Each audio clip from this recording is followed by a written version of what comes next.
Hi, my name is Mosh and I'm going to be your instructor in this Python course.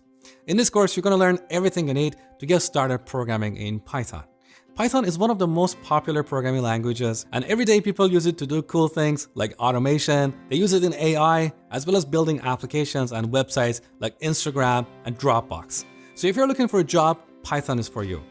In this course, I'm going to teach you everything you need to get started with Python. We're going to talk about all the core concepts in Python, and then we're going to build 3 Python projects together. Here's the first project we're going to build. You're going to learn how to create this beautiful website for an imaginary grocery store. Here on the homepage, we can see all the products in the shop, and we also have an admin area for managing the stock. We're going to build this using a popular Python framework called Django. Now, if you have never built a website before, don't worry, I will teach you everything from scratch. You're also going to learn how to use Python in machine learning or artificial intelligence. So you will learn how to write a Python program that will predict the kind of music that people like based on their profile, just like how YouTube recommends videos based on the videos you have watched before. I'll also teach you how to use Python to automate boring, repetitive tasks that waste your time. You will write a Python program that will process thousands of spreadsheets in under a second. I've designed this Python course for anyone who wants to learn Python. If you're a beginner, don't worry. I will hold your hands through this entire course. You're not too old or too young, and Python is super easy to learn. You can write your first Python program in literally seconds. Plus, I'm going to give you plenty of exercises to help you build your confidence writing cool Python programs. My name is Mosh. I'm a software engineer with 2 decades of experience, and I've taught over 3 million people how to code. I'm super excited to be teaching you Python in this course, so I hope you stick around and learn this beautiful and powerful programming language. In this tutorial, I'm going to show you how to download and install Python on your computer. So the first thing I want you to do is open up your browser and head over to python.org. On this page, click on Downloads. Here you can see the latest version of Python. Currently, at the time of recording this video, the latest version is Python 3.7.2. Chances are in the future, when you're watching this tutorial, there is a newer version of Python available. Don't worry, all the materials you're going to learn in this course will apply to the latest version of Python as well. So let's go ahead and download Python 3. All right, now look at your downloads folder. Here we should have Python 3 installer. Simply double click that. If you're on Windows, you're going to see this checkbox here, add Python to path. This is really important. Make sure to tick this box, otherwise you're not going to be able to follow this tutorial. If you're on a Mac, you're going to see an installer like this. With this setup wizard, we can install Python 3 on our computer. So simply click continue and again, agree with the license agreement and install it. This is going to take a few seconds, so I'm going to pause the recording.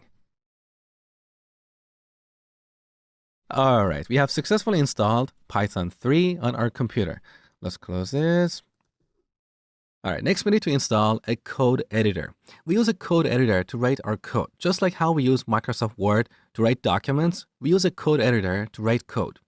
Now, there's so many code editors out there. The one that I'm going to show you in this tutorial is PyCharm. That is one of the most popular code editors for writing Python code. You can get it from jetbrains.com/PyCharm.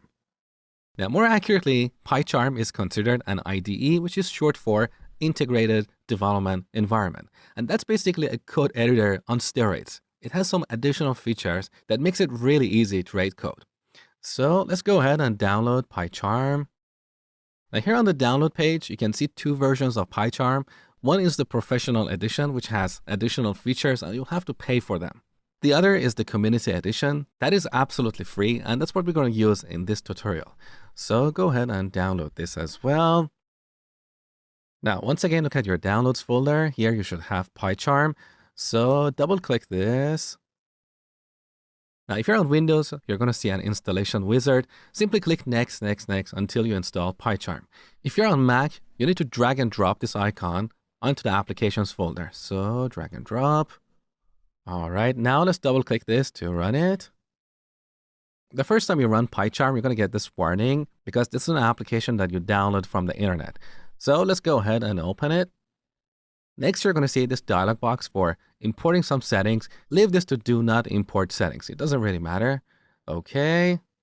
On this page, select I've never used PyCharm. You can see some keyword shortcuts that might be useful in the future. Just accept this, and down the bottom, click the next button. And then next again, and one more time, and finally start using PyCharm. So here's the main page of PyCharm that you're going to see every time you open it. Click on Create New Project. This is the location for our project. Let's call this project Hello World. Now, before clicking Create, expand this item here. Make sure that base interpreter is set to Python 3. Python interpreter is basically a program that knows how to execute Python code. It will interpret or translate Python instructions into instructions that a computer can understand. Now, Mac computers by default come with an older installation of Python, that is Python 2. It's considered legacy, which means it's no longer maintained or supported. So earlier we downloaded Python 3. Make sure that this is set to Python 3. If not, from this list, select Python 3.7. All right, now let's go ahead and create this project.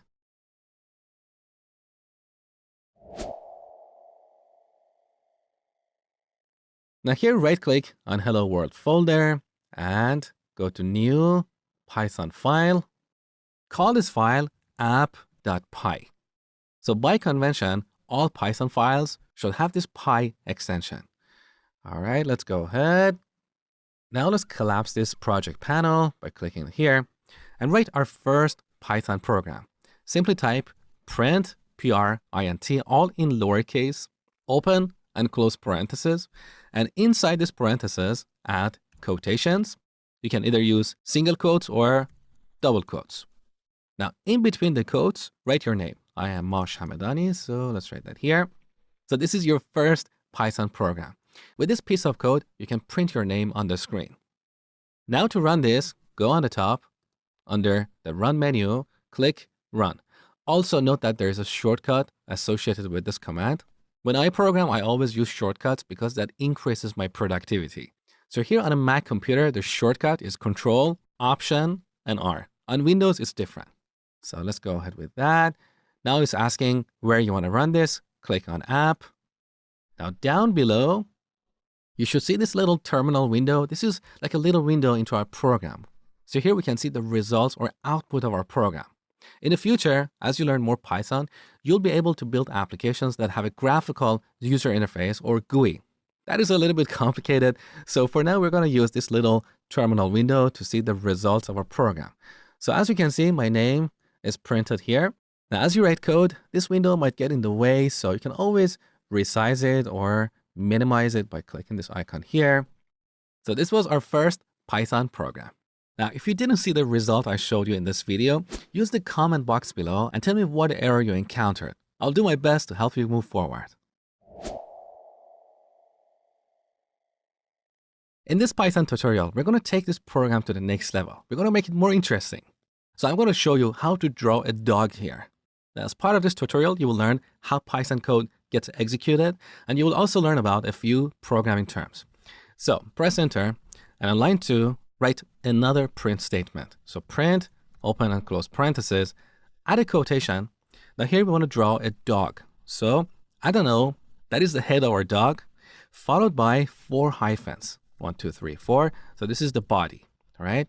Now one more time, another print statement with quotations. Now we need to draw the legs. So add a space, followed by 4 vertical bars. So like this. So here's a little imaginary dog. Now let's run this program and see what we get. So on the top right corner, you should see this play button. Click that. There you go. So we have our name, and right below that, we have our imaginary dog. Now what you need to understand here is that our Python code gets executed line by line from the top. So earlier I told you about Python interpreter. That is the program that knows how to translate or interpret our Python code into instructions that a computer can understand. So when we run this program by clicking this icon here, Python interpreter starts executing or running our program line by line from the top. So first it executes line 1, then moves on to line 2, and so on. So this is how Python programs get executed. Now let me show you something cool. Let's add another print statement with quotations. Now in between the quotations, add a star or an asterisk, like this. Now, after the quotation and before the parenthesis, add a space. Once again, add an asterisk, space, 10. What is going on here? Well, anywhere we have quotations, like here or here, we're defining a string. A string is a programming term, which means a series of characters. So here we have a string. We also have a string on line 3, as well as line 2 and line 1. Now here, we are multiplying this string by number 10. So this is the multiplication operator, just like the multiplication operator we have in math. So with this piece of code, we can draw 10 asterisks on the terminal. Let me show you. So let's run this program one more time. There you go. So we have 10 asterisks. Now what we have here, this piece of code here, is called an expression. An expression is a piece of code that produces a value. So when Python interpreter tries to execute line 4, first it will evaluate the code that we put in between parentheses. So it will evaluate our expression. Our expression will produce 10 asterisks, and then those asterisks will be printed on the terminal. Now, as an exercise, you can use these print statements to draw another shape. You can draw a heart, a ball, whatever you like. I will see you in the next tutorial. One of the questions I get a lot on my channel is, how long does it take to learn Python and become job ready? Well, there is no single answer. It really depends on you and how much effort and commitment you want to put into this. But I would say if you spend 2 hours every day consistently, after about 3 months, you should be able to write basic Python programs. But quite honestly, that doesn't get you a job. In order to get a job, you need to specialize in one area. What do you want to use Python for? Do you want to use it to build web applications or desktop applications? Or do you want to use it in machine learning and artificial intelligence? So whatever you want to do, you need to take additional courses. For example, if you want to become a web developer, in addition to learning Python, you should also learn about HTML, CSS, some JavaScript, and Django, which is a popular Python framework for building web applications. Learning all these things would take you another 6 months. So in total, you need 9 to 12 months to become job ready. At that point, you can get a junior developer job with a salary of about $50,000 to $60,000 a year. Now, as you work more, as you do more Python projects, your resume starts to build, and you can ask for $100,000 a year or $120,000 a year, depending on where you are, what company, what geographical area. It really depends. So there is no single answer. So are you excited to learn Python and get started on this career path? If you are, I would encourage you to make a commitment and spend 2 hours every day practicing Python.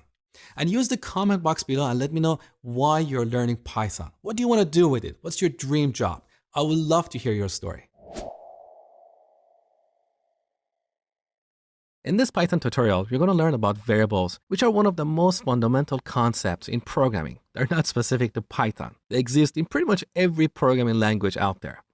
We use variables to temporarily store data in a computer's memory. Here's an example. Let's type price equals 10. When Python interpreter executes this code, it will allocate some memory, then it will store the number 10 in that memory, and finally it will attach this price label to that memory location. As a metaphor, imagine we have a box. In that box, we have number 10, and price is the label that we put on the box. Now we can use this label anywhere in our program to access the value that we have in that box. This is a very simplified explanation. So now let's print price on the terminal. Print. Now this time we're not going to add quotations, because if we put quotations here, we will see the text price on the terminal, not the value of the price variable. So delete quotations and type price. Now let's run this program one more time. There you go. So we see 10 on the terminal. So this is how we define variables. We start with an identifier, which is the name of our variable, then an equal sign, and finally a value. Now more accurately, when this number 10 is about to be stored in the memory, first it will get converted to its binary representation. So this number 10 that we have is in the decimal system, which has all the digits from 0 to 9. Computers don't understand all these digits. They only understand zeros and ones. So when we store the number 10 in the computer's memory, first it will get converted to its binary representation, which will be a bunch of zeros and ones, like 001, 001, whatever, I don't know. then it will get stored in the computer's memory. So let's take this program to the next level. On the second line, we can update the value of this price variable. So we can reset it to a new value like 20. Now, when we run our program, we should see 20 because as I told you before, Python interpreter executes our code line by line from the top. So first we set price to 10, then we reset it to 20, and finally we print it on the terminal. Let's run the program. There you go. So we see 20 here. Okay. Now these numbers that we have here are whole numbers without a decimal point. In programming, we refer to these numbers as integers. So an integer is a number without a decimal point. We can also use numbers with a decimal point. For example, here on line 2, we can define another variable called rating, and we set it to 4.9. Now in programming, we refer to this kind of number as a floating point number, or float for short. So we have integers and floats. We can also define a variable and set it to a string. For example, name equals Mosh. We also have another kind of value, which is called Boolean, which can be true or false. They are like yes and no in English. Here's an example. I'm going to define a variable is underline published. So we use an underscore to separate multiple words in our variable's name. We set this to true or false. These are the Boolean values. Now, note that Python is a case-sensitive language, which means it's sensitive to lowercase and uppercase characters. So when defining variables, we should always use lowercase letters. But here, false and true are special keywords in the language. So if we spell it with a lowercase f, Python doesn't understand it. You can see we have a red underline here, which indicates an error. So make sure to spell this with a capital F, or if you want to set this to true, make sure T is capital. So in this program, we are storing simple values in our computer's memory. Simple values can be numbers, which can be integers or floats, or they can be strings or booleans. But in Python, we can also store complex values like lists and objects, and that's what I'm going to show you in the future. So before going any further, I want you to do a little exercise. Imagine we're going to write a program for a hospital. So we check in a patient named John Smith. He's 20 years old and is a new patient. I want you to define 3 variables here for his name, his age, and another variable to tell if this is a new or an existing patient. So pause the video and spend 1 minute on this exercise. When you're done, come back, continue, see my solution. All right, so here we need 3 variables. The first one is the patient's name. We set that to John Smith. We can also call this full name. These are both valid names for our variables. The second variable is for the age of our patient. So age is 20.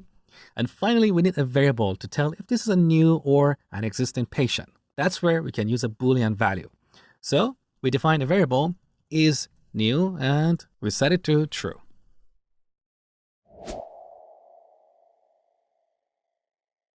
So you have learned how to print messages on the terminal window. In this tutorial, I'm going to show you how to receive input from the user.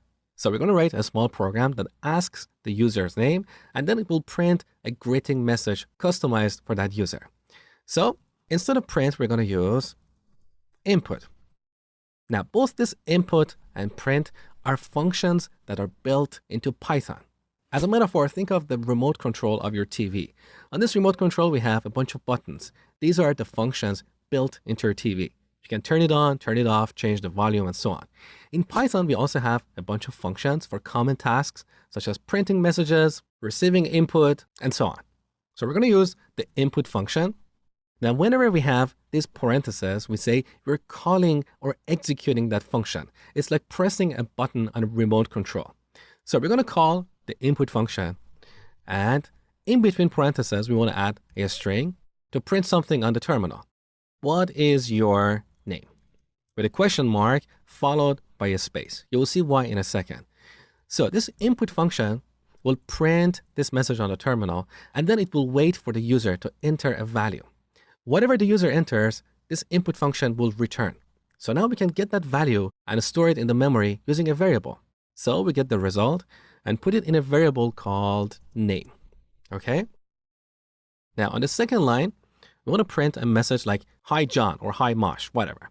So print, quotations, hi, with a space. Now, after the quotation, we want to dynamically print what we have in the name variable. So we add a plus sign and then name. So here we have hi, which is a string. We're concatenating or combining this string with another string. That is what we have in the name variable. So here's another example of an expression. Remember what is an expression? It's a piece of code that produces a value. So this expression concatenates or combines two strings. Let's run this program and see what happens. So run. Okay, here's the question. What is your name? Mosh. Now note that earlier we added a space after the question mark. We did this so here in the terminal window, the cursor is separated from the question mark. Otherwise, it would be so close. So let's type whatever here, press enter. Now we get this message, hi, Mosh. Now here's a little exercise for you. I want you to extend this program and ask two questions. First, ask the person's name and then their favorite color, and then print a message like, Mosh likes blue. So pause the video, do this exercise, and then come back, continue watching. All right, so here's the first question. Right after that, we're going to call the input function one more time. This time, we're going to ask a different question. What is your favorite color? Now we get the new value and store it in a variable called color, or we could call it favorite underline color. Either works. And finally, we're going to change what we pass to the print function. So first we print the name, then we concatenate this with a string. Here we're going to type likes. We also put one space before and after likes. And once again, we concatenate this with the favorite color. So favorite color. Now let's run this program. So what is your name? Mosh, enter. Favorite color, blue, enter. We get this message, Mosh likes blue. Hey guys, Mosh here. I just wanted to let you know that you really don't have to memorize anything in this course because I've put together a cheat sheet with summary notes so you can quickly review the materials in this course. The link is below this video. So I have done my best to create the best possible Python course on YouTube. And I really appreciate it if you support my hard work by liking this video and sharing it with others so they can learn as well. And be sure to subscribe to my channel for more tutorials like this. All right, now let's move on to the next tutorial. In this Python tutorial, we're going to write a program that will ask the year we were born in, and then it will calculate our age and print it on the terminal. So let's start with our input function, input. Let's print birth year, followed by a colon and a space. Now let's get the return value and store it in a variable called birth underline year. So as I told you before, we use an underscore to separate multiple words. Next, we need to calculate the age. So we define another variable called age, and here we do some basic math. Currently, we are in 2019. So let's write an expression like this, 2019 minus birth year. Now, finally, let's print age on a terminal. Let's run our program and see what happens. So my birth year is 1982. Enter. Oops, we got an error. What is going on here? So whenever you see this red message, that means there is something wrong in your program. With the information here, we can find exactly where the error occurred. So next to the file, you can see the file that generated this error. In this case, that is app.py. So currently our program has only a single file, but real complex programs often have hundreds or even thousands of files. So in this file, on line 2, this is where we got this error. And right below that, you can see the piece of code that generated this error. So that is where we're calculating the age. And right below that, you can see the type of the error. In this case, we have a type error. And here's the message, unsupported operand types for subtraction, int and stir. So int is short for integer, and that represents a whole number. And stir is short for string. So here we're subtracting a string from an integer, and Python doesn't know what to do with it. Let me explain. So I'm going to close the terminal window. So after the first line is executed, we have this birth year variable set to a string. So whatever we type in the terminal is always treated as a string, even if we type a number. In other words, when we run this program, this birth year variable will be set to a string with 4 characters, 1982. This string is different from the actual number 1982. One is an integer, the other is a string. All right? So back to line 2, where this error occurred. At runtime, which means when we run our program, this expression on the right side of the assignment operator is going to look like this. 2019 minus string 1982. Python doesn't know how to interpret or how to evaluate this expression. To fix this problem, we need to convert this 1982 into an integer, and then we'll be able to subtract it from 2019. And that is very easy. So far, you have learned about 2 built-in functions. One is print, the other is input. We have a few more functions for converting values into different types. So we have int for converting a string into an integer. We also have float for converting a string into a float or a number with a decimal point. And we also have bool for converting a string into a Boolean value. So to fix this problem, we need to go back on line 2 and pass this birth year variable to the int function like this. Int parentheses like this. So we pass this string to the int function. Int will convert it to an integer, and then Python interpreter will be able to evaluate this expression. Now let's run this program one more time. So birth year is 1982, enter. So I am 37 years old. In Python, we have a useful function for getting the type of variables. For example, let's print the type of birth year. So right after line 1, let's print. Now here we're going to call another built-in function called type. And now let's pass birth year. Okay. Now similarly, after line 3, let's also print the type of age. So print type of age. Okay, let's run our program. So birth year, one more time, 1982. Okay, here's the result. So the type of birth year, as you can see, is a class of stir or string.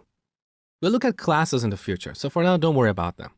And also below that, you can see that the type of the age variable is int or integer. So here's what you need to take away. Whenever you use the input function, you always get a string. So if you're expecting a numerical value, you should always convert that string into either an integer or a float. Now here's a little exercise for you. I want you to write a program, ask the user their weight, and then convert it to kilograms and print it on the terminal. So pause the video, do the exercise, and when you're ready, come back, continue watching. All right, so let's use our input function and ask for the weight in pounds. Here we get the weight in lbs or pounds. Now we need to convert this into kilogram. That is very easy. So we define another variable, weight underline kilogram or kg. We set this to weight underline lbs times 0.45. And finally, let's print weight underline kilogram. Let's run this Python program and see what happens. So my weight is 160. All right, once again, we got an error. Can't multiply sequence by non-int of type float. So as I told you before, this input function returns a string. So we cannot multiply a string by a float. Python doesn't know what to do with it. So in this case, we should convert this number to an integer or a float and then multiply it by 0.45. So let's call the int function and pass weight underline lbs and run our program one more time. 160. Okay, so I am 72 kilograms.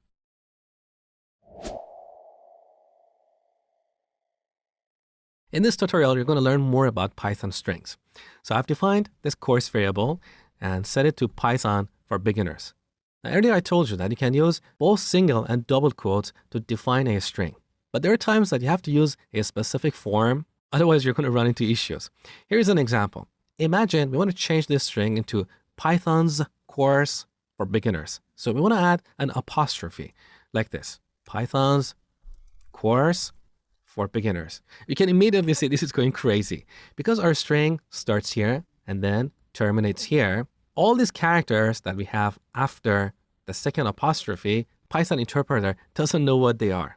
So to solve this problem, we need to use double quotes to define our string so we can have a single quote in the middle of the string. So let's change this to double quotes. Now you can see it adds another double quote to close it. We have to manually remove this. And also one more time at the beginning of the string, we need to add another double quote. Now you can see the error is gone. So if we print course, we see Python's course for beginners. Beautiful. Now let's say we don't want this apostrophe here. So we have Python for beginners, but we want to put beginners in double quotes. Once again, if you add a double quote here, Python interpreter gets confused because it assumes the second double quote indicates the end of our string, so it doesn't know what these characters are. So to solve this, we need to change our double quotes to single quotes like this, and then we can add double quotes in the middle of the string. Now let's run this program. There you go. So we get Python for beginners. So these are the cases for using single or double quotes. Now, in all the examples I've shown you so far, we only deal with short strings. But what if you want to define a string that is multiple lines? For example, what if you want to define a string for the message that we send in an email? In that case, we need to use triple quotes. So let me delete this. Now we add 3 quotes. So 1, 2, 3. There you go. So we have 3 quotes to start our string and 3 to terminate it. Again, these quotes can be single or double quotes, okay? Now with this, we can define a string that spans multiple lines. For example, we can say, hi, John. Here is our first email to you. Thank you, the support team, like that. Now, let's run this program and here's the result. So we get this beautiful multi-line string. Now let's change this back to something simple so we can look at other characteristics of strings in Python. So I'm going to use single quotes and set the course name to Python for beginners. Now here we can use square brackets to get a character at a given index in this string. Let me show you. So to get the first character, we use square brackets and type 0. So the index of the first character in this string is 0. In other words, this is how Python strings are indexed. 0, 1, 2, 3, 4, and so on. So the index of the first character is 0, the second character is 1, and so on. So let me delete this and run this program. We get P. You can also use a negative index here, and this is one of the features that we don't have in other programming languages, as far as I know. So with a negative index, we can get the characters starting from the end. So if I pass -1 here, assuming that 0 is the index of the first character, -1 is the index of the last character. So when we run this program, we should see S. Let's run it. There you go. We get S. If we pass -2, this will return the second character from the end. Let's run it one more time. Now we get R because that is the second character from the end. Okay.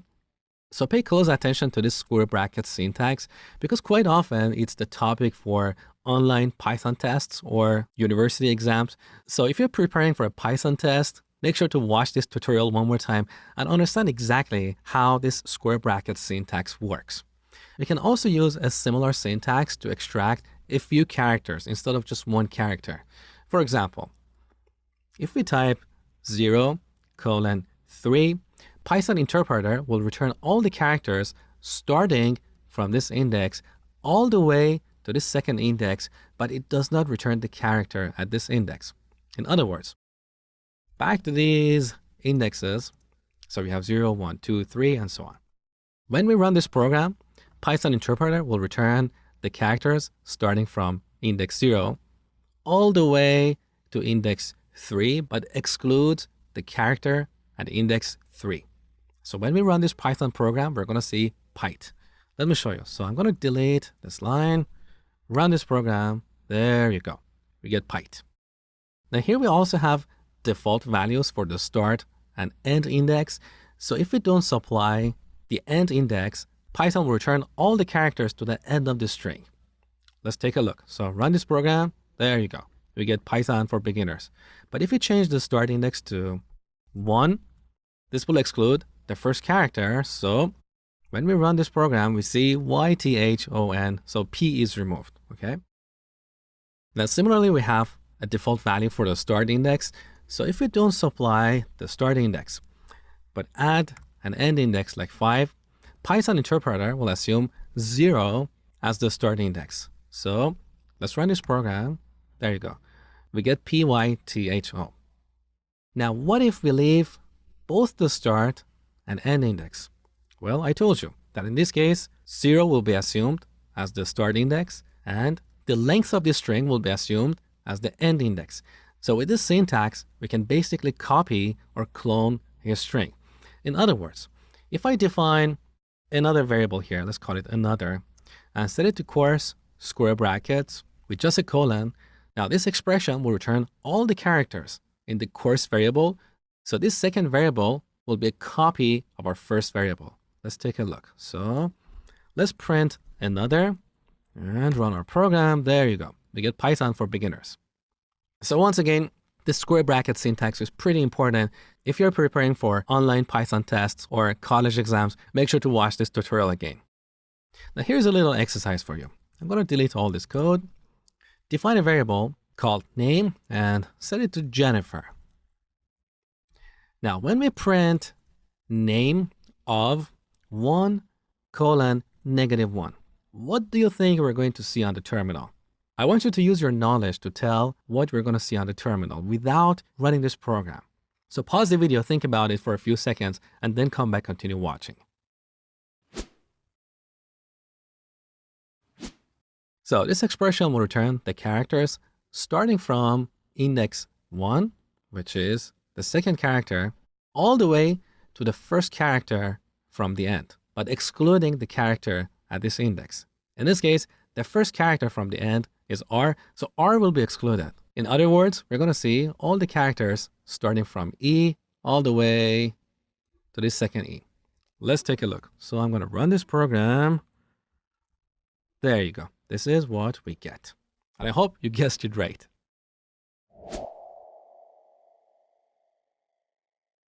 In this tutorial, we're going to look at formatted strings in Python programming language. Formatted strings are particularly useful in situations where you want to dynamically generate some text with your variables. Let me show you. Let's say we have two variables, first name and last name. So first, we set this to John, and last, we set this to Smith. Now, it's better to call these variables first name and last name because they're more descriptive. But here I'm using shorter names because I want you to see the entire code on the screen. So let's say with these two variables, we want to generate some text like this. John, in square brackets, Smith is a coder. Let's say we want to print this on a terminal. How do we do this? Well, we define another variable like message. Now here we add the first name. Now we need to concatenate this with a string that contains a space and a square bracket. Next, we need to add the last name. Then we need to add a string that contains the closing square bracket followed by is a coder. Okay, so then if we print message and run this program, we see John Smith is a coder, right? Now, while this approach perfectly works, it's not ideal because as our text gets more complicated, it becomes harder to visualize the output. So someone else reading this code, they have to visualize all these string concatenations in their head.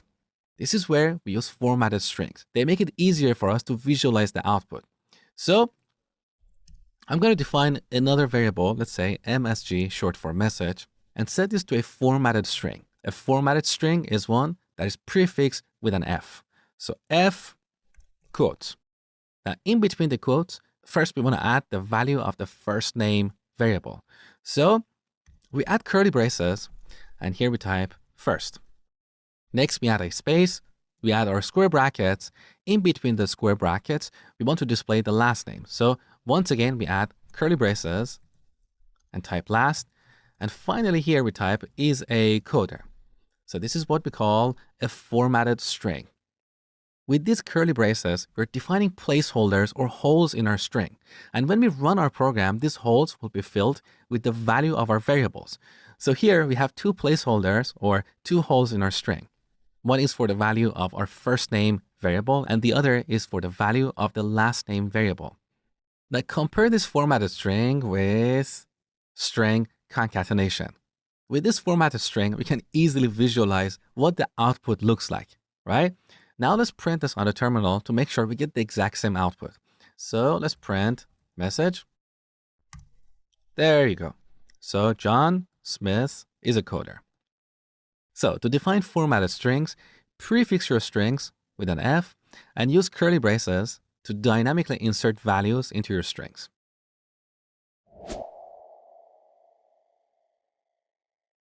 In this Python tutorial, I'm going to show you some really cool things you can do with Python strings. So let's start by defining a variable, course, and we set that to Python for beginners. Now to calculate the number of characters in this string, we can use a built-in function called len. So len, we give it this course variable, and then we can print the result. Let's run this program. So as you can see, we have 20 characters in this string. This is particularly useful when we receive input from the user. For example, you have noticed that when you fill out a form online, each input field quite often has a limit. For example, you might have 50 characters for your name. So using this len function, we can enforce a limit on the number of characters in an input field. If the user types in more characters than we allow them, we can display an error, okay? Now, this len function is another function built into Python. It's a general purpose function. So it's not limited to counting the number of characters in a string. In the future, when we look at lists, I'm going to show you that we can use this function to count the number of items in a list. So it's a general purpose function. Now, we also have functions specific to strings. For example, we have functions for converting all these characters to uppercase or lowercase. To access these functions, we use the dot operator. Let me show you. So first we type course, then dot. Look, these are all the functions that are specific to strings. Now, in more accurate terms, we refer to these functions as methods. This is a term in object-oriented programming that we'll look at in the future. But for now, what I want you to take away is that when a function belongs to something else or is specific to some kind of object, we refer to that function as a method. For example, here we have this function, upper, for converting this string into uppercase. Now, more accurately, because this function is specific to strings, we refer to this as a method. In contrast, len and print are general purpose functions. They don't belong to strings or numbers or other kinds of objects, okay? So this is the difference between functions and methods. Now, let's look at this upper method. So let's print the result and run our program. There you go. We get all these characters displayed in uppercase. Now, note that this method does not change or modify our original string. In fact, it creates a new string and returns it. So if we print our course variable right after we call the upper method, you can see that our course variable still has its original form. So let's run this program one more time. There you go. Look, this is our original course variable. It's not modified. Now, similar to the upper method, we have another method for converting a string into lowercase. So let me show you. Print course.lower. Now let's run the program. So on the second line, you can see all characters are in lowercase. Now there are times that you want to find a character or a sequence of character in a string. In those situations, you can use the find method. So let me delete these few lines. We call course.find. Here we pass a character, let's say P, and this will return the index of the first occurrence of that character. Let me show you. So let's print the result. We get 0 because the index of the first capital P in our string is 0. As another example, if we pass a lowercase o here, let's see what we get. We get 4 because the index of this o here is 4. Now, note that the find method is case sensitive, so it's sensitive to lowercase and uppercase characters. As an example, if we pass an uppercase O here and run this program, we get -1 because we don't have an uppercase O anywhere in this string. Okay? We can also pass a sequence of characters. For example, we can pass beginners with a capital B. Let's run this program. We get 11 because the word beginners starts at index 11. Now, we also have a method for replacing a character or a sequence of characters, and that is called replace. So let's change find to replace. Let's say we want to replace beginners with absolute beginners. So we add a comma to pass a second value to this function, or more accurately, this method. We add a string. Here I'm going to pass absolute beginners. Okay, now let's run this program. So we get Python for absolute beginners. Again, this method, like the find method, is case sensitive. So if we pass beginners all in lowercase, this method is not going to find this exact word in our string, so it's not going to replace it with absolute beginners. Let's take a look. So I'm going to run the program one more time. Look, we still get Python for beginners. We can also replace a single character. For example, we can replace capital P with, let's say, capital J. Now, when we run this program, we get Python for beginners. So these are the find and replace method. And one last thing I want to show you in this tutorial.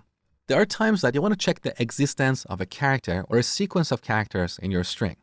In those situations, you use the in operator. So let's say we want to know if this string contains the word Python. We can write an expression like this. String Python space in space course. So we're checking to see if Python is in the course variable. Now, this is an expression that produces a Boolean value, like a true or false. So we refer to this expression as a Boolean expression. Now, if we print this on the terminal, we should get true. And by the way, let me delete the second line. We don't need it anymore. So run the program, we get true. But if I change this capital P to a lowercase p and run the program, we get false because we don't have this exact sequence of characters in our string. Now note that the difference between the in operator and the find method is that our find method returns the index of that character or sequence of characters. But the in operator produces a Boolean value. Do we have this or not? So that's the difference. Now let's quickly recap all the cool things you learned to do with strings in this tutorial. We can use the len function to count the number of characters in a string. This is a general purpose function built into Python. We also have specific functions for strings, which we refer to as methods. These include upper for converting a string into uppercase. We also have lower and title methods. You learn about the find method, which returns the index of a character or sequence of characters. We have the replace method for replacing characters and words in a string. And finally, you learn about the in operator. So some characters in a string.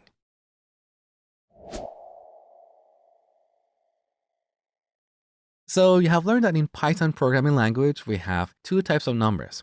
Integers, which are whole numbers like 10, they don't have a decimal point. And floating point numbers or floats, which are numbers with a decimal point. Now, in this tutorial, we're going to look at the arithmetic operations supported in Python language. These are the same arithmetic operations that we have in math. We can add numbers, multiply them, and so on. So let's look at a few examples. We can print 10 plus 3. So this is the addition operator. We also have subtraction. We have multiplication. We have two kinds of division. Here's one with a forward slash. Let's run this program and see what we get. We get a floating point number. But we also have another division operator for getting an integer. So if we add another slash here and run this program, we get an integer. We have another operator called modulus, which is a percent sign, and this returns the remainder of the division. So when we run this program, we should get 1. There you go. And one last operator we have here is exponent, which is the power. So that is indicated with 2 asterisks, and this will return 10 to the power of 3. So let's run this program, we get 1,000. So these are the arithmetic operators in Python programming language. Now for all these operators that you learned, we have an augmented assignment operator. That is very useful. Let me show you. So let's say we have a variable called x. We set it to 10.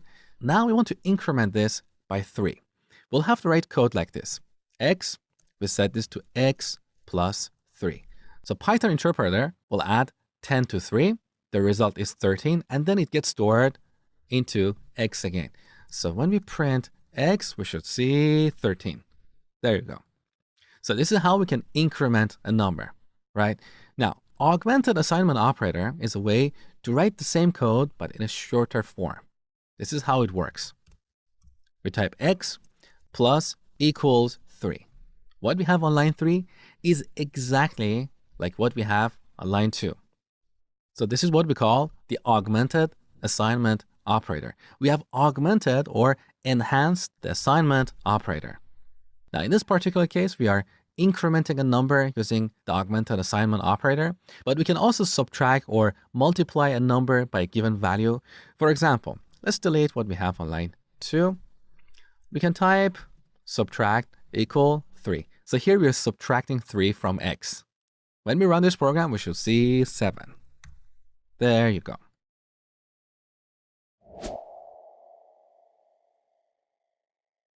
Now let me ask you a question.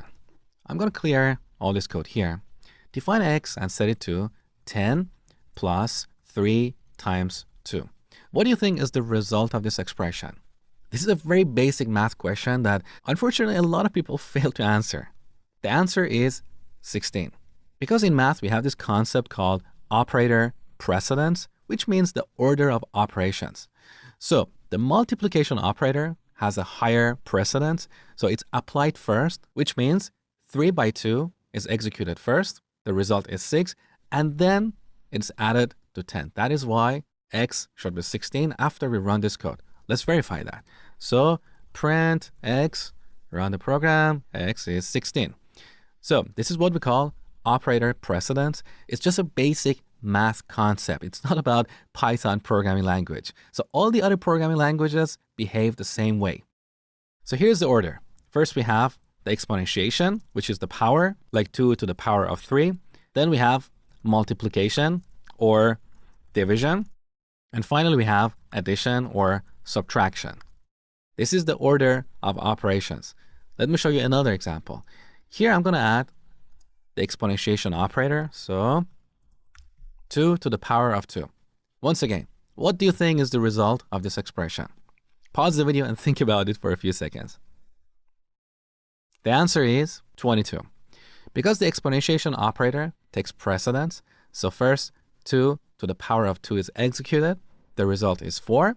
Then 4 is multiplied by 3, that is 12. And finally 12 is added to 10. So x should be 22. So let's run this program and verify this. So I'm going to delete these lines here, run the program. There you go. X is 22. Now let me bring back these rules here. We can also use parentheses to change the order of operations. So if we have parentheses, it always takes priority. In this case, we can add parentheses around 10 plus 3. So this piece of code will be executed first. The result is 13. Then the exponentiation operator will be executed. So 2 to the power of 2 is 4. And finally 4 is multiplied by 13. Now here's a little exercise for you. I'm going to set x to parentheses 2 plus 3 times 10 minus 3. What is the result of this? Pause the video and think about it for a few seconds. So you learn that parentheses always overrides the order. So this piece of code is executed first. The result is 5. Then between the multiplication and subtraction, you know that multiplication takes precedence. So next, 5 will be multiplied by 10. The result is 50. And finally, we have the subtraction. So 50 minus 3 will be 47. let's verify this. Print X, run the program. There you go. I hope you guessed it right. So this is all about operator precedence. It's a very important topic, and I see it quite often in Python tests. So if you're preparing for a Python test, make sure to watch this tutorial one more time.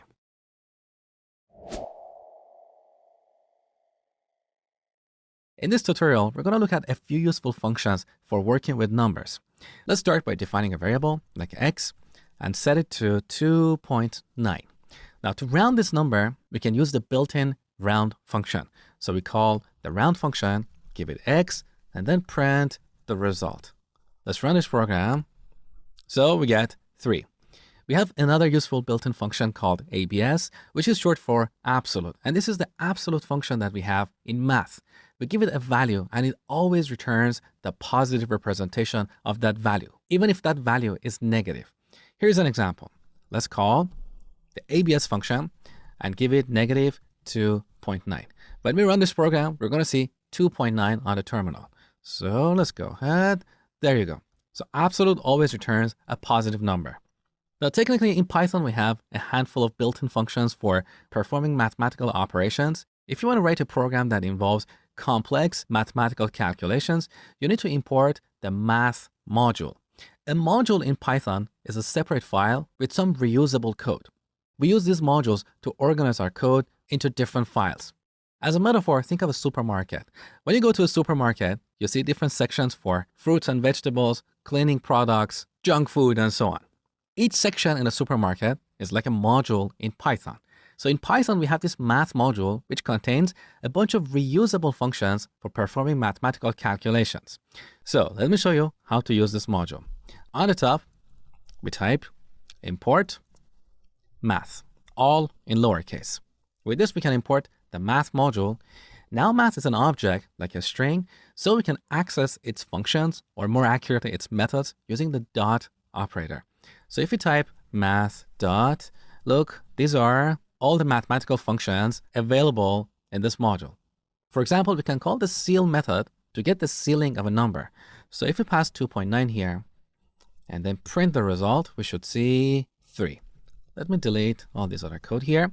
All right, let's run this program. There you go. So we get 3. Another useful method is the floor method. So let's give that a try. Floor of 2.9. What do you think we're going to get? We get 2. Now, there's so many functions built in this module, and we don't really have time to go through all of them. But let me show you how you can learn about them on your own. Open up your browser and search for Python 3 math module. Make sure to add the version, Python 3, because the math module in Python 2 is slightly different from the math module in Python 3. So, Python 3 math module. Now here, you can see the documentation for this module. Let's go. Let's have a look. If you scroll down, you can see the list of all the functions and their explanation. So as an exercise, I encourage you to spend 5 minutes, have a quick look at this documentation, see what functions are there for you in case you need them.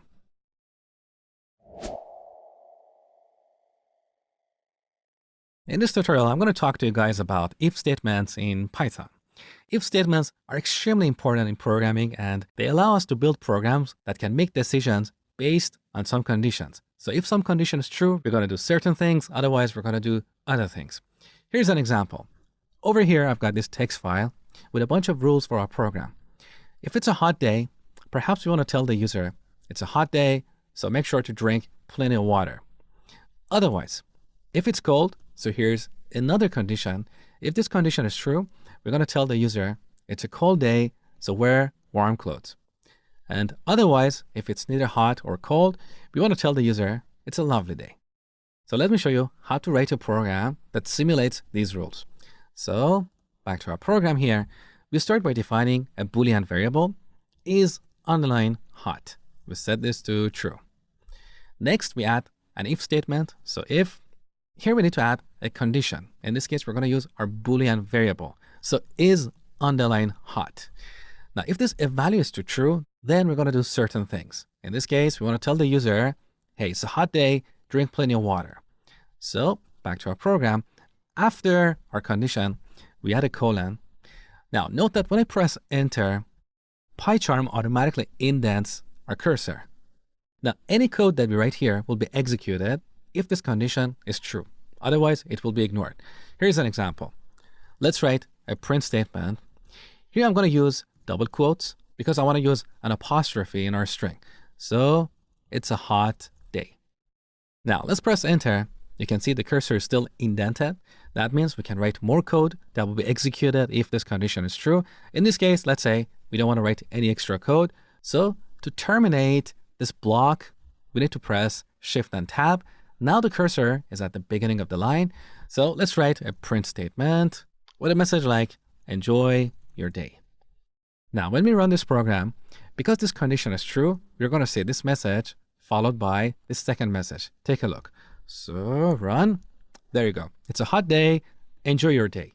But if I go over here and change this Boolean value to false and run the program again, our first message disappears and we only see the second message. Enjoy your day. So this is how if statements work. Now back here, we can add another print statement. Let's say, drink plenty of water. Now, because this print statement is also indented, it will be executed if this condition is true. So I'm going to revert is hot to true and run the program one more time. There you go. So it's a hot day, drink plenty of water, and enjoy your day. All right, now let's add a second rule here. If it's hot, we're going to execute these two lines. Otherwise, if it's not hot, we want to print a different message. So here, we remove the indentation and type else colon. Now, when we press enter, once again, our cursor is indented. So the code that we write here will be executed if this condition is not true. So here we can print, it's a cold day, print, wear warm clothes. Now let's run our program one more time. So we get the messages about a hot day followed by enjoy your day. We don't see any messages about a cold day. Now, if we go back here on the top and change this Boolean value to false and run our program, we see different set of messages. It's a cold day, wear warm clothes, and enjoy your day. But there's a problem with our program. If it's not hot, it doesn't necessarily mean that it's cold. Maybe it's a lovely day. So the absence of heat doesn't mean it's cold. Back to our conditions. Here on line 4, we have this rule that says, if it's a cold day, then print these messages. Otherwise, if it's neither hot or cold, then say it's a lovely day. So to implement this rule, we need to go back to app.py and define another variable. So let's say is underline cold. We set this to true. Now here we need to add a second condition. So after our first if statement, we can use an elif statement to define a second condition. Here's how it works. So elif, which is short for else if or otherwise if. Now here we add another condition. So is cold. So if it's cold, we want to execute these two lines. So let's cut these from here and move them under our second condition. And finally, if none of these conditions are true, we want to print a different message. It's a lovely day. So right now, is hot is false, is cold is true. So when we run this program, Python interpreter is going to execute the first if statement. In this case, because our condition is false, these two lines will be ignored. Then Python interpreter will look at line 7. It will evaluate this condition. In this case, is cold is true. So we're going to see these two messages on the terminal. Now, in this case, because one of these conditions was true, this else statement will be ignored. So we are not going to see this message. And finally, as before, we're always going to see this message. So let's run our program. There you go. It's a cold day. Wear warm clothes and enjoy your day. Now, back to the top. If we change is cold to false, it's neither hot nor cold. So it's going to be a lovely day. Let's run the program and here you go. It's a lovely day. Enjoy your day. So this is the basic of using if statements. As you can see, they're very useful in programming. And with these, we can build all kinds of rules into our programs. Okay, here's an exercise for you. Imagine the price of a house is $1 million. Now, if the buyer has good credit, they need to put down 10% of the price of this property. Otherwise, they need to put down 20%. Write a program with these rules and display the down payment required for a buyer with good credit. You will see my solution next. All right, let's define a variable for the price of this house. So price, we set this to 1 million. So 1 with 6 zeros. Next, we need a variable to tell if this buyer has good credit. So has good credit. And we set this to true. Now we need an if statement. So if has good credit is true, colon. Here we need to calculate the down payment. So down underline payment should be equal to 0.1 times the price. That is 10% of the price of this property. Otherwise, colon, the down payment should be 0.2 times price. Now finally, we remove the indentation and print. Here we can use a formatted string. First, we add a label, down payment, colon, and right after that, we add a placeholder or a hole for our down payment variable. So curly braces, down payment. Let's run this program. So down payment for a buyer with good credit is $100,000.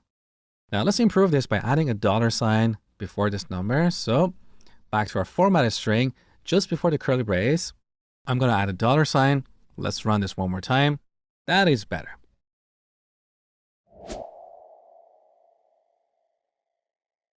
In this tutorial, I'm going to talk to you guys about the logical operators in Python.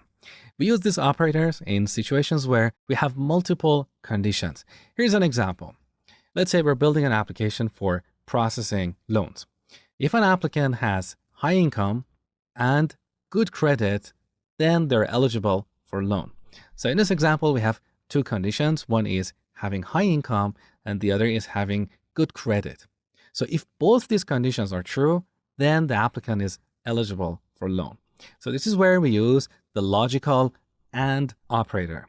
We use this operator to combine two conditions. And by the way, this is not specific to Python programming language. Pretty much any programming language that supports if statements also supports the logical operators. So back to our program, let's define two variables. Has high income, we set this to true. And another one has good credit. We also set this to true. Now our if statement. If has high income is true and has good credit is also true, then we're going to print eligible for loan. So this is where we're using the AND operator. So if both these conditions are true, then this message will be printed. If one of them is false, we're not going to see this message. Let's try this out. So I'm going to run this program. So we see eligible for loan. But if we change either of these conditions to false and run the program again, look, the message disappeared. So this is the logical AND operator. We also have the logical OR, and we use that in situations where we want to do certain things if at least one of the conditions is true. For example, let's change the rule for this program such that if the applicant has high income or good credit, then they're eligible for loan. So if either or both these conditions are true, then the applicant is eligible. Now, back to our program, we can implement this rule by using the logical OR operator. So we simply replace AND with OR. Now, when we run this program, we're going to see this message because at least one of our conditions is true. Let's take a look. So the applicant is eligible for loan because they have good credit. If we change this to false, but set the other condition to true and run the program, we still see the same result. But if both these conditions are false, then we're not going to see this message anymore. So this is the difference between these operators. With the logical AND operator, both conditions should be true. With the logical OR operator, at least one condition should be true. We also have another logical operator called NOT, and that basically inverses any Boolean value we give it. If we give it a true Boolean value, it converts it to false. For example, let's make up a new rule. If applicant has good credit and doesn't have a criminal record, then they're eligible for a loan. Let me show you how to implement this. So we go back to our program. In this example, we don't need the first variable, so let's delete that. Let's set this variable to true. We also define another variable like has criminal record. And we set this to false. Now we want to check to see if this applicant has good credit and not a criminal record. This is where we use the not operator. So if they have good credit and not criminal record. So in this example, has criminal record is set to false. When we use the not operator, this basically gets changed to true. So we'll have two conditions that are true. Here's one and here's another one. So our applicant is eligible for loan. And when we run this program, we see this familiar message. However, if an applicant has criminal record, so let's change this to true. Now, when we run this program, we can see our applicant is not eligible because when we apply the not operator on this variable, we'll get false. So true changes to false. And we'll end up with two conditions. One is true and the other is false. So the result is false. And that's why this message is not printed. So this is all about the logical operators in Python.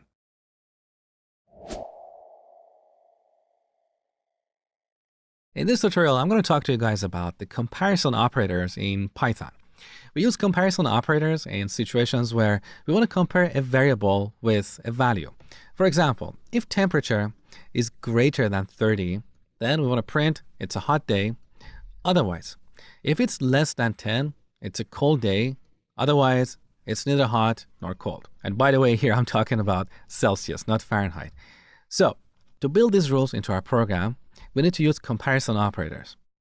Back to app.py. I've defined this temperature variable. Let's write an if statement. If temperature, now we want to check to see if this is greater than 30. So we use the greater than operator. If this is greater than 30, we want to print it's a hot day. Otherwise, let's just print it's not a hot day. Now, when we run this program, we're going to see the second message because 30 is not greater than 30. So our first condition evaluates to false. Let's verify that. So run, it's not a hot day. Okay. Now, if we change the temperature to 35 and run this again, we're going to see a different message. It's a hot day. So this is where we use comparison operators. Now, what we have here, as you know, is an expression because it's a piece of code that produces a value. So more accurately, this is a Boolean expression. So this is the greater than operator. We also have greater than or equal to. We have less than or equal to. Here's the equality operator. So if the temperature equals to 30, then we can say it's a hot day. Note that this is different from the assignment operator that has only one equal sign. You can see if we use one equal sign here, we immediately get this red underline because this is simply an assignment statement. We're changing the value of the temperature. We're setting the value of the temperature variable to 30. We are not comparing it with something else. So we don't have a Boolean expression. We are not producing a Boolean value. Okay? So our equality operator has two equal signs. And finally, we have not equal, which is an exclamation followed by an equal sign. Now, here's an exercise for you. You've probably seen that when you fill out a form online, sometimes the input fields have validation messages. For example, let's say we have an input field for the user to enter their name. Now, if the name is less than 3 characters long, we want to display a validation error like name must be at least 3 characters. Otherwise, if the name is more than 50 characters long, then we want to display a different validation error like name can be a maximum of 50 characters. Otherwise, if the name is between 3 and 50 characters, then we just want to tell the user that name looks good. So go ahead and write a program to implement these rules.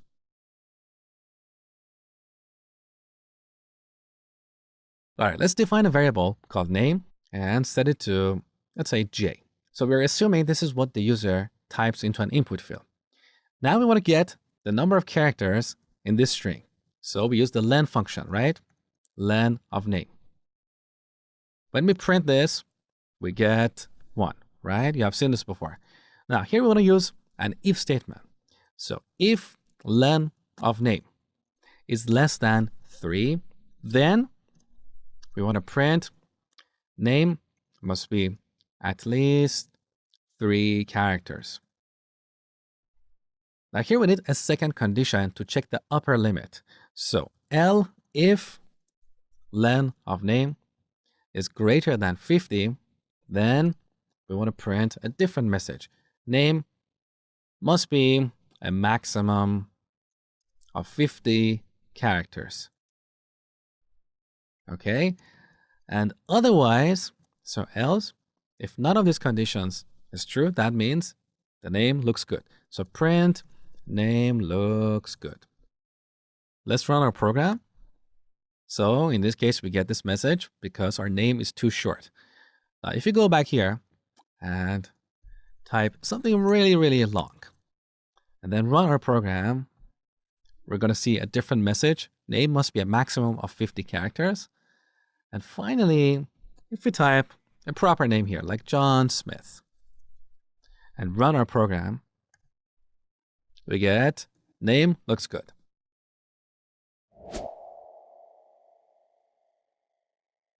Here's another good exercise that combines many of the materials you have learned so far. So earlier you built a program to convert someone's weight from pounds to kilograms. Now we want to extend this program and allow the user to enter their weight in either kilograms or pounds, and then we'll convert it to the other unit. Here's how our program is going to work.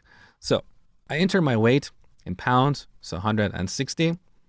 Now it's telling me, is this in pounds or kilograms? So here I need to enter L for pounds or K for kilograms. And by the way, this program is not case sensitive. So whether I enter a capital L or a lowercase l, it takes it as pounds. Now it tells me you are 72 kilos. Let's run this program one more time. This time I'm going to enter my weight in kilos. So 72 is the weight and the unit is kilograms, so K. And it says you are 160 pounds. So go ahead and spend a few minutes on this exercise. You will see my solution next. All right, first, let's ask the user their weight. So we use the input function, weight colon. We get the return value and store it in a variable called weight. Now the second question. So one more time, we use the input function, L for pounds, LPS, or K for kilograms. So let's get that too and store it in a variable called unit. Now we need an if statement. So if unit equals L, then we need to convert this weight into kilograms. However, with this implementation, we are only allowing the user to enter a capital L. If they enter a lowercase l, this code is not going to work. So this is where we use the upper method of string objects. So this unit is a string because, as I told you before, the input function always returns a string. So we can use the dot operator to access all its methods or functions. Here we call the upper method. This will convert whatever the user enters to uppercase, and then we'll compare it with a capital L. Now, if this condition is true, then we need to get the weight and multiply it by 0.45. However, as you know, this weight is a string object, and we cannot multiply a string by a floating point number. We talked about this earlier in this course. So first, we need to convert this weight to a numerical value. So right here, when we call the input function, we can get the return value and pass it to the int function. So we call the int function and give it the return value of the input function. Now, the int function will return an integer so we can store it in this weight variable. So here's the converted weight. Let's store it in a variable called converted. Then we print. Here we can use a formatted string. So we prefix the string with F. We add curly braces to dynamically insert the value of converted variable. And finally, we add kilos. Otherwise, if the unit is kilogram, we need to divide the weight by 0.45. So once again, we type converted equals to weight divided by 0.45. And just to refresh our memory, this division operator returns a floating point number, but if we use double slashes, we'll get an integer. In this case, I want to get a floating point number. So finally, let's print a formatted string. You are, curly braces, converted pounds. Okay. Now let's run this program and see what happens. So weight is 160 in pounds, and that equals to 72 kilos. Perfect.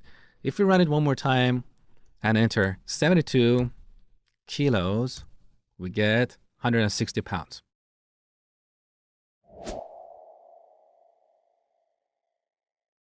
In this tutorial, I'm going to show you how to use while loops in Python. We use while loops to execute a block of code multiple times, and they're often useful in building interactive programs and games. In a future tutorial, I'm going to show you how to build a simple game using a while loop. So let's get started with the basics. We write a while statement, and right after that, we type a condition followed by a colon. As long as this condition is true, the code that we write in this block will be repeatedly executed. Here's an example. We can define a variable like I, as in short for index, and set it to 1. Now, we set our condition to I less than or equal to 5. So as long as I is less than or equal to 5, we can print I on the terminal. And then we need to increment I by 1. So we set I to I plus 1.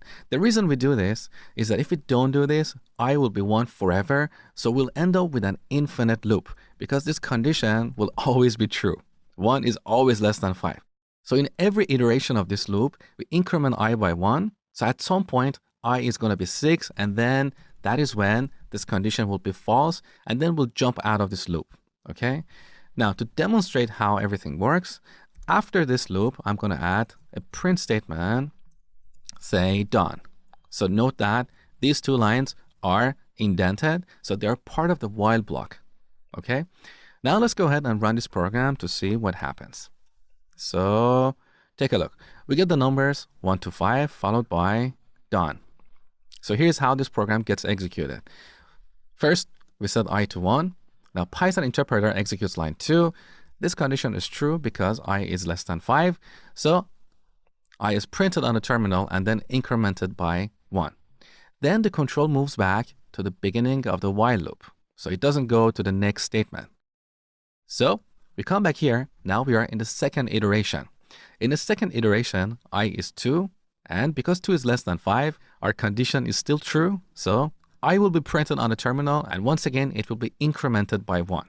So at some point, I is going to be 6. And that's when this condition will be false. So our loop will be terminated. And then this done message will be printed on the terminal. So this is the basics of while loops. Now let's make this program a little bit more interesting. Here we can write an expression like this. We add a string, and in this string we add an asterisk. And then we multiply this string by I. So with this expression, we can repeat a string. When we multiply a string by a number, that string will be repeated. For example, if I is 2, this expression will produce a string with 2 asterisks. Okay, now let's run the program and see what we get. So we get this little triangle shape here because in the first iteration, I is 1. So 1 times an asterisk produces 1 asterisk. In the second iteration, I is 2. So when we multiply 2 by 1 asterisk, we'll get 2 asterisks.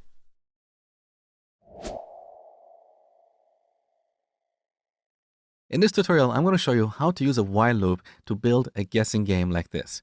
So we have this secret number, which is currently set to 9. Now the computer is asking me to make a guess. So let's say 1, it's not right because the secret number is 9. I can try again. 2, no, it's not right. Let's try again. So I only have 3 chances to make a guess. If I can't guess the number, the program tells me that I failed. Let's run the program one more time. This time I'm going to guess the number. So it's 9. There you go. It says you win. So let's go ahead and build this program using a while loop. All right, let's start by defining a variable to store our secret number. So we call that secret underline number and set it to 9. Now we need a while loop to repeatedly ask a user to make a guess. So while condition colon. What is our condition here? Well, we want to give our user a maximum of 3 guesses. So similar to the last tutorial, we can define a variable like I, set it to 0, and assume this represents the number of guesses the user has made. And then we can write our condition as I less than 3.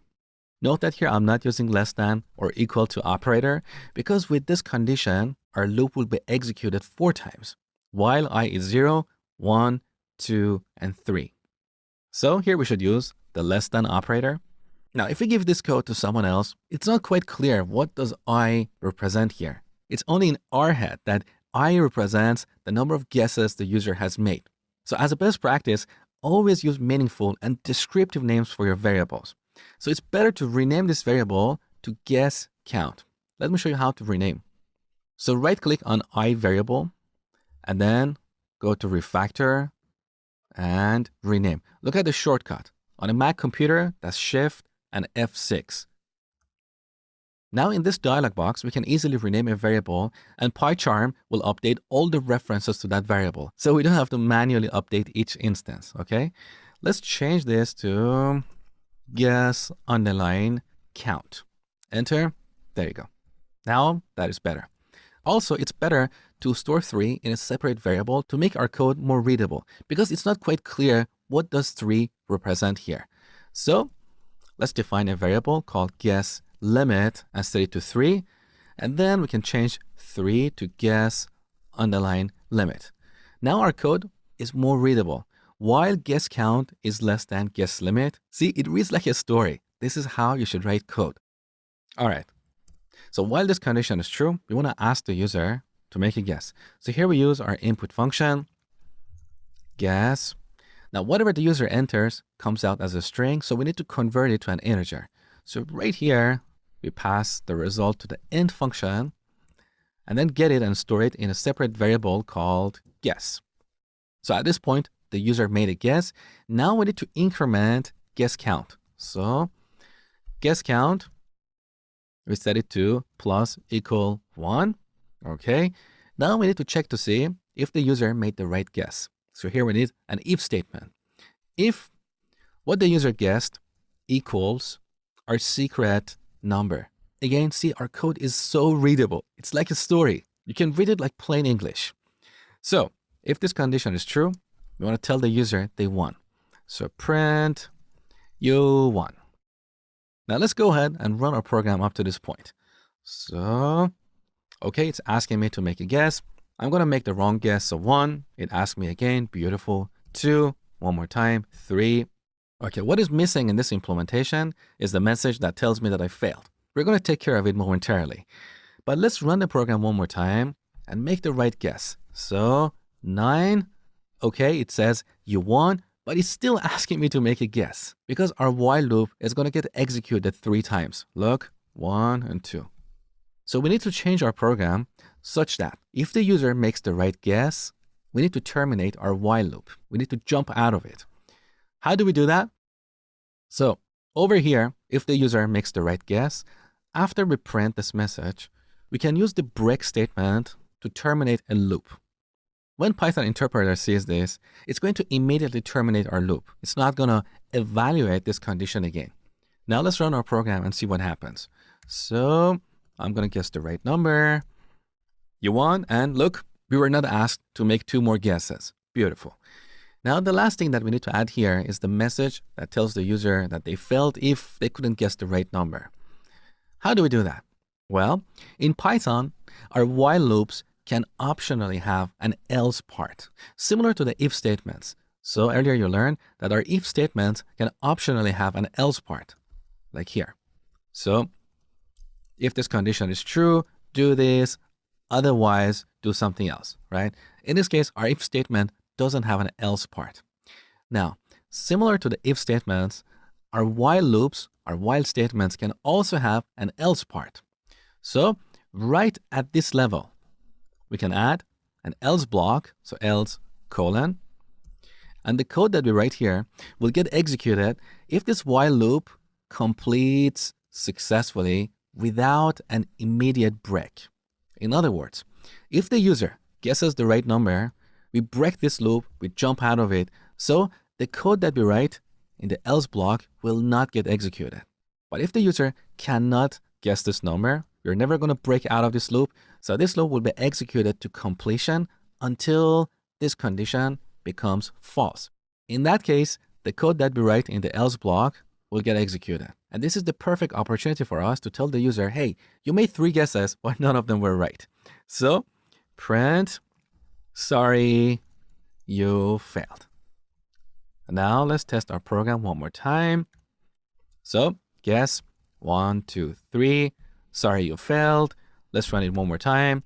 This time I'm going to make a wrong guess and then the right guess. We won and our loop terminated immediately.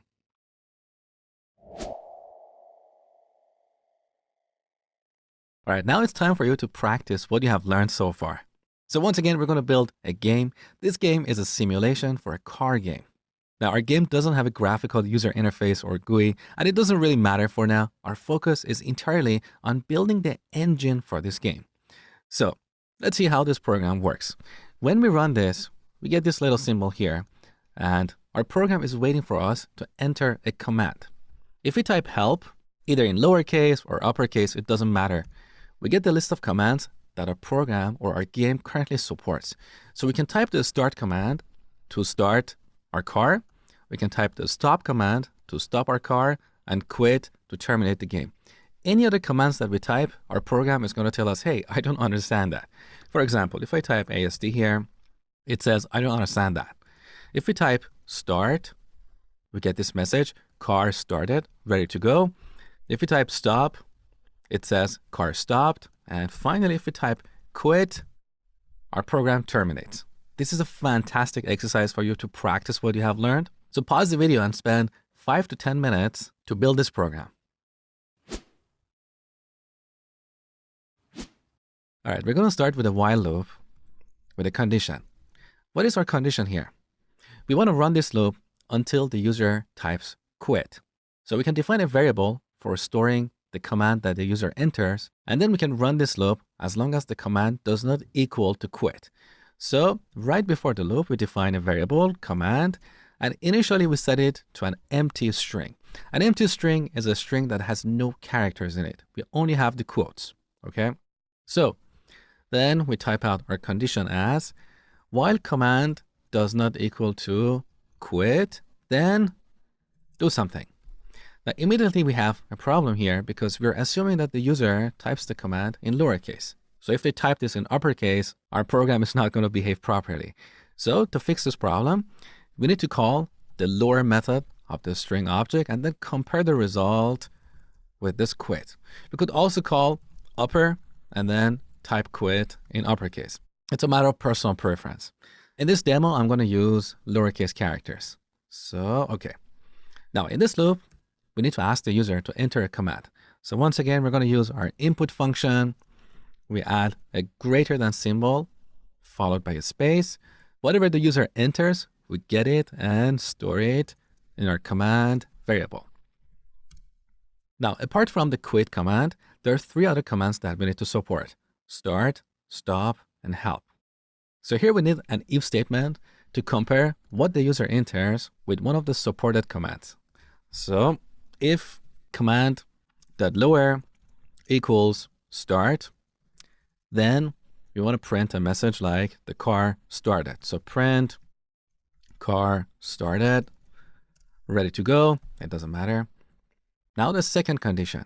What if it's not start? Maybe it's stop. So elif command dot lower equals stop. There you go. Then we print a different message, car stopped. Now look at our code. We have repeated this lower, lower, lower multiple times. This is bad. In programming, we have a term called dry, which is short for don't repeat yourself. So whenever you have duplicate in your code, that means you're doing something wrong. So how can we solve this problem? Well, Instead of calling the lower method in each condition, we can call it right here when we get the input from the user. So this input function, as you know, returns a string.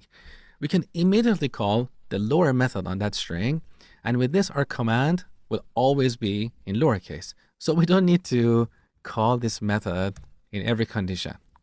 Look, we remove the duplication, and also our conditions are shorter and easier to read. There's also one more place we need to modify, so it's right here. That is better. Now the third command. We need one more elif. If the command equals help, then we want to show the commands that we support. So here we're going to print a multi-line string. So we use triple quotes like this and give the user a guideline like this. So start to start the car, stop to stop the car, and quit to quit. Now finally, we need an else part. So if what the user enters is none of these commands, we're going to tell them, hey, we don't understand this. So else colon print, sorry, I don't understand that. And by the way, note that here, because I'm using double quotes, I can easily use a single quote as an apostrophe. Okay, so let's run our program up to this point and see what happens. All right, let's type start, car started, beautiful, stop, car stopped, help. We get this guideline, but there's so much indentation before our commands. We'll fix that in a second. And finally, let's test the quit command. Oops, our program didn't work properly. Here's the reason. With these if statements, we're comparing the command with start, stop, and help. Anything else will end up here. So that's why our program says it doesn't understand that. So that's why our program says it doesn't understand that command. However, after this else statement, the control will be moved to the beginning of the loop. At this point, our command is quit. So our loop will complete and the program terminates. In other words, when we run this program and type quit, our program actually quits, but we still see this message, which shouldn't appear here. How can we solve this problem?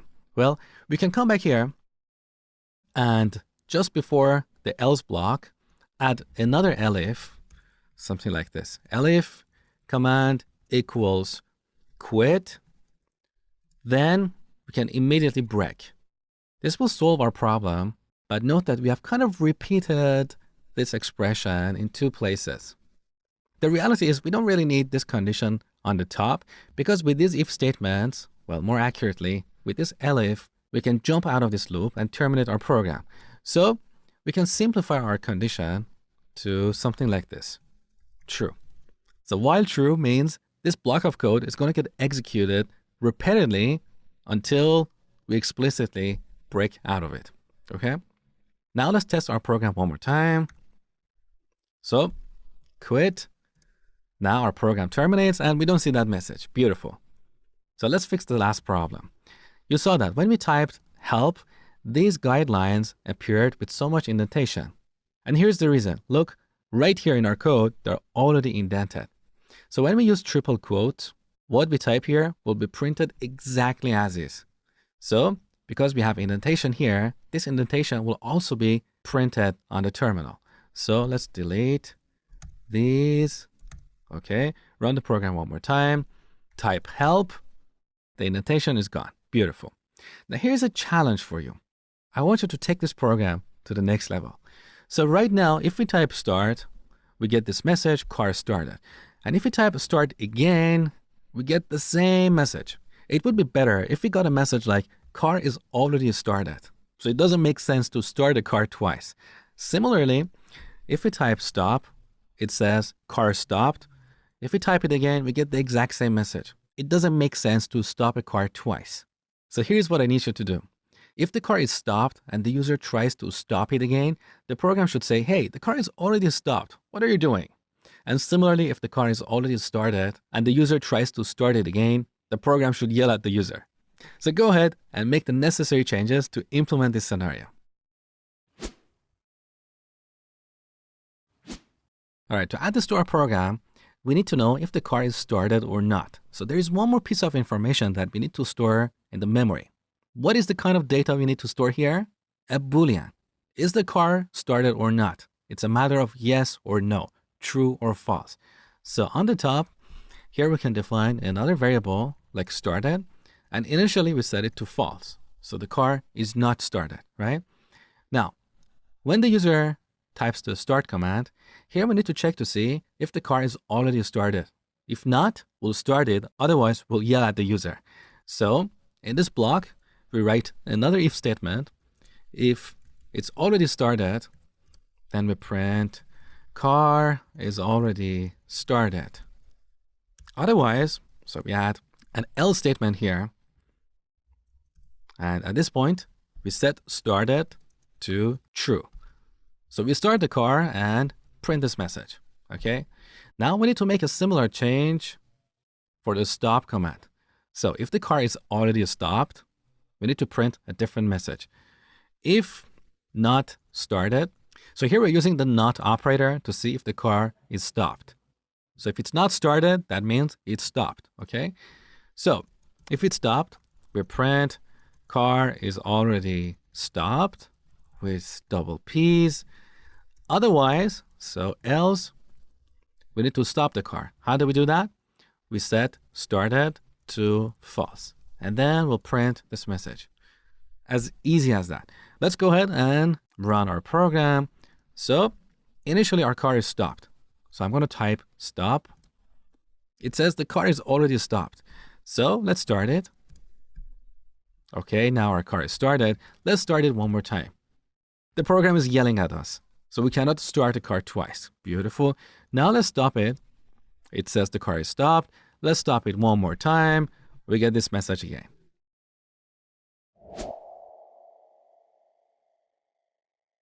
In this tutorial, I'm going to talk to you guys about for loops in Python. In the last tutorial, you learned about while loops. You learned that we use while loops to execute a block of code multiple times. In Python, we have another kind of loop that is a for loop, and we use that to iterate over items of a collection, such as a string, because a string is a sequence of characters. So it looks like a collection. So we can use a for loop to iterate over each character in a string and then do something with it. Here's an example. We type out for, then we define a variable. This is what we call a loop variable. In each iteration, this variable will hold one item. So let's call it item. In here, we type out a string like Python and then colon. So with this for loop, we can iterate over this string. And in each iteration, this item variable will hold one character at a time. In the first iteration, it will be set to P. Then in the second iteration, it will be set to Y. In the third iteration, it will be set to T and so on. Okay. So here we are inside our for block because of the indentation here. So whatever we type here will be executed in each iteration. For now, we can simply print this item. Now, let's run this program and see what happens. So you can see each character in our string is printed on a new line. Let's look at another example. In Python, we can define lists using square brackets. So let me remove this string from here and define a list using square brackets. A list is simply a list of items, like a list of numbers, a list of customers, a list of emails, products, blog posts, whatever. So here we can define a list of names like Mosh, John, Sarah, and then go ahead, run our program. So you can see in each iteration, we get one name and print it on a new line. We can also loop over a list of numbers. For example, 1, 2, 3, 4. Let's run it. Again, we see each number on a new line. But what if we want to iterate over a large list of numbers?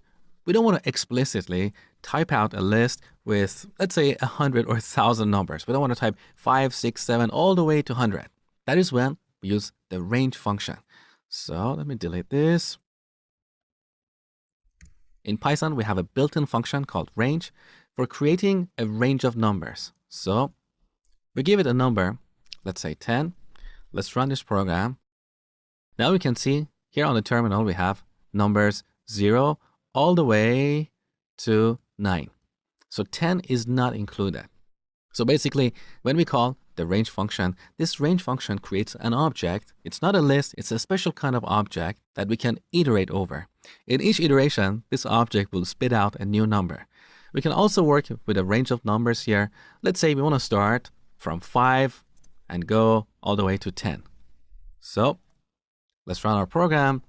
Now we have the numbers 5, 6, 7, and 9. Also, this range function can optionally take a step. So we can pass 2 as the step to this function. And when we run our program, you can see that our first number is 5. Now we go 2 steps forward to get 7. Once again, we go 2 steps forward, we get 9, and that is the end of our range.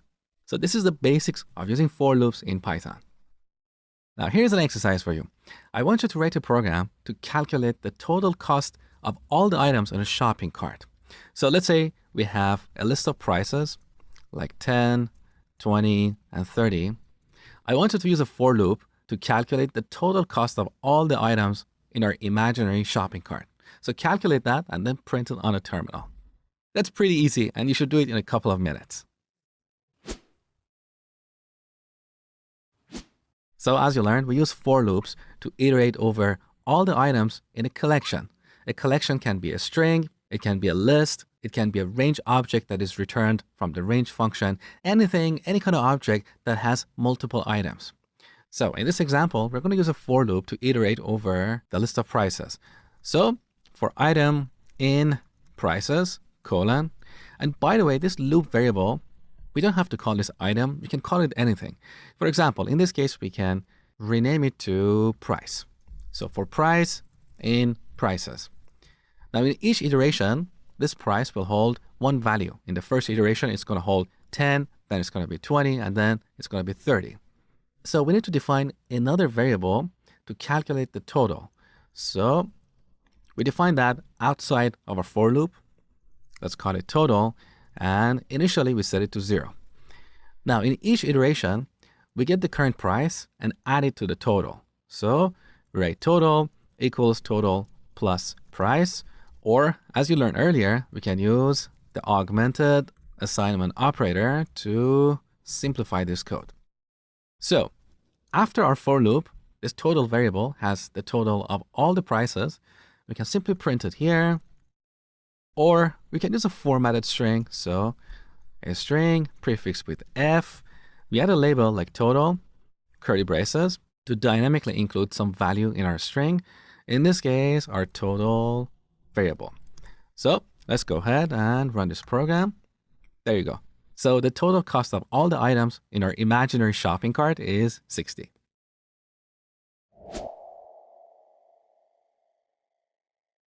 In this tutorial, I'm going to talk to you guys about nested loops in Python. Using a nested loop basically means adding one loop inside of another loop. And with this technique, we can do some amazing things. For example, we can easily generate a list of coordinates.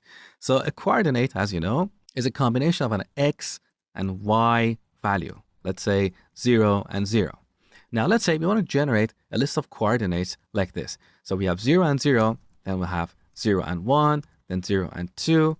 Next, we're going to change X, so we're going to use 1 for the X. And once again, we're going to use these 3 values for the Y coordinates. So 1 and 0, then 1 and 1, and 1 and 2. You got the point. We can easily generate these coordinates using nested loops. Let me show you. So we start with one loop, let's say for X in range 4. With this loop, we can generate values for the X coordinate. Let's print this on the terminal. Okay, so we get the values 0 to 3. Now, for each X, like 0, we should generate a few Y values. So that is where we use a nested loop. So inside of this loop, we're going to add another loop. So instead of just printing X, first we want to add another loop for Y in range, let's say 3. Now we can print X and Y together. So print, here we use a formatted string to display coordinates like this. So we add parentheses. Inside of this parenthesis, first we need to add X, so curly braces, X, then a comma followed by another set of curly braces, and y. Let's run this program and see what we get. There you go. So we have these coordinates 0 and 0, 0 and 1, 0 and 2. Then we have 1 and 0, 1 and 1, 1 and 2, and so on. So let me explain exactly how this program gets executed. So in the first iteration of our outer loop, x is 0, right? Now we are on line 2. Here we have a new loop, which we call an inner loop. In this inner loop, in the first iteration, y is going to be 0. So we'll print 0 and 0 on the terminal. Now the control goes back to line 2, or our inner loop. In this second iteration, y will be set to 1, but we're still in the first iteration of our outer loop. So x is still 0, but now y is incremented to 1. So that is why we see 0 and 1 on the terminal. Once again, the control goes back to line 2. We are in the third iteration of our inner loop. So this will continue until this inner loop completes. That is when y reaches 2, because this range function generates number 0 to 3, but not including 3. So we'll have 0, 1, and 2. After this inner loop completes, then the control goes back to line 1. At this point, we're going to be in the second iteration of our outer loop. So x will be 1, then the control will be moved to line 2, or our inner loop. At this point, this range function is going to generate the numbers 0 to 3 one more time. So this inner loop will be executed 3 times, and then we'll go back to our outer loop. So this is how nested loops get executed. Okay, here's an exercise for you, but this one is a little bit more challenging than the exercises you have done so far. So I really don't expect you to do it, but if you do it, wow, I will be so proud of you. So see what I have done here? Using nested loops, I've written some code to draw this F shape. Can you see that? So let me give you a hint. First of all, we have this list called numbers. In this list, we have these values, 5, 2, 5, 2, 2. These values determine the number of x's we have on each line. So, for example, the first item in this list, this tells us that we should have 5 x's on the first line. There you go. So 1, 2, 3, 4, 5. On the second line, we're going to have 2 x's. On the third line, we're going to have 5 x's, like this.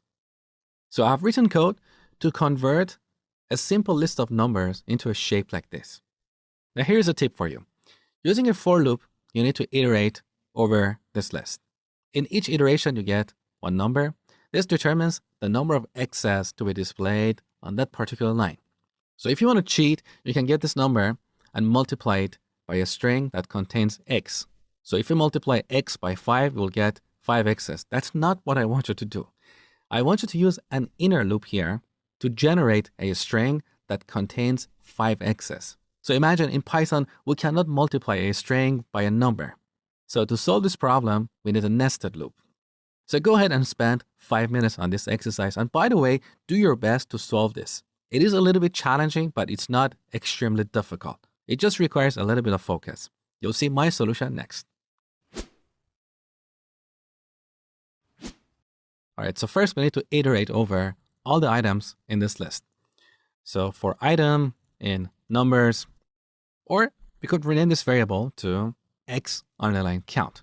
That is the number of x's on each line, okay? Now, I told you that if you want to cheat, you can write code like this. Print x times x_count. If we run this program, we get the same output. So this is the beauty of Python. With Python, we can write expressions like this. We can multiply a string by a number to repeat it. A lot of other programming languages don't support this feature. But for this exercise, I wanted you to imagine that we don't have this feature in Python, so you would have to use an inner loop to solve this problem. Here's how it works. In the first iteration, x count is going to be 5. So we need to generate 5 x's. How can we do that? Well, let's say we define a variable called output, and initially we set it to an empty string. Now we need to add 5 x's to this string. So we can use another loop for count in range of x_count. So we're using the range function to generate a sequence of numbers from 0 up to x count. So in our first iteration, x count is going to be 5. So range of 5 would generate the numbers 0, 1, 2, 3, 4.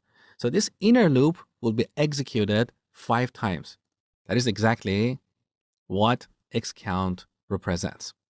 So now, in each iteration, we simply need to append an x to our output variable. So we said output plus equals x. And then after this inner loop, we simply print the output. With this, we'll print 5 x's on the first row. Then we go to the second iteration of our outer loop. At this point, xCount is going to be 2. Now, on line 3, we're going to reset our output variable to an empty string. So we start over. Then we go to our inner loop. This loop will be executed 2 times, so we'll append 2 x's to the output variable and then print it. As simple as that. So see, it wasn't really that difficult, but it was slightly more difficult than the previous exercises. So let's run this program. There you go. Now, if you're adventurous, I want you to modify the values that we have in our numbers list to print an L here.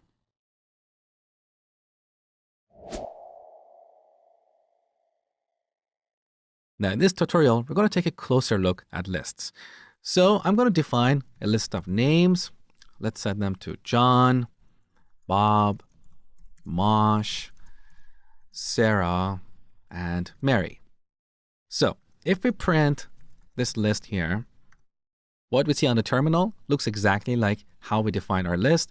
So we have square brackets, and in between these square brackets, we have our items. So we have 5 strings in this list. Now we can also access an individual element using an index, just like how we can access an individual character in a string using an index. So here we type out square brackets and specify an index. The index of the first item in this list is 0.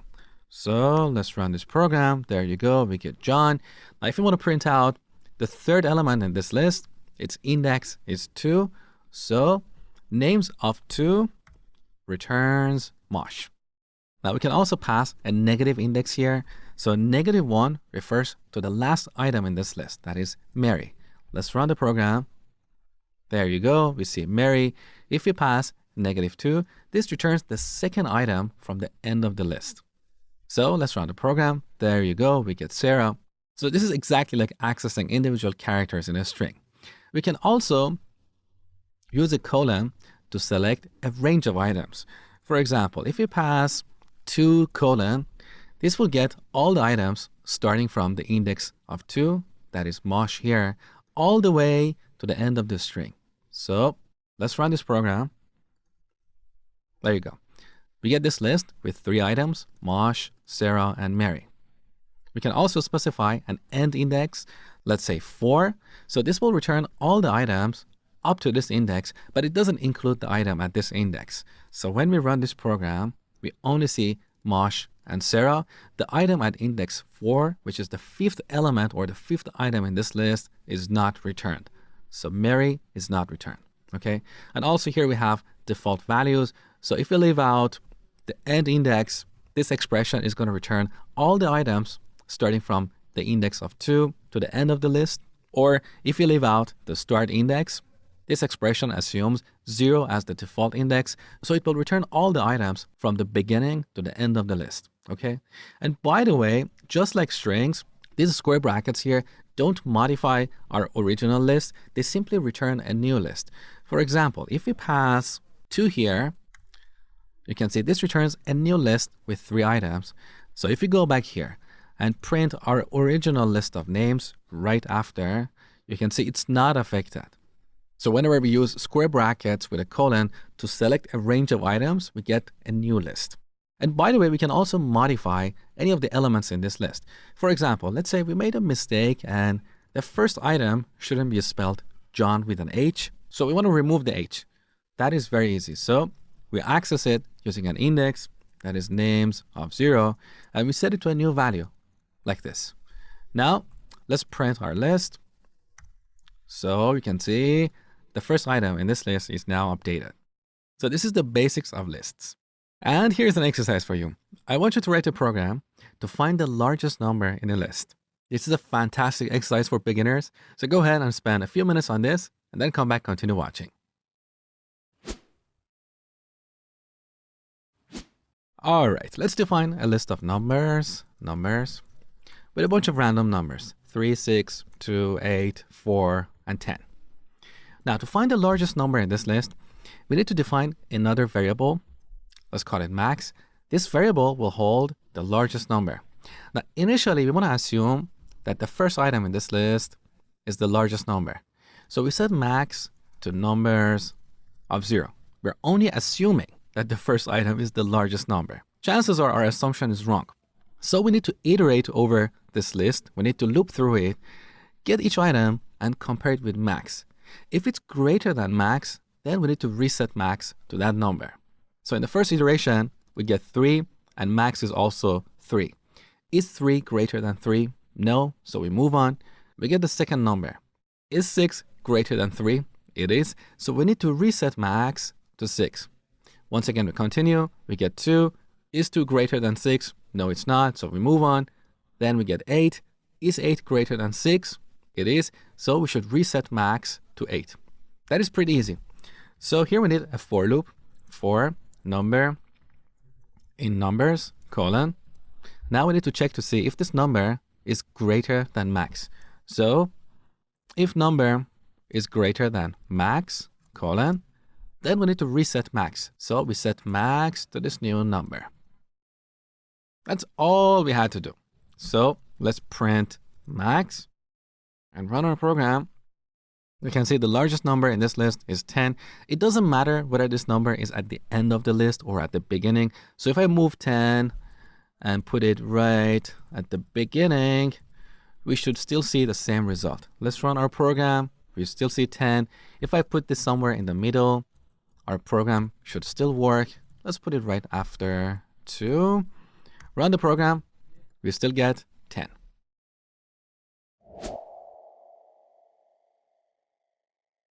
In this tutorial, I'm going to talk to you guys about two-dimensional lists in Python. Two-dimensional lists are extremely powerful, and they have a lot of applications in data science and machine learning. Here's an example. In math, we have a concept called matrix, which is like a rectangular array of numbers. Let me show you. So, 1, 2, 3, 4, 5, 6, 7, 8, 9. So we have a rectangular array of numbers. We have rows and columns. So this is a 3 by 3 matrix in math. Now we can model this in Python using a two-dimensional list. A two-dimensional list is a list where each item in that list is another list. So you want to define a matrix. We set it to a list. Each item in this list is going to be another list, and that list represents the items in each row. So the first item in our list is going to be another list, and in this list we're going to have the values 1, 2, and 3. Now the second item in our matrix list. Once again, we have a list. This list represents the items in the second row. So 4, 5, and 6, and finally 7, 8, 9. So as you can see, we have a two-dimensional list. Each item in our outer list is another list. Okay? So this is how we can implement a matrix in Python. Now to access an individual item in our matrix, once again, we use square brackets. Let me delete this stuff. All right. So how do we access one here? Well, we start with our list. Then we add square brackets. First, we need to go and get the first item in this list, right? So we pass 0. Now this expression returns another list. That is the inner list. In this list, let's say we want to access the second item. So once again, we add square brackets and we pass 1. That is the index of 2 in this list, right? So if we print this on the terminal, we get 2. Okay, so using 2 square brackets, we can access individual items in our matrix. And also we can modify these values using this syntax. So before printing this, let's change it to 20. So matrix of 0 and 1, let's change it to 20 and then print it. There you go, it's modified. Now here we can also use nested loops to iterate over all the items in this matrix. Let me show you. So we start with our rows for row in matrix. So with this loop, we are iterating over our matrix list. In each iteration, row will contain one list, one item, okay? Now, here we need to use an inner loop. So we need to loop over this row, which is a list of items. We can type out for item in row, colon, then print item. Okay, so let's run this program. There you go. We get all the items in our list. Hey, I just wanted to make a quick announcement. In case you haven't seen my website yet, head over to codewithmosh.com. This is my coding school where you can find plenty of courses on web and mobile application development. In fact, recently I published a comprehensive Python course that goes way beyond this beginner's course on YouTube. And if you're serious about learning Python and getting a job, I highly encourage you to enroll in this course. Just like this tutorial, you can watch it anytime, anywhere, as many times as you want. And you will also receive a certificate of completion that you can add to your resume. And the course comes with a 30-day money-back guarantee. So if you're not happy, we give all your money back. No questions asked. The price for this course is $149, but the first 200 students can get it for only $15. So if you're interested, the link is below this video. Click the link and get started. In this tutorial, I'm going to talk to you guys about the list methods or list functions. These are the operations that we can perform on a list. So let's define a list of numbers. Here we pass a bunch of random numbers like 5, 2, 1, 7, and 4. Now, there are a number of things we can do with this list. We can add new items to it. We can remove existing items. We can check for the existence of an item. These are the operations that we can perform on a list. So when we type numbers dot, we can see all these functions, or more accurately, the methods that are available in our list objects. So we can call the append method to add a new item to this list. Let's say 13. Actually, no, it's not a good number. I'm joking. I'm not superstitious. So let's add 20. Doesn't really matter. And then print our list. When we run the program, you can see 20 is added at the end of this list. But what if you want to add a number somewhere in the middle or at the beginning of our list? For that, we use a different method that is called insert. So insert, now this method takes two values. Let me show you. So when we open parentheses, look at this little tooltip above the insert method. You see the first value that we need to pass here is an index. So this is the index at which we want to insert this new item. Let's say we want to add an item at the beginning of our list. So we pass the index position of 0. And then the second value is the actual object we want to add to this list. Let's say we want to add the number 10. Now, when we print this list, you can see that the number 10 is placed at the beginning of the list and all the other items are pushed to the right. We can also remove an item. So we call remove and pass the item that we want to remove. Let's say we want to remove 5. Now we print our list. So you can see 5 is gone and we have 2174. If you want to remove all the items in the list, you can call the clear method. So clear. This method doesn't take any values. So we simply call it and it empties our list. All the items are removed. We also have another useful method called pop. And with this, we can remove the last item in a list. Let me show you. So run our program. You can see the number 4 is removed from the end of our list. Now, if you want to check for the existence of an item in a list, you can call the index method. So we call index and pass a value here like 5. And this returns the index of the first occurrence of this item. So let's print this on the terminal. We don't need this line anymore. So the index of 5 is 0. What if we pass a number that doesn't exist in this list? Let's say 50. Run the program. We get an error. We get a value error. 50 is not in the list. There is also another way to check for the existence of an item. We can use the in operator. So let me show you. We type out 50 in numbers. Earlier, we used the in operator with a string. We could check for the existence of a character or a sequence of characters in a string. Now here we're checking for the existence of 50 in the list of numbers. So let's print this. We get a Boolean value, false. So unlike the index method, this expression doesn't generate an error. So it's safer to use this. We also have another method for counting the occurrences of an item. Let's say we have another 5 over here. Now we can call numbers.count and pass 5. And this should return 2 because we have 2 5s in this list. Take a look. There you go. That is pretty useful. Now, if you want to sort your lists, you can call the sort method. So we call the sort method here. This method doesn't take any values. So look at the return value. That is none. None is an object in Python that represents the absence of a value. So this sort method doesn't really return any values. It simply sorts this list in place. So instead of printing the return value of this method, we simply call it to sort our list and then print our list. Take a look. Now all the items are sorted in ascending order. We can also sort the items in descending order. So after we sort the list, we can call the reverse method, and this simply reverses our list. Now let's go ahead and run our program. Take a look. Our numbers are sorted in descending order. And one last method I want to show you here that is pretty useful is the copy method.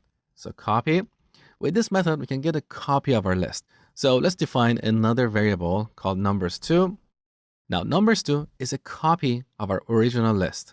So if you make any changes to our original list, if you add new items to it, if you remove existing items, these operations are not going to impact our second list. Let me show you. So after we take a copy of our numbers list, let's add a new item to this list. So numbers.append 10. So the first list is updated. So now we have a new item in our first list. Then let's print the second list. Take a look. We don't have the number 10 here because these are two independent lists. So these are all the operations that we can perform on lists. We can add new items to a list. We can remove existing items. We can check for the existence of an item. We can sort our lists and copy them. Now here's the exercise for this tutorial. I want you to write a program to remove the duplicates in a list. Again, this is a fantastic exercise. So spend a few minutes on this and then come back, continue watching. All right, let's say we have a list of numbers with a bunch of duplicates. So 2, 2, 4, 6, 3, 4, 6, 1. We want to remove the duplicates. So we need to define another list. Let's call that Unix. Initially, we set it to an empty list. Then we need to iterate over our first list, get each item, and if we don't have that number in this Unix list, then we'll add it to the second list. As simple as that. So for number in numbers, now we need to check to see if we have this number in the second list. So we use the in operator. If number not in Unix, so note that here we are using the not operator. So if we don't have this number in this Unix list, then we'll need to add it. So Unix.append number. That's all we have to do. So let's go ahead and print the Unix list. There you go. So we have 2, 4, 6, 3, and 1. The duplicates are removed.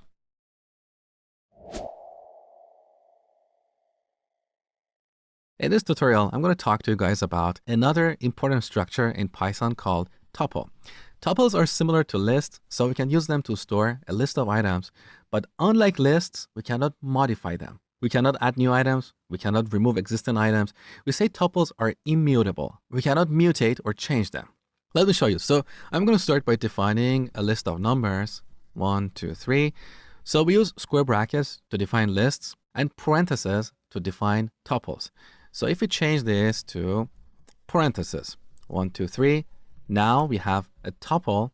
So if we type numbers dot, look here, we don't have the append or insert methods. So we cannot add new items to this tuple. We also don't have remove, clear, and pop. We cannot remove any of these items here. We only have two methods, count and index. We use count to count the number of occurrences of an item and index to find the index of the first occurrence of an item. So we can only get information about a tuple. We cannot change it. And by the way, these other methods that you see here, they start with 2 underscores. We refer to these as magic methods. They're more of an advanced topic, so they go beyond the scope of this tutorial. If you're interested to learn about them, you can get my Python course. I've covered them in detail. So similar to lists, we can access individual items using square brackets. So we can get the first item like this and then print it on the terminal. There you go. The first item is 1. But if we try to change the first item, we'll get an error. So numbers of 0, we set it to 10 and run our program. There you go. We get this type error because the tuple object does not support item assignment. So we cannot mutate or change tuples. They are immutable. Now, practically speaking, most of the time you'll be using lists, but tuples are also useful. If you want to create a list of items and you want to make sure that nowhere in your program you accidentally modify that list, then it's better to use a tuple.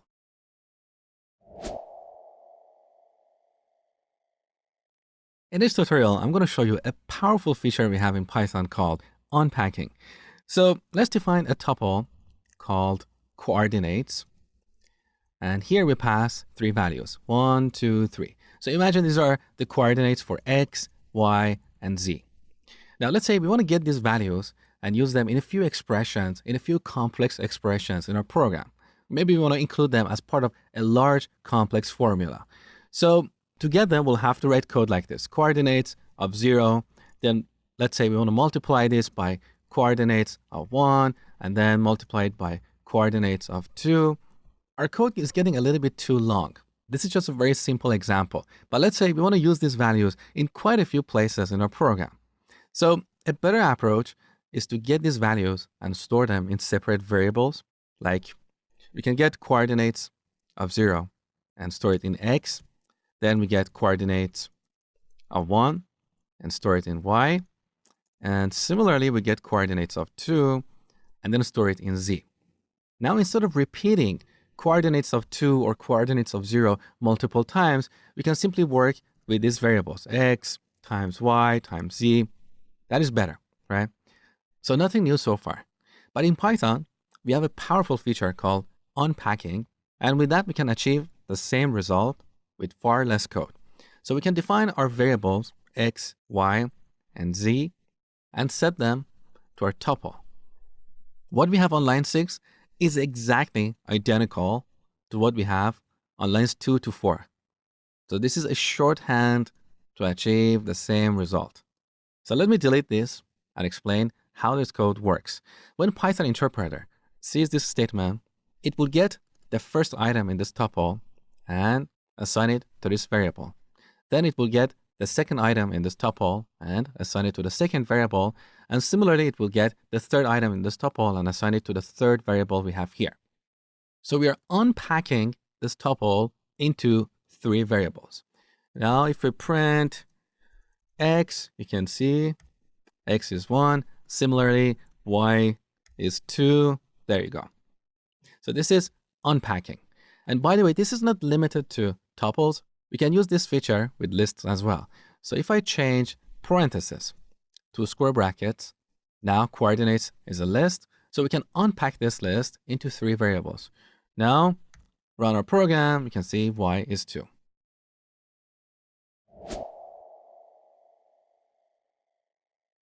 In this tutorial, I'm going to talk to you guys about dictionaries in Python. We use dictionaries in situations where we want to store information that come as key value pairs.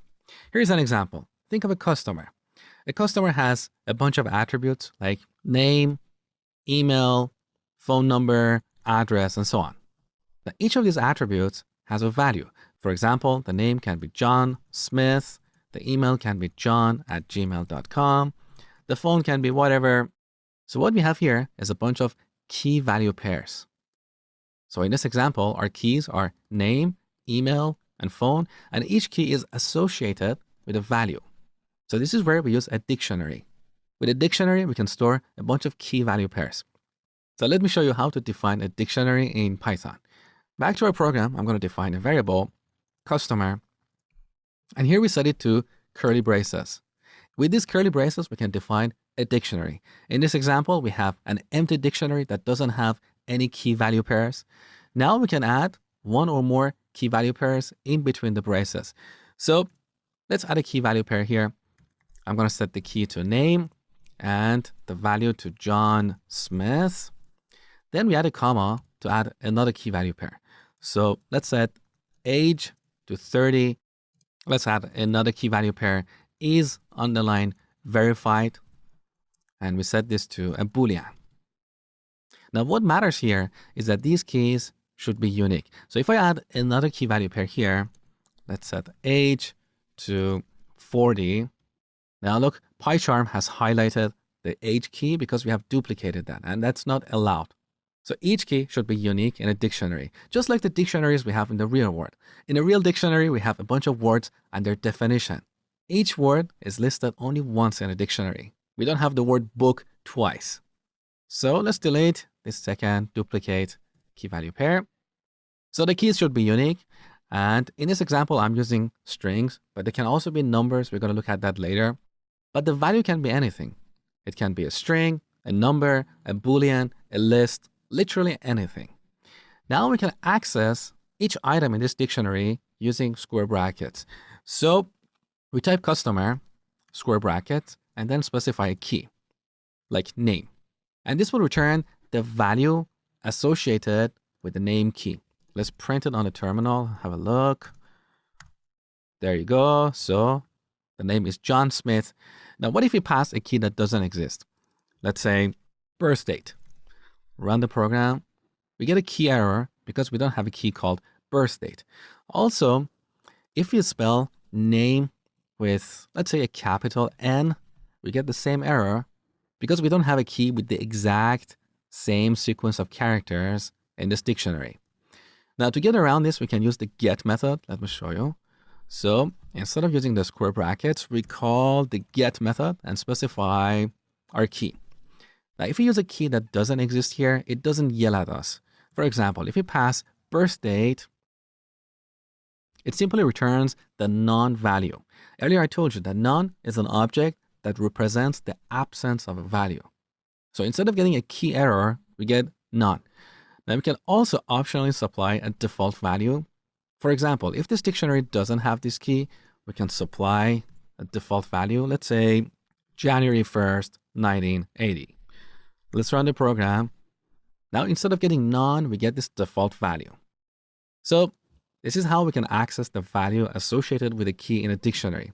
We can also update these values. For example, before our print statement, we can write code like this: customer of name. Let's update the name to Jack Smith.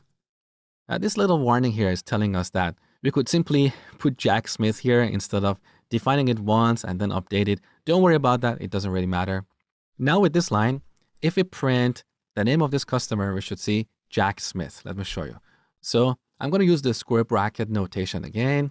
Let's print the name of the customer. You can see that is updated here. We can also add a new key here. Let's set the birth date to some value like January 1st, 1980.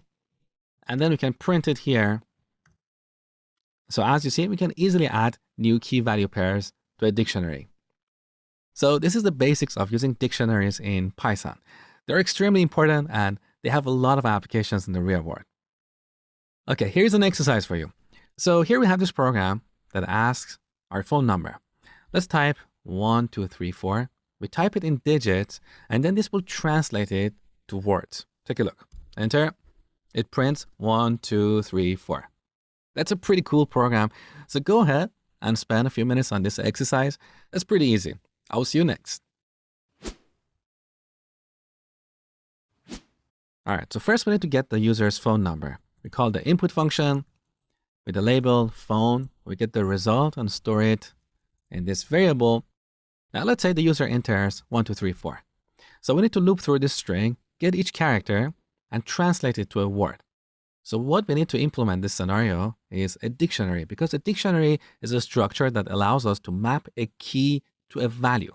So we can have a dictionary with keys like 1, 2, 3, 4, and we map each of these keys to a word. So we can map the digit 1 to the word 1. We can map 2 to TWO. You got the point. So let's define a dictionary. We can call it digits underline mapping. Now in this dictionary, I'm going to add a few key value pairs. 1, we map it to 1, 2 to 2, 3 to 3, and finally 4 to 4. Now technically we should add all the digits from 0 to 9, but I don't want to waste your time typing repetitive things here. You got the point. So let's move on. Now we need to loop through the phone string. So for character in phone, we get each character and then use it to access a key value pair in our dictionary.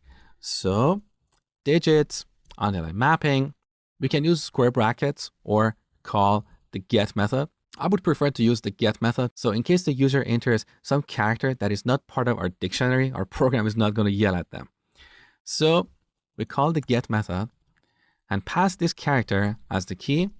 And if we don't have this key, we can supply a default value like an exclamation mark. So with this, we'll get a word. Now we need to add this word to an output string. So we can define an output string. Initially, we set it to an empty string. In each iteration, we get this and add it to our output string. So we type output plus equals this.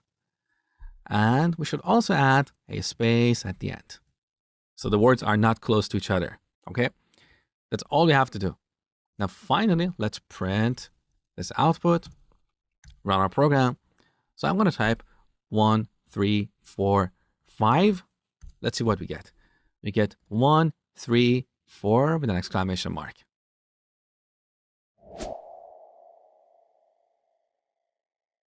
In this tutorial, I'm going to show you something really cool that you can do with dictionaries. So here we have this program. We can type a message like good morning, followed by a smiley face. When we press enter, we get this beautiful smiley face. Or we can type I am sad with a sad smiley face, and it gets translated to this beautiful emoji. So this is another application of using dictionaries. We have a dictionary that maps these characters into smiley faces. So let's go ahead and build this program together. We start by calling the input function. Here we pass a greater than symbol as an indicator for the user to type a message. We get that message, store it here.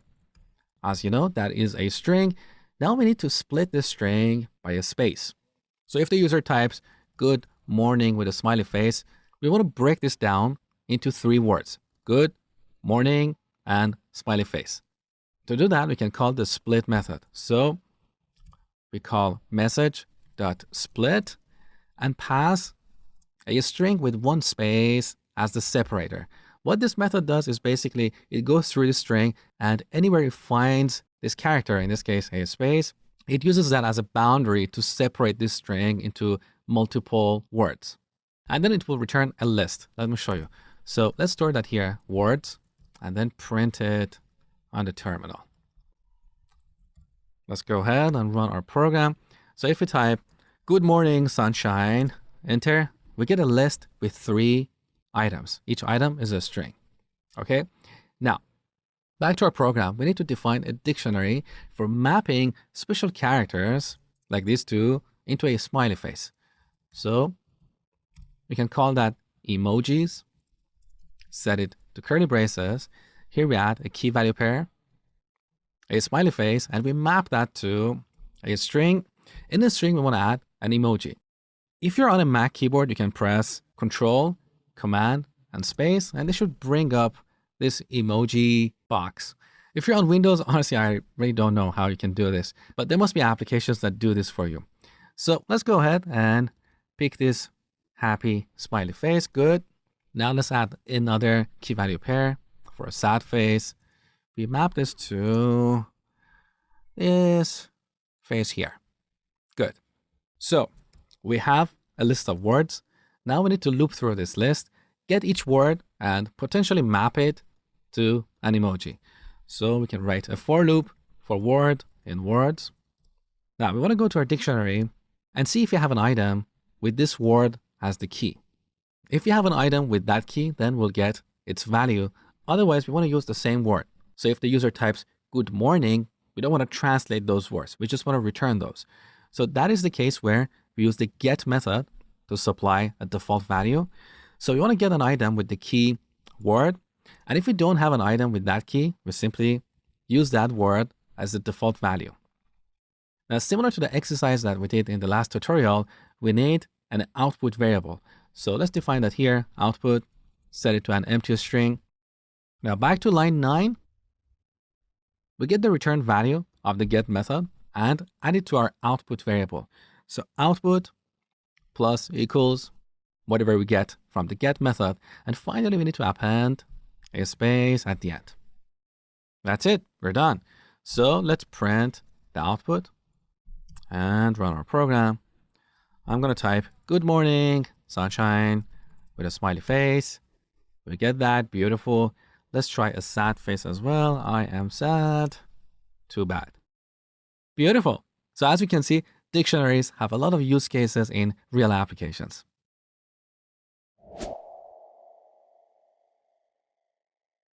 Here's a solution from the last tutorial where we created an emoji converter. Now, so far we've been writing all our code right here in app.py, but as our programs grow, we need a better way to organize our code. We need to break up our code into smaller, more manageable, and more maintainable chunks, which we call functions. So a function is a container for a few lines of code that perform a specific task. For example, you have learned about a few of the built-in functions in Python like print and input. Each of these functions have a purpose. They know how to perform a specific task. So when building large, complex programs, we should break up our code into smaller, reusable chunks, which we call functions, to better organize our code. And that's what I'm going to show you in this tutorial. So let's write a simple program for printing a greeting message. So we're going to do a print, hi there, and let's add another message, welcome aboard. So here we have a simple program with only 2 lines of code. Now let's say these 2 lines, potentially we're going to need them in other programs. So we can put them in a function that we can reuse. Let me show you how to do that. So we start typing out def, that is a reserved keyword in Python, and it's short for define. When Python interpreter sees this, it knows that we're defining a function. Next, we need to give our function a name. Let's say greet underline user. So all the best practices you learn about naming your variables also apply here, which means you should name your functions with lowercase characters.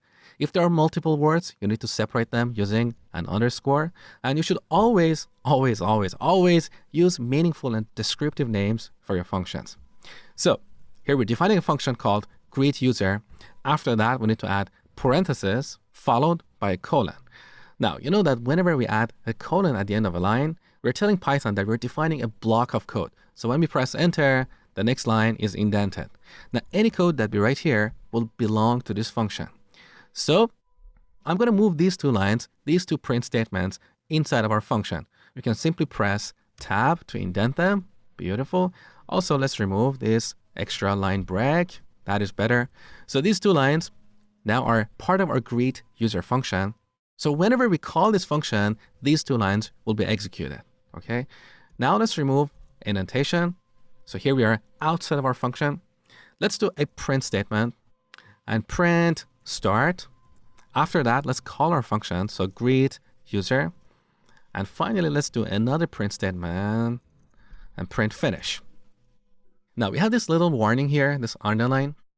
If you hover your mouse over this line, this tooltip is telling you that we should add 2 blank lines after function definition. This is coming from PEP 8, which is a document that defines the best practices for formatting our code. We'll look at that in the future. So for now, to make PyCharm happy, let's add an extra line break after this function. So whenever we define a function, we need to add 2 line breaks after. Okay. So now let's run our program and see what happens. All right. So we get 4 messages on the terminal. First, we get the start message. Then we get the messages coming from our greet function. So hi there and welcome aboard. And finally, we see the finish message.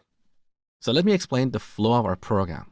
When Python runs this code, it doesn't actually print these 2 messages on the terminal because these lines of code are inside of this function.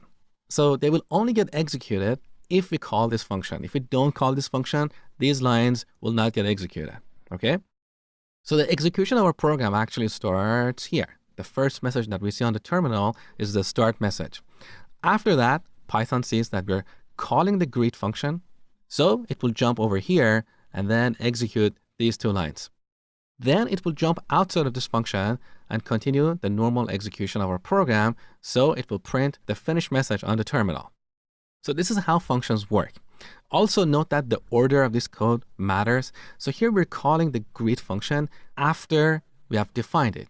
If you try to call it before you define it, you will see an error. For example, if we call the greet user function right here, see, we immediately get this red underline, which says unresolved reference greet user, which basically means Python doesn't know what is this greet user. It's not defined anywhere.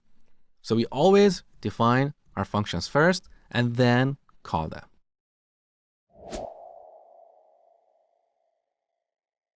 Here's the function we created in the last tutorial. Now I got a question for you.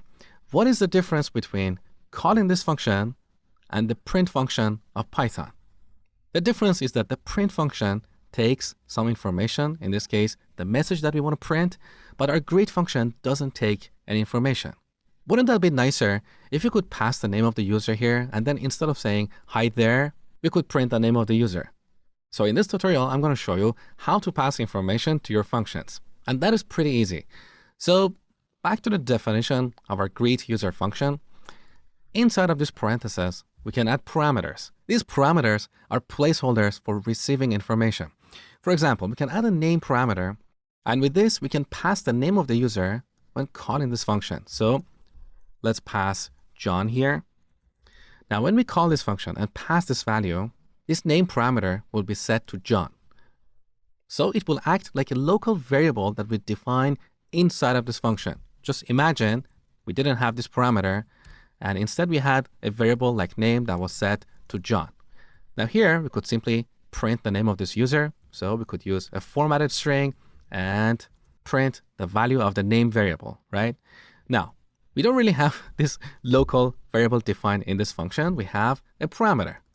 It's exactly the same thing. So with these parameters, we can receive information in our functions. Now let's go ahead and run this program. So take a look. We get, hi John, welcome aboard. We can take this to the next level. Now we can call this function one more time. So greet user, and this time supply a different name. Let's say Mary. So we are reusing our greet function and passing it a different value. Imagine if we didn't have this function, we would have to repeat this line twice. Once for hi John and another time for hi Mary. So this is the benefit of defining functions. We can take a few lines of code that have a specific purpose and put them inside of a function. So now let's run our program one more time. There you go. So we get hi John, welcome aboard. Then we get hi Mary, welcome aboard. Now note that when a function has a parameter, we are obligated to pass a value for that parameter. So if we remove John from here and run our program, we get this type error, greet user missing one required positional argument. Argument in programming is the value that we supply to a function. So back to this example, Mary in this case is an argument that we pass to the name parameter. A lot of programmers don't know the difference between parameters and arguments and think they are the same, but they are not. Parameters are the holes or placeholders that we define in our function for receiving information.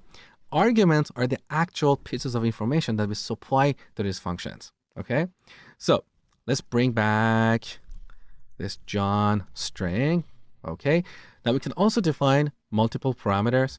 For example, let's rename this parameter to first name. As I told you before, you can right click here, go to refactor, and then rename, or preferably you can use a shortcut. So the shortcut for this on Mac is Shift and F6. And this brings up the rename dialog box. Here we can change this to first underline name.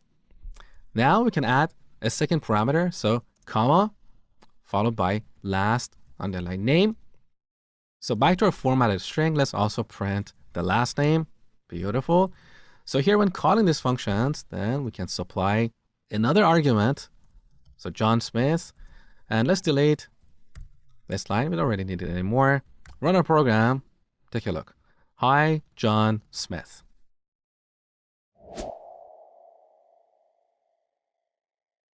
So in the last tutorial, you learned that whenever we define parameters for our functions, we should always supply values, otherwise we'll get an error.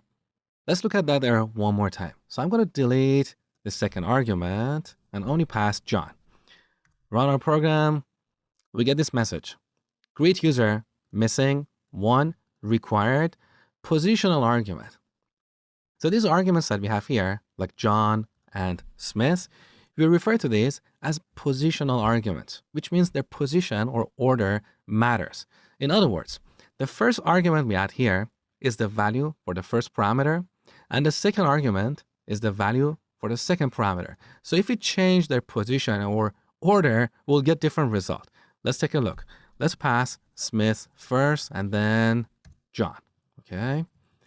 Delete. That's good. Let's go with this. So instead of getting hi John Smith, we get hi Smith John. So that is the reason we refer to these arguments as positional arguments. Their position or order matters. But in Python, we also have keyword arguments, and with those, the position doesn't matter. Let me show you how they work. So let's say here, we want to pass John as the value for the first name parameter. We can simply specify that here. So first name equals John. Now what we have here is a keyword argument.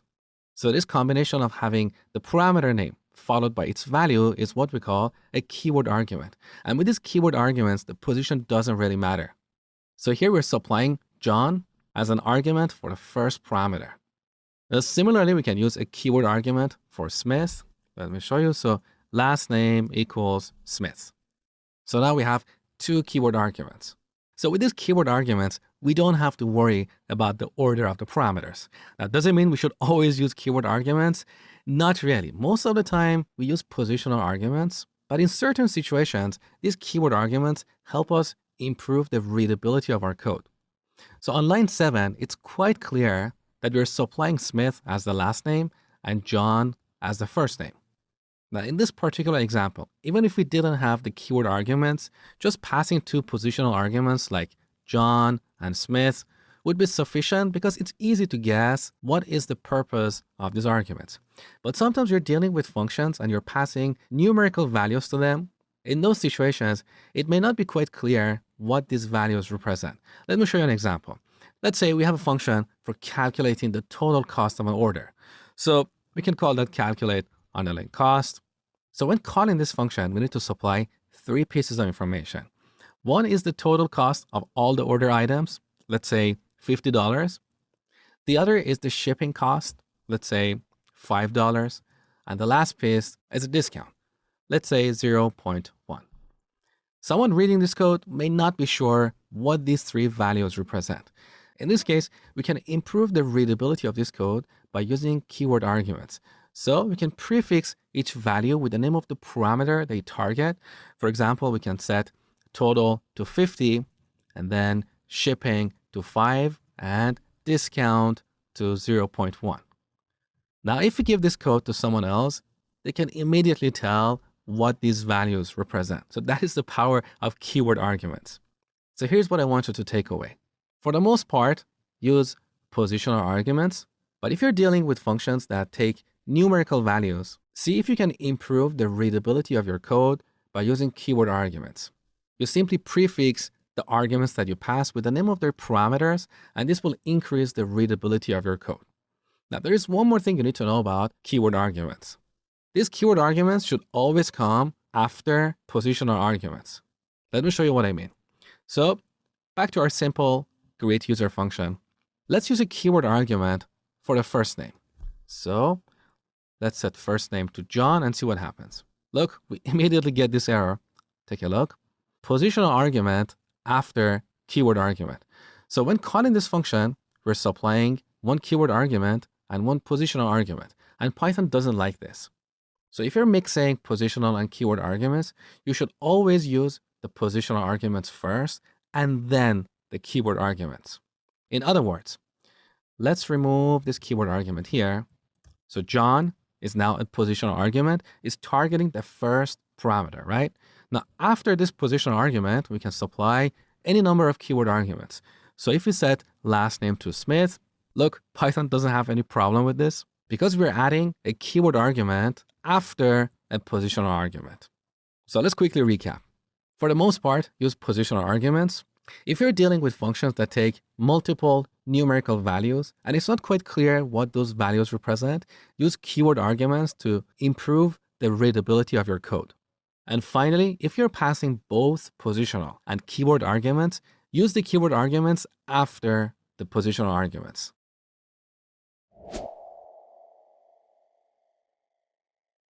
So far, you have learned how to create functions and send them information using their parameters. In this tutorial, I'm going to show you how to create functions that return values. This is particularly useful if you're doing some kind of calculation in your function and you want to return the result to whoever is using your function. Let me show you. So let's start by defining a function called square. This function simply calculates the square of a number. So we need to add one parameter here, that is our number. Now here we want to calculate number times number. That is the square of a number. Now to return this number outside of this function, we simply use the return statement. So return. Now our square function is very simple. It only has one line of code.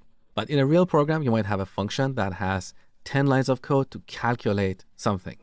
So this return statement is very valuable. With that, we can return values to the callers of our function. So with this, when we call the square function, let's say we give it 3, now this function returns a value, just like the input function of Python. This input function waits for the user to type something and press enter, and then it will return the user's input as a string. So we can get it and store it in a variable like this, right? We have the same story with our square function. So our square function returns a value. We can simply get it and store it in a variable. Let's call that result. Now we can print result on the terminal. There you go. So result is 9. We could also pass this function call directly inside of the print function without defining a separate variable. Sometimes this is useful for writing shorter code. So in this case, we don't really need this result variable. We simply want to print the square of 3. So we could simply pass this function call right here as an argument for the print function. So let's delete this variable. Now our code is shorter. So with this, we're calling the square function. This returns a value, and we'll pass that value as an argument to the print function. Okay? When we run this program, we get the exact same result. There you go. Now, what happens if we don't use a return statement in our function? So in the last example, we simply used a print statement.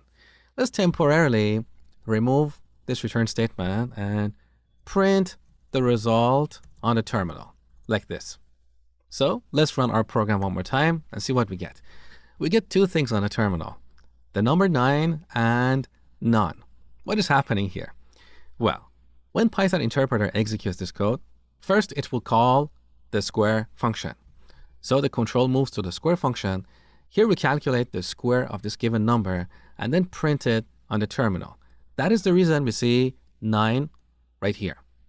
Now, by default, all functions return the value none. So if we don't have a return statement here, by default, Python returns none. None is an object that represents the absence of a value. It's like nothing, or null in C, C++, Java, and JavaScript. So in this example, we didn't have a return statement, and by default, Python returned none from this function. So after this square function is executed, the value none is returned and passed as an argument to the print function. That is the reason we see none on the second line. So here are the two things you need to take away from this tutorial. By default, all functions in Python return none. You can change that. So if you have a function that calculates something, you can return the result using the return statement.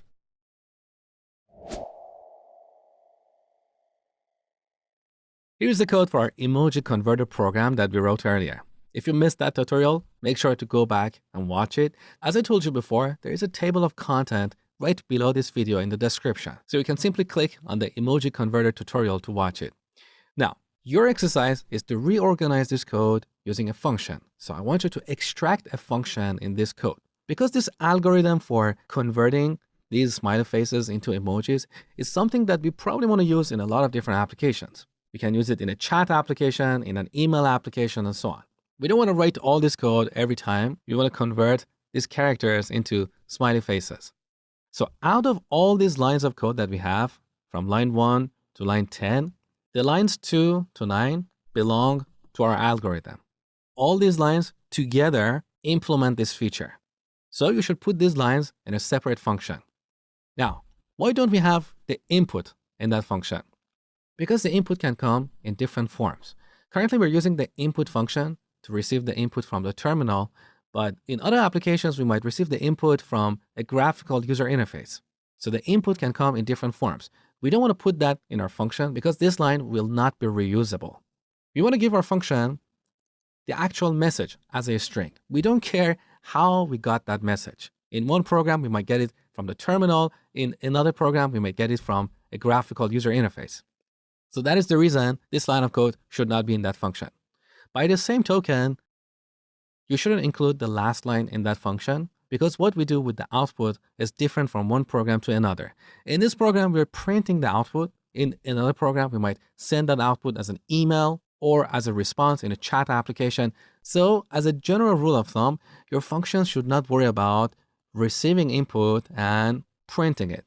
These lines of code should not belong to your functions. So go ahead and reorganize this code by extracting a function.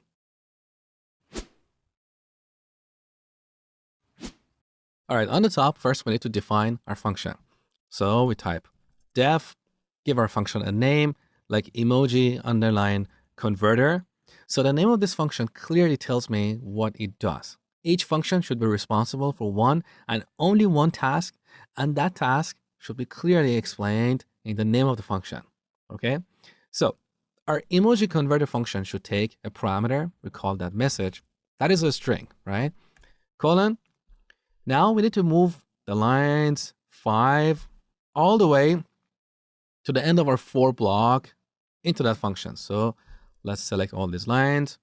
We can cut them from here by pressing Command and X on Mac or Control and X on Windows. Then we paste them here. As you can see, these lines are automatically indented, so they are part of the emoji converter function. If this didn't happen on your computer, make sure to select these lines and use the tab to indent them. All right, so here's our emoji converter function. Beautiful. Now, after that, in the main flow of our program, first we get the input from the user. We store it in this variable message, and then we call emoji converter and pass this message. This function should return a value. That is what we calculate at the end of this function. So right after this for block, we need to add a return statement, return output. Now that our function returns a value, we can get it and store it in a separate variable. Let's call that result. And then we can simply print that here, or we can make this code shorter. We don't really need this variable here. So we can simply call the emoji converter and print the result like this. Now here we have another line because, as I told you before, we need 2 blank lines after our function definitions. So currently we have only 1 blank line. We need to add another blank line. Good. Let's go ahead and run this program to make sure everything works as before. So I'm going to type a message like good morning with a smiley face. Good. Let's run it one more time. I'm sad. Too bad. Okay, beautiful. So here's the final result. We defined this function called emoji converter. This function takes a parameter called message and finally returns the output.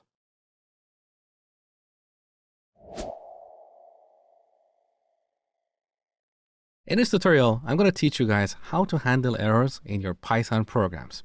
So let's start by writing a small program to get the user's age from the terminal. So we call the input function input, add a label here like age. This returns a string, so we need to pass it to the int function and then store the result in a variable called age. Now let's print age to make sure we have implemented everything properly. Run our program. We type 20, 20 is printed here. Beautiful. Now look at the exit code of this program. Exit code 0 means our program terminated successfully. There were no errors. But what if we run this program one more time, and instead of entering a numerical value, we enter something like ASD. We get a value error with this message, invalid literal for int with base 10. Basically, what this message is telling us is that this string ASD does not contain a valid whole number that can be converted to an integer. Now look at the exit code of this program. Exit code 1 means our program crashed. So 0 always means success, and anything but 0 means crash.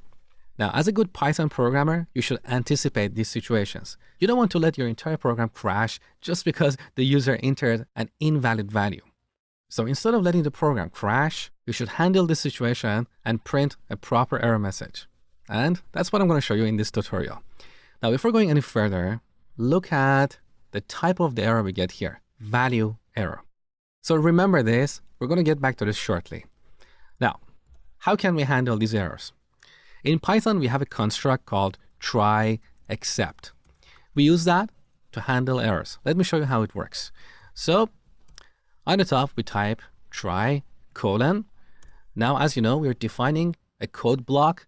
So I'm going to move these two lines inside of our try block. So press tab here and remove this blank line.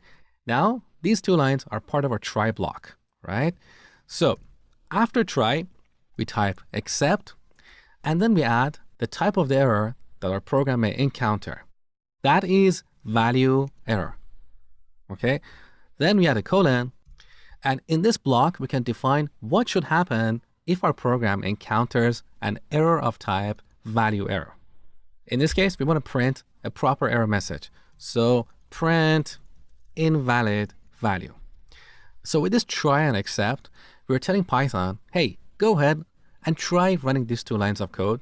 If you encounter an error of type value error, then instead of crashing the program, print this error message on the terminal. So this is how this works. Now, more accurately in programming terms, we refer to this kind of error as an exception. So an exception is a kind of error that crashes our program. So if the user enters an invalid value, this line of code, line 2, will raise an exception, and on line 4, we'll catch it and print this error message so our program will no longer crash. Let me show you.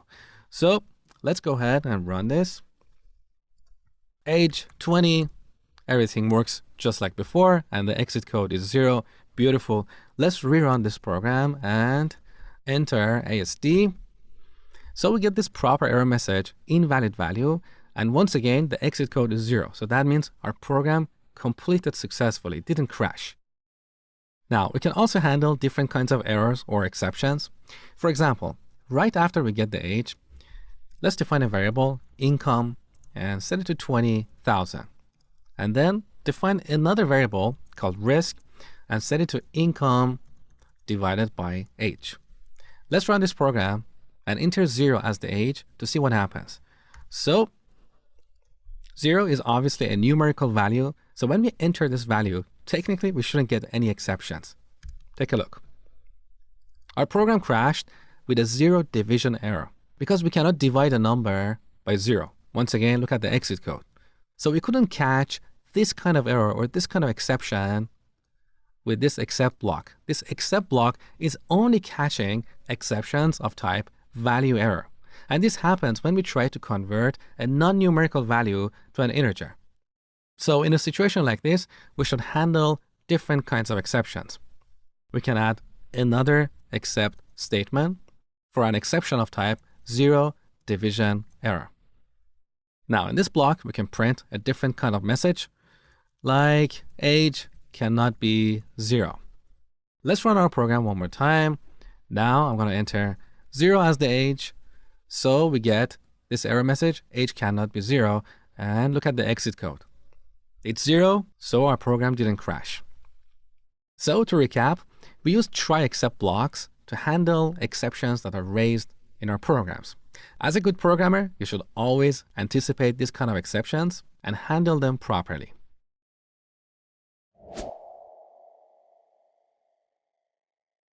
In this tutorial, I'm going to talk to you guys about comments in Python. We use comments to add notes or comments to our programs. For example, here I'm going to make a print statement.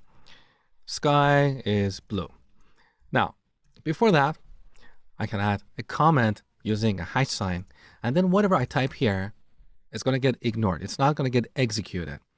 Let me show you. So let's run this program. Look, we only see this message, sky is blue. So with this comment, we can explain something about our code. We can use that as reminders to fix things or clean things up, or we can use it to communicate things with other developers reading our code. Why we have written this code in a certain way. These are good use cases for using comments. We can also have comments over multiple lines, so we can simply add more comments. Each line should start with a new hash sign. Now, one thing you need to avoid when using comments is explaining what the code does. So here's an example of a bad comment. Let me just delete these two lines. And with this comment, I'm going to say print sky is blue. Why is this a bad comment? Because it's telling me the obvious. It is obvious that the next line is going to print sky is blue.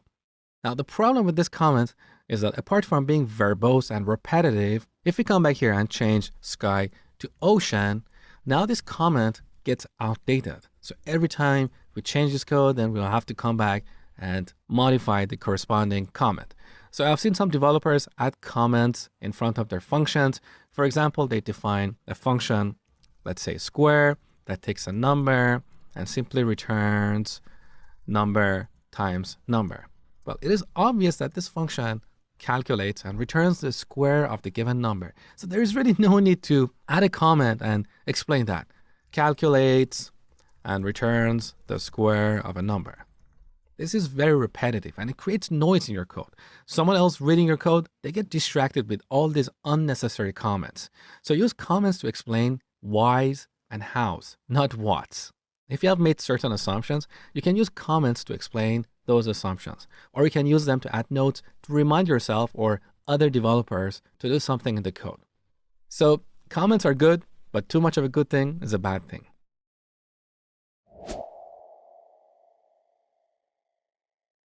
In this tutorial, I'm going to talk to you guys about classes in Python.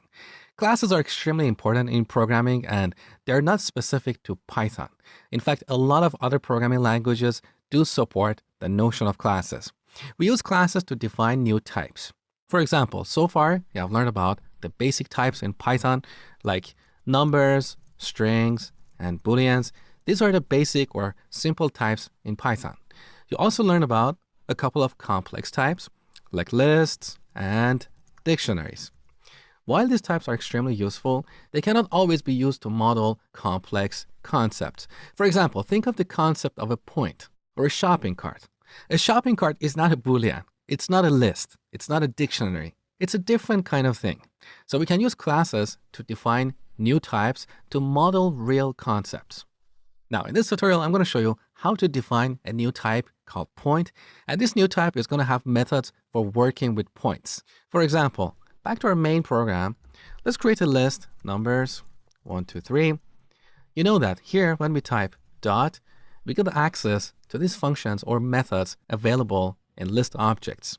Now, similar to this, we're going to create a new type called point. This point is going to have methods like move, draw, get, distance from another point. These are the operations that we can perform on points. So let me show you how to do this. We start by defining a class using the class keyword. And right after that, we give our class a name. Now look at the naming convention I have used here. I've capitalized the first letter here. This is what we call Pascal naming convention. So the convention we use for naming our classes is different from the convention we use for naming our variables and functions. For variables and functions, we always use lowercase letters and we separate multiple words using an underscore. But when naming classes, we don't use an underscore to separate multiple words. Instead, we capitalize the first letter of every word. So in this case, our class has only a single word. If it had multiple words, let's say email client, look, I've capitalized the first letter of every word. Once again, this is called Pascal naming convention, and it comes from the old Pascal language that you might have heard of. So back to our point class. Here we add a colon, which means we're going to define a block. Now, in this block, we can define all the functions or methods that belong to points. For example, we can define a function called move for moving a point. Now, note that as soon as we type open parentheses, PyCharm automatically adds self here. This is a special keyword, and we're going to get back to this shortly. So, for now, in this method, let's print move on the terminal. Now let's define another method like draw. So define draw. And in this method, let's print draw on the terminal. Now let's remove the indentation. We're done with the definition of our point class. So we need to add 2 line breaks. Okay. So with this class, we defined a new type. With this new type, we can create new objects.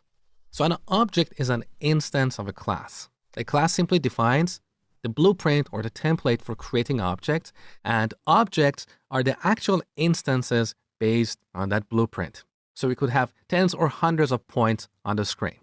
These are the objects or the instances. So to create an object, we type out the name of our class and then call it like a function. This creates a new object and then returns it. So we can store that object in a variable.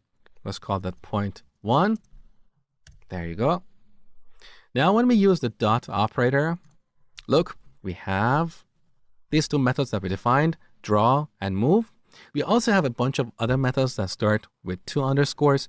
These are called magic methods. We'll look at them later in the course. So now let's call the draw method of our point object and run our program. So you can see draw is printed on the terminal. Now, apart from methods, these objects can also have attributes, and these attributes are like variables that belong to a particular object. For example, here, after we define point1, we can set point1.x to 10 and point1.y to 20. Now we can easily print out these attributes. Let's print point1.x and run our program one more time. Take a look. So the x coordinate of point1 is 10. Now we can create another object. Let's call that point2. So point2, once again, we type out the name of our class and then call it like a function. Now this object is completely different from the first object. So if we print point2.x, look, we get this attribute error because this point object doesn't have an attribute called x. So each object is a different instance of our point class. Now here we can assign a value to point2.x. Let's set that to 1 and then run our program. So we can see the x coordinate of point2 is 1. So to recap, we use classes to define new types. These types can have methods that we define in the body of the class, and they can also have attributes that we can set anywhere in our programs.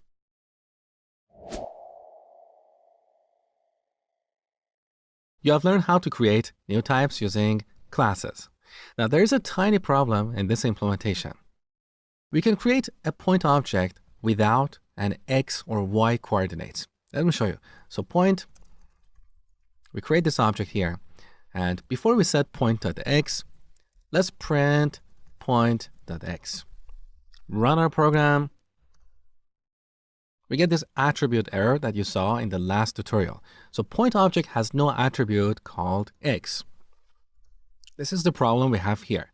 It is possible to have a point object without an x or y coordinates. And that doesn't really make sense because whenever we talk about a point, we need to know where that point is located. To solve this problem, we use a constructor. A constructor is a function that gets called at the time of creating an object. So here on line 9, when creating this point object, we want to pass values for x and y coordinates. Let's say 10 and 20. And with this point object that we get here will have its x and y coordinates initialized. So how do we do this? We need to add a special method in this class called constructor. So on the top, we define a new function. Look at the name of this function, double underscore init double underscore. So init is short for initialize. And this is the function or the method that gets called when we create a new point object. Now, press enter. So this automatically adds self in parentheses. We're going to come back to this shortly. Now, right after self, we want to add two extra parameters, x and y. So let's type out x and y. And then in the body of this method, we should read the values passed here and use them to initialize our object. So when we pass 10 and 20, these arguments will be used for x and y parameters. Now to initialize our object, we type out code like this, self.x equals x. And then self.y equals y. What is going on here? This self that you see here is a reference to the current object. So back to line 13, when we create a new point object, self references that object in memory, the same object that we are referencing using this variable. So earlier we typed point.x equals 10. With this code, we set the x attribute of this point object. Now what we have in the constructor is exactly the same. We're using self to reference the current object, and then we set the x attribute to the x argument passed to this function.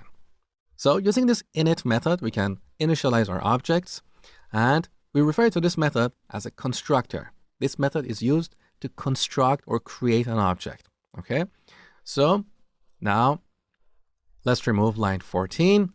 So we create a point object with these values and then print point.x. Let's run our program. There you go. X is 10. We can also change these values later. So just before printing point.x, we can set point.x to 11 and then run our program. So x is updated. Beautiful. All right, here's an exercise for you. I want you to define a new type called person. These person objects should have a name attribute as well as a talk method. This is a very easy exercise, so you can tackle it in probably a couple of minutes. All right, so first we start with the class keyword. We define this person class. Once again, look at the naming convention I have used here. The first letter of the first word, in this case, the only word, is uppercase. Now, in this class, we define all the methods that we need. Currently, we have only one method, that is the talk method. So define talk. PyCharm automatically adds self. We come back to this shortly. For now, let's just print talk. So this is the body of our person class. We remove the indentation and add two line breaks after defining our classes. Now we can create a person object. Let's call that John. We set it to person. We can call John.talk. Let's run the program. So we get this message, beautiful. But our person objects should also have a name attribute. It doesn't make sense to have a person without a name.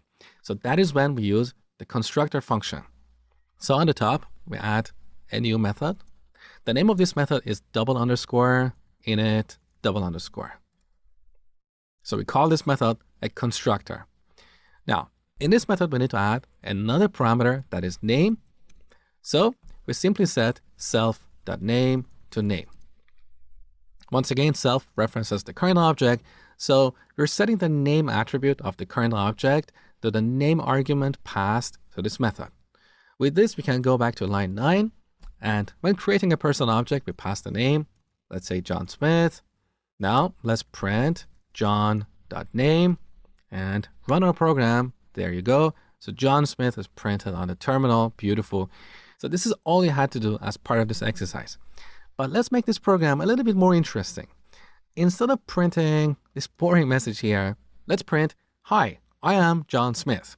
So we can use a formatted string with a message like, "Hi, I am." Now we want to dynamically add the name of this person. How do we do that? Well, look at the parameter of this talk method.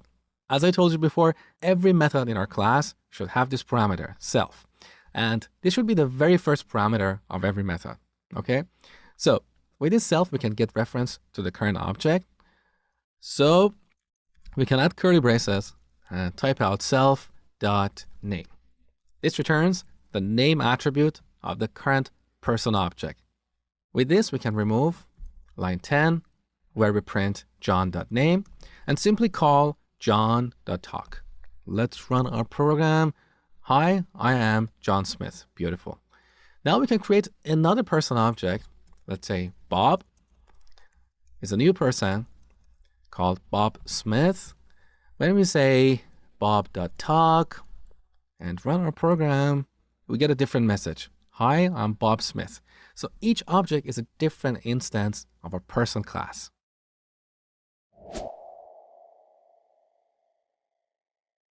In this tutorial, I'm going to talk to you guys about inheritance in Python. Inheritance is a mechanism for reusing code. And once again, it's not limited to Python. Most languages that support classes also support inheritance. So let me show you how it works. Let's say we have this dog class with a simple walk method. In this method, we're simply printing the walk message on the terminal. Now, let's say in a real program, instead of just one line of code here, we're going to have 10 lines of code. Now, what if in the future we want to define another class, let's say cat, and we want to add this walk method there as well? We'll have to repeat all that code in this new class, walk. This is bad because we have repeated or duplicated our code. In programming, we have a principle called DRY, which is short for don't repeat yourself. And here's the reason. Let's say sometime in the future, we discover a problem in our walk method. If we have repeated or duplicated this method in many other places, then we'll have to come back and fix that problem in every single place we have duplicated this code.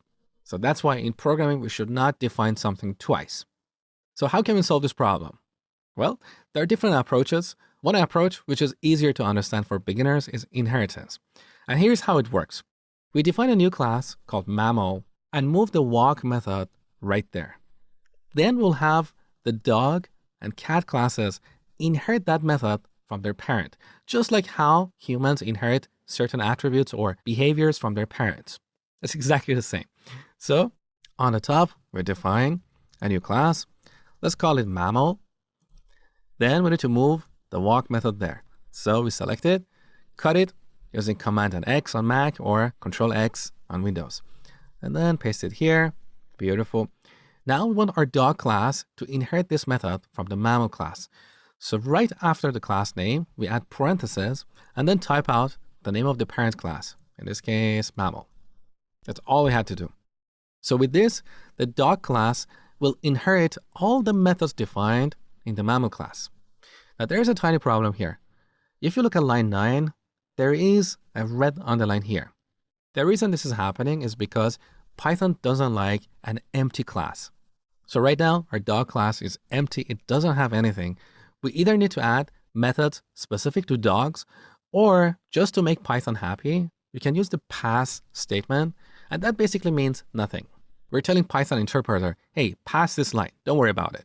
But with this, we don't have an empty class, okay?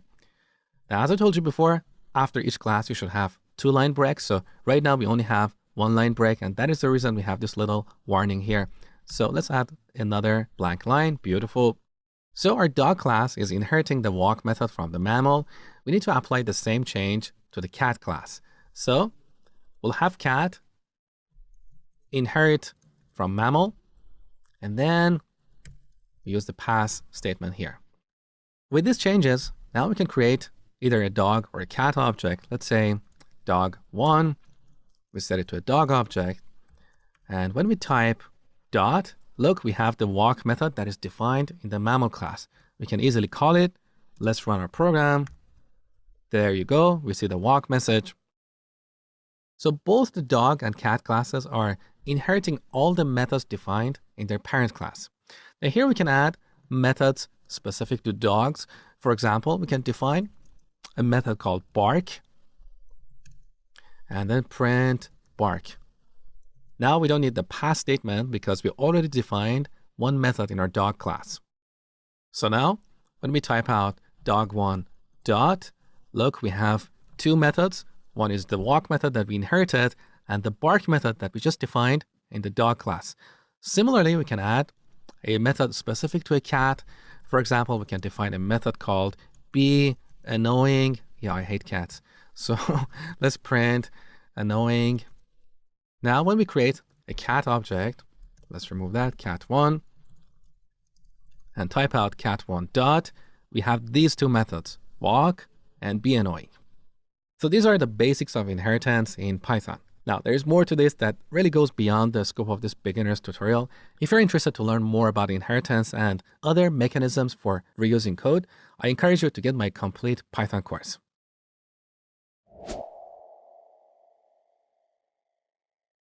In this tutorial, I'm going to talk to you guys about modules in Python. A module in Python is basically a file with some Python code. And we use modules to organize our code into multiple files, just like sections in a supermarket. When you go to a supermarket, there are different sections for fruits, vegetables, cleaning products, and so on. We don't have one section with all the products in the supermarket. We have the same concept in programming. So instead of writing all of our code, instead of writing all the functions and classes in app.py, we want to break up our code into multiple files. We refer to each file as a module. With this, not only is our code better organized and structured, but we'll also have the ability to reuse our code. For example, over here in app.py, I've defined two functions for converting weight from pounds to kilograms and vice versa. Now we can take these two functions and put them in a separate module called converters. And then we can import that module into any program that needs these converter functions. Let me show you how to do this. So let's open up our project panel and right-click the project, go to new and add a new file. We're going to call this file converters.py. Then we go back to app.py, select all this code, cut it, and then paste it into our new module, converters.py. With this, we have cleaned up our app module. It's not bloated with different functions. So as we write more functions and classes, we put them in their corresponding modules. A module should contain all the related functions and classes, okay?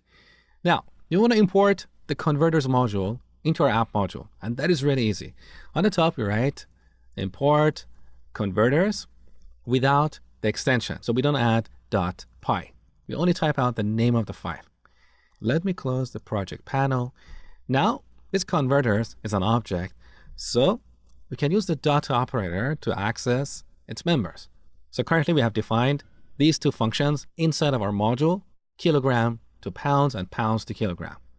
So we can easily call one of these functions. Let's pass 70 kilos, get the result and print it out. Run our program. So that is 155 pounds. Now there's also another syntax for importing modules. Let me show you. So instead of importing the entire module, we can import specific functions from that module. Here's how it works. We type out from, then we add the name of our module. So converters, import. Now here, if you press Control and space, you can see the list of all the functions defined in this module. So here we can grab one of these functions, let's say kilogram to pounds. And with this, we can directly call this function just like a function defined in this file, app.py. Compare what we have on line 4 with what we have on line 6. On line 6, we'll have to prefix this function call with the name of an object, converters. So we have to type converters dot, and then we'll be able to access this function. In contrast, when we import a specific function from our module, then we can easily call that function without prefixing it with the module name. So here's what you need to take away. We use modules to better organize our code. Instead of writing all the code, instead of writing all our functions in one file, we break up our code across multiple files. Each file is called a module, and it should contain all the related functions and classes. Then we can import a module into another module. In this case, we're importing the converters module into our app module. And as you saw, there are two ways to import a module. We can import the entire module, and then we'll get an object with the same name as the module. So we can type converters dot, and then we'll be able to access all the functions and classes defined in this module. The other approach is to import a specific function or class from a module using the from import statement. Now here's your exercise. Earlier in the course, we had an exercise for finding the largest number in a list.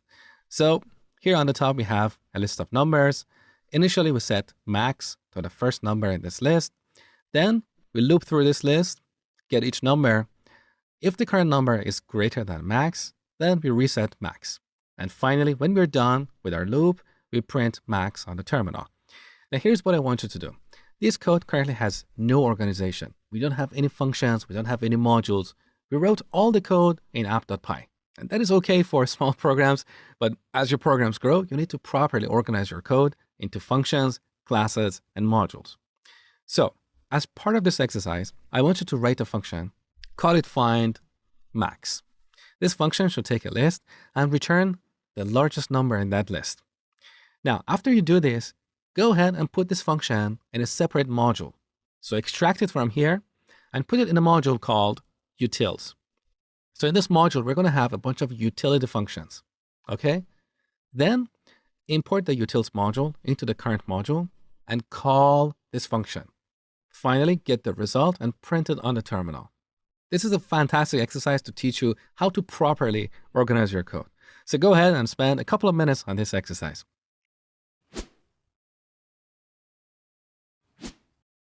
So the first step is to define a function called findMax. So on the top, I'm going to define a function, findMax. This function should take a list of numbers. So we add a parameter called numbers. Now inside of this function, we want to have these few lines. This is the algorithm for finding the largest number in a list. We don't want to bring the first line because this is where we create a list. So somewhere in our program, we're going to create this list and then pass it as an argument to findMax function. Okay, so let's go ahead and grab these few lines, cut them, and put them inside of findMax function. All right, so we find the largest number in this list. Finally, we need to return it. So return max. So here's our function. Now we need to move this into a separate module. So let's go to the project panel, right-click the project, and add a new file. We can also add a new Python file. It's the same. Let's call that utils. So if you add a new Python file, PyCharm automatically adds .py extension. But if you go to new file, we'll have to explicitly type out .py. So make sure to get the extension right. Now, back to app.py. Let's cut this code and paste it into this new module. Okay, beautiful. Now we go back to app.py and import our new module.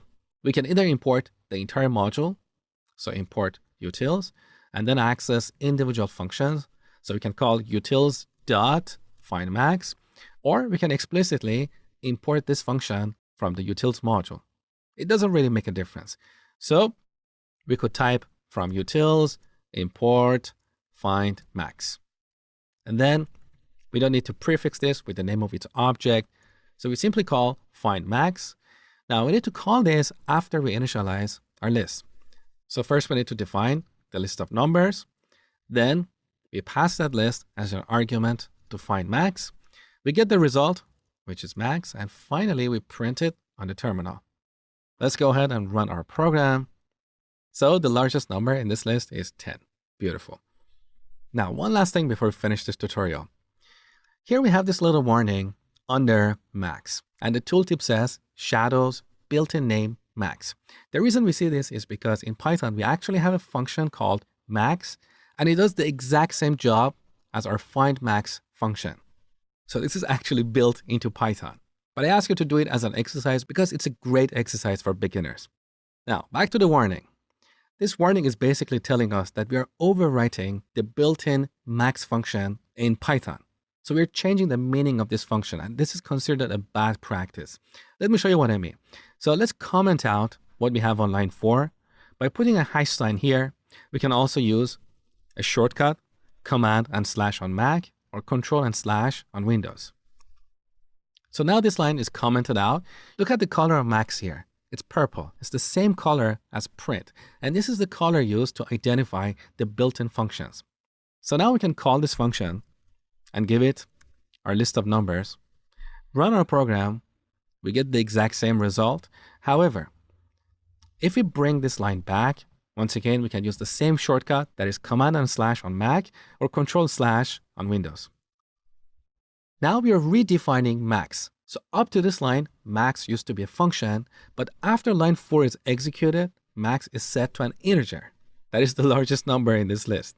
So we'll no longer be able to call it on line 5. Let's run our program and see what happens. So there you go. We get this type error. Int object is not callable because max is now an integer. It's not a function, so we cannot call it. So to solve this problem, we can rename this variable to something else. So right click here, go to refactor and rename this to maximum. So you can see the warning is gone. Also, we have the same warning in our utils module. So here we're redefining max. And as I told you before, this is a bad practice. We're changing the meaning of built-in functions in Python. So let's rename this as well. I'm going to use the shortcut that is Shift and F6. There you go. And here we can change this to maximum. Enter, done.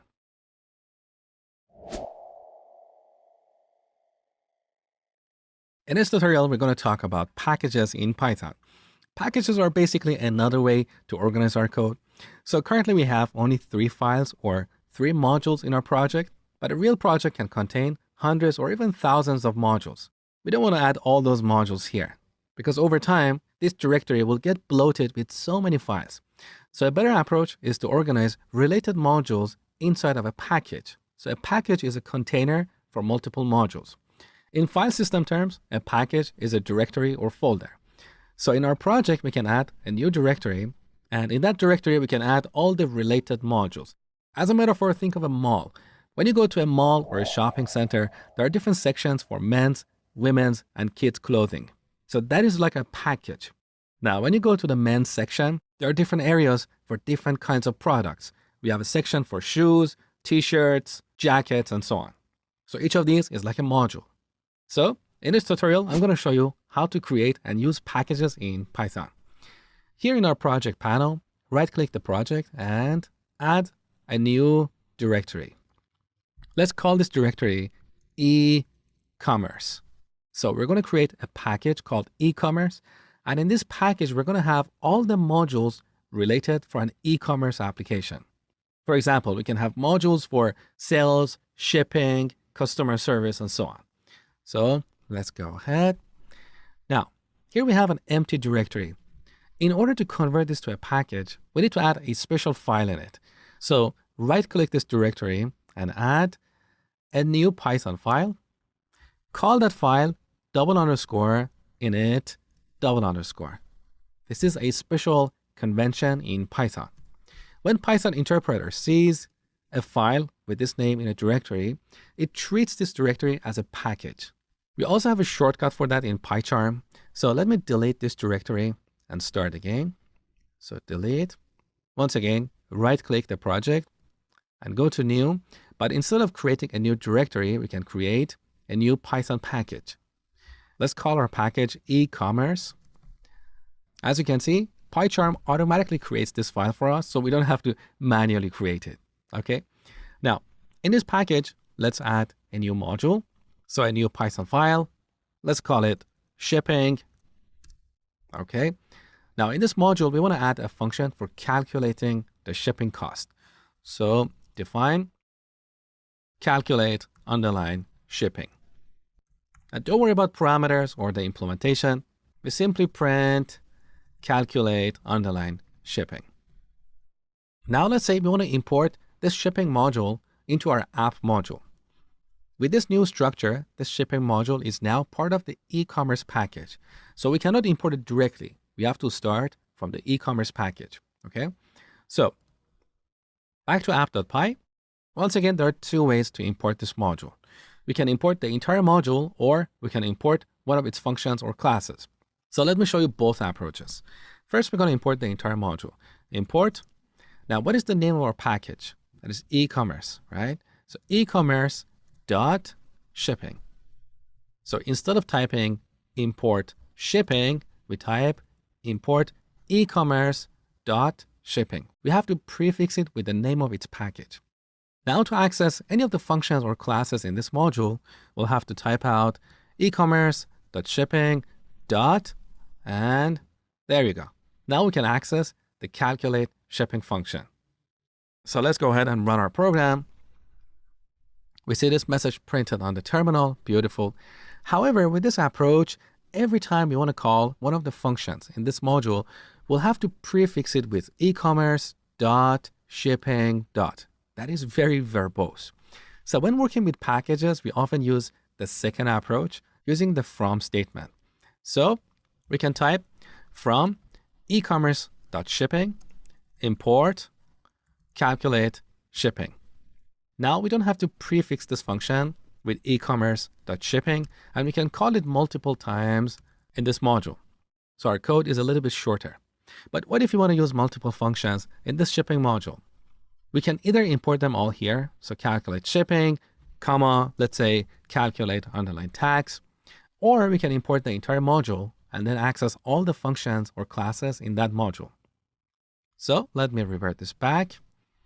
To import the entire module, we type from e-commerce, so we remove dot shipping. So from this package, import the shipping module. Now this shipping module is an object, so we can access all the functions and classes defined here using the dot operator. So shipping dot, there you go, calculate shipping. So to recap, when using the from statement, we can either start from the package and import a specific module, or we can start from package dot module and then import a specific function, like calculate shipping. So this was the basics of using packages in Python. As I told you before, packages are extremely important, especially when you want to work with a framework like Django. We use Django for building web applications with Python, and I'm going to show you that later in this course. So in Django, we have quite a few packages, and each package contains several modules. So make sure to watch the tutorials about modules and packages one more time. Otherwise, you're going to get confused later when we get to Django.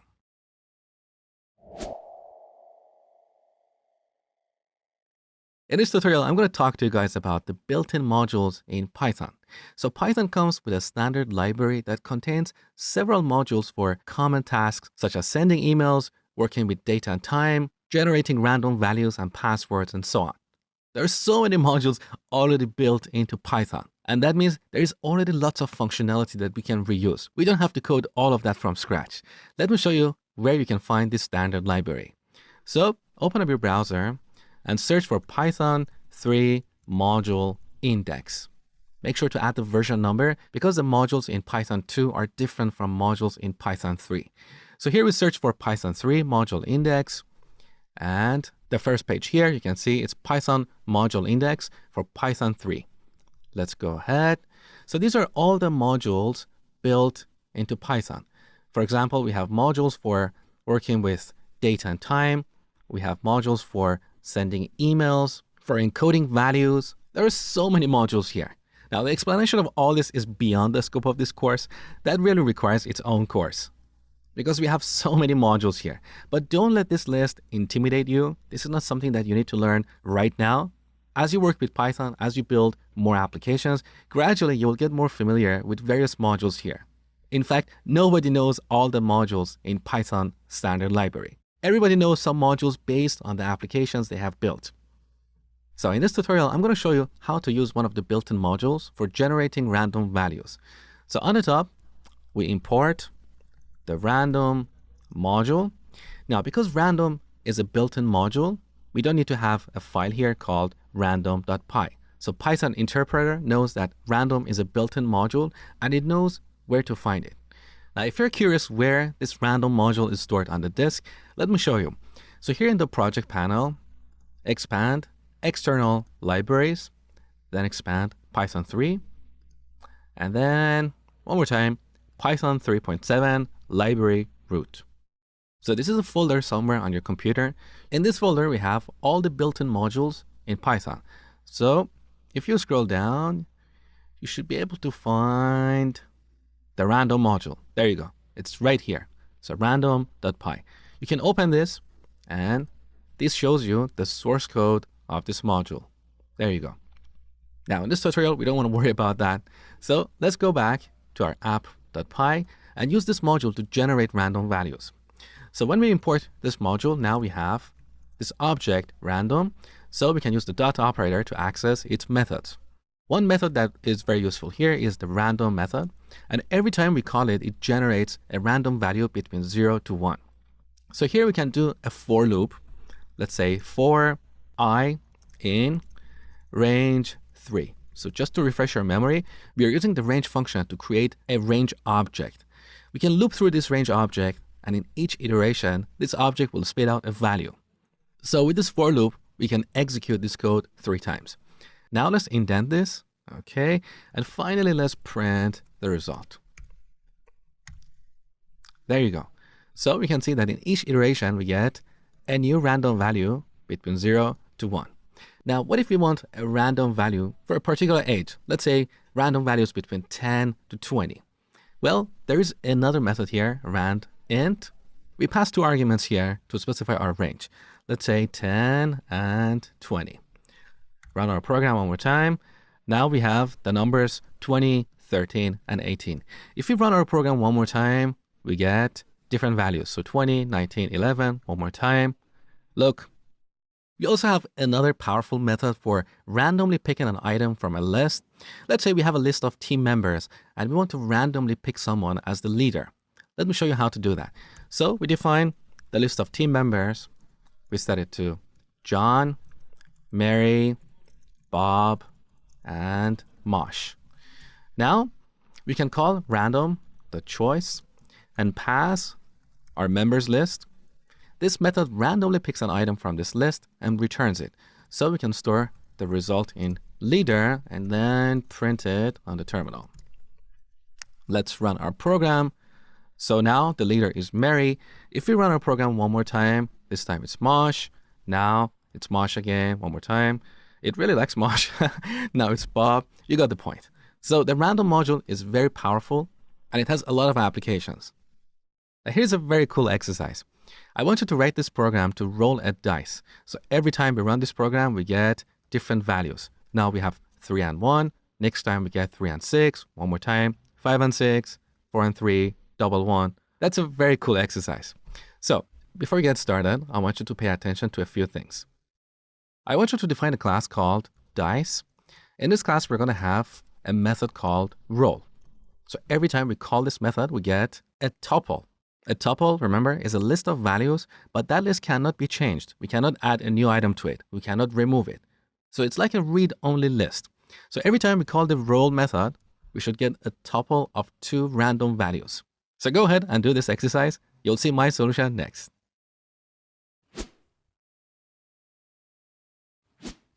All right, we start by importing the random module on the top. Then we define a class called dice, colon. In this class, we want to have a method called roll. So define roll, parentheses. This automatically adds self. Now, in this method, we want to generate 2 random values between 1 to 6.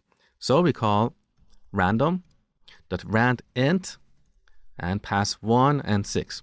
So this generates the first number. We can put that here. Now let's call this one more time. So I'm going to copy what we have on line 5, put it here, and change this variable to second. So we have 2 variables, first and second, with 2 random values. Finally, we need to return them in a tuple. So return parentheses instead of square brackets, first and second. Now in Python, when you want to return a tuple from a function, you don't have to add this parentheses. So you can simplify your code and Python will automatically interpret this as a tuple, okay? So we're done with the definition of our class. We remove the indentation and add 2 line breaks. Now we create an object of this type. So we set dice to dice. Next, we roll the dice, so dice.roll, and print the result on the terminal. That's all you had to do. Let's run this program. So now we get 2 and 5. Let's run it one more time. 3 and 2, 1 and 1. Beautiful. Now we have this little warning here that says expected 2 blank lines, found 1. Once again, this is coming from PEP 8. PEP is short for Python Enhancement Proposal. We have so many Python enhancement proposals or PEPs. PEP 8 is a very famous one. And in this document, we have all the best practices for formatting our code. So PEP 8 says, that after we define our classes, we should have 2 line breaks. We already done that. So the reason this is complaining is because we have 1 line break before the class. So let's add 1 more line break. Now PyCharm is happy. So basically PyCharm is following all the best practices defined in PEP 8. Now, you don't have to memorize any of these best practices. As you code in PyCharm, PyCharm gives you little warnings, and gradually you will learn how to properly format your code so it's readable by other people.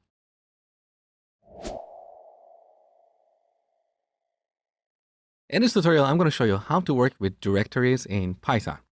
So here on Python 3 module index, you can see we have a module called pathlib, which provides an object-oriented file system paths. That basically means it provides classes that we can use to create objects to work with directories and files. So if you click here, you can see how this module works. You can see all kinds of examples. For example, here under basic usage, you can see this is how we import the path class from the pathlib module. Let me zoom in so you can see clearly. Okay, so look, from pathlib, that's our module, import path. Note the naming convention. P is capitalized. That means path is a class. So we need to create an instance of this class, as you can see right here. Now there is so much documentation here. You can read this on your own, but let me quickly show you a few examples to help you get started. So back in PyCharm, on the top, from the pathlib module, let's import the path class. Now we need to create a path object to reference a file or a directory on our computer. So there are basically 2 ways to do this. We can use an absolute path or a relative path, which basically means a path starting from the current directory. For example, if you want to reference this e-commerce directory in our project, we can use the relative path. So we start from the current directory and then go somewhere else. With absolute paths, we start from the root of our hard disk. For example, if you're on Windows, you might have an absolute path like this: C drive / program files / Microsoft. So these are directories in C drive. On Windows, we use a / to build a path. If you're on Mac or Linux, your paths look a little bit different. So instead of a / we have a /. Let's say user/local/bin. So these are examples of absolute paths. In this tutorial, we're going to work with a relative path to work with this e-commerce directory that we have in our project. Now, if you didn't create this directory earlier, simply right-click on the project and then go to New Directory. Okay, so let's close this panel. We create a path object. Now, if we don't pass an argument here, this will reference the current directory. Alternatively, we can pass a string. In this string, we can add a file or a directory. Let's say the e-commerce directory. Now this returns a path object, so we store it here.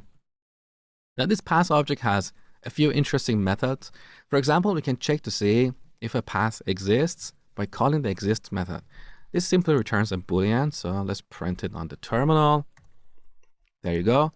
So this path exists, but if we change this to, let's say, e-commerce1 and run our program, we get false. We can also create a new directory. For example, let's change this path to emails. Now, when we run this program, obviously we don't have this directory, but we can create it by calling the mkdir method. So make directory. Let's run our program. All right. This method returns none, which basically means it doesn't return any values. Now, if you look at the project panel, you can see here we have a new directory called emails. We can also delete this directory. So instead of mkdir, we call rmdir, which is short for remove directory. Let's go ahead. Now you can see that directory is gone. We can also find all the files and directories in a given path. That is very useful if you want to write a little program to automate something. For example, you can iterate over all the spreadsheets in a directory, open them, and process them. Let me show you. So first we change the path to the current directory, and then we call the glob method. With this method, we can search for files and directories in the current path. So as the first argument, we need to pass a string that defines a search pattern. We can type an asterisk, and that means everything, all files and all directories. We can optionally add an extension. So To get all the files, we use star.star. With this pattern, we'll only get the files in the current directory, but not the directories. We can also search for all the Py files or all the Excel spreadsheets, anything. So let's search for all the Py files in the current directory. Now, when we run our program, we get this generator object. Generator objects are kind of an advanced topic and they're beyond the scope of this beginner's Python course. But for now, all you need to know is that we can iterate or loop through these generator objects. So instead of printing this generator object, let's just iterate over it using a for loop. So for file in the generator object that is returned from the glob method, let's print file. Run our program. There you go. So these are all the Py files in my current directory. This could be different on your machine if you didn't follow the exercises I gave you earlier. For example, this utils.py, we created this as part of one of the exercises earlier in this course. So don't worry if the files you see here are different on your machine. So we can use the glob method to search for files using a pattern. We can also get all the files and directories in the current path. So we just use one asterisk, run our program, take a look. So we have this e-commerce directory. We have notes.txt. This is a file I added earlier just to write notes as part of my presentation. So you're not going to have this file. We also have a bunch of other directories and files.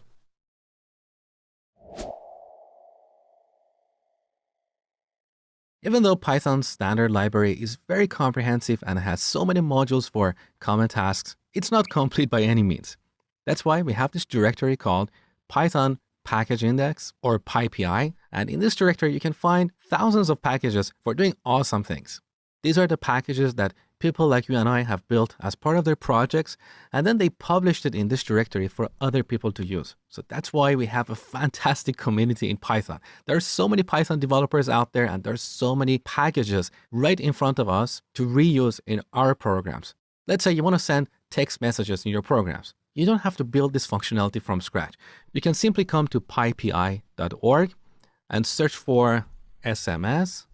As you can see, there are so many projects or packages that give you this functionality. Of course, not every package, not every project is complete or bug-free. Some of them are still in development or they have bugs. But if you look around, I'm pretty sure for any kind of functionality you can imagine, there is a good, reliable, and well-documented package for you. In my complete Python course, I will show you some of the most useful packages on PyPI.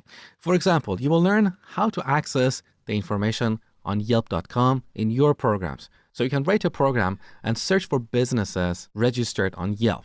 Let's say you want to search for the best barbers in New York City. I will show you how to do that. You also learn about a technique called web scraping, which means you can build an engine and have that engine browse a website and extract information from HTML files. This is the same technique that Google does to index various websites. So they have several engines or web crawlers. These crawlers are continuously looking at various websites and extracting information from their pages. When you publish a blog post, Google's web crawler finds the title of your post, its keywords, and so on. So I'm going to show you how to do that with Python. We'll also look at browser automation, and this is extremely powerful because you can automate testing of your web applications.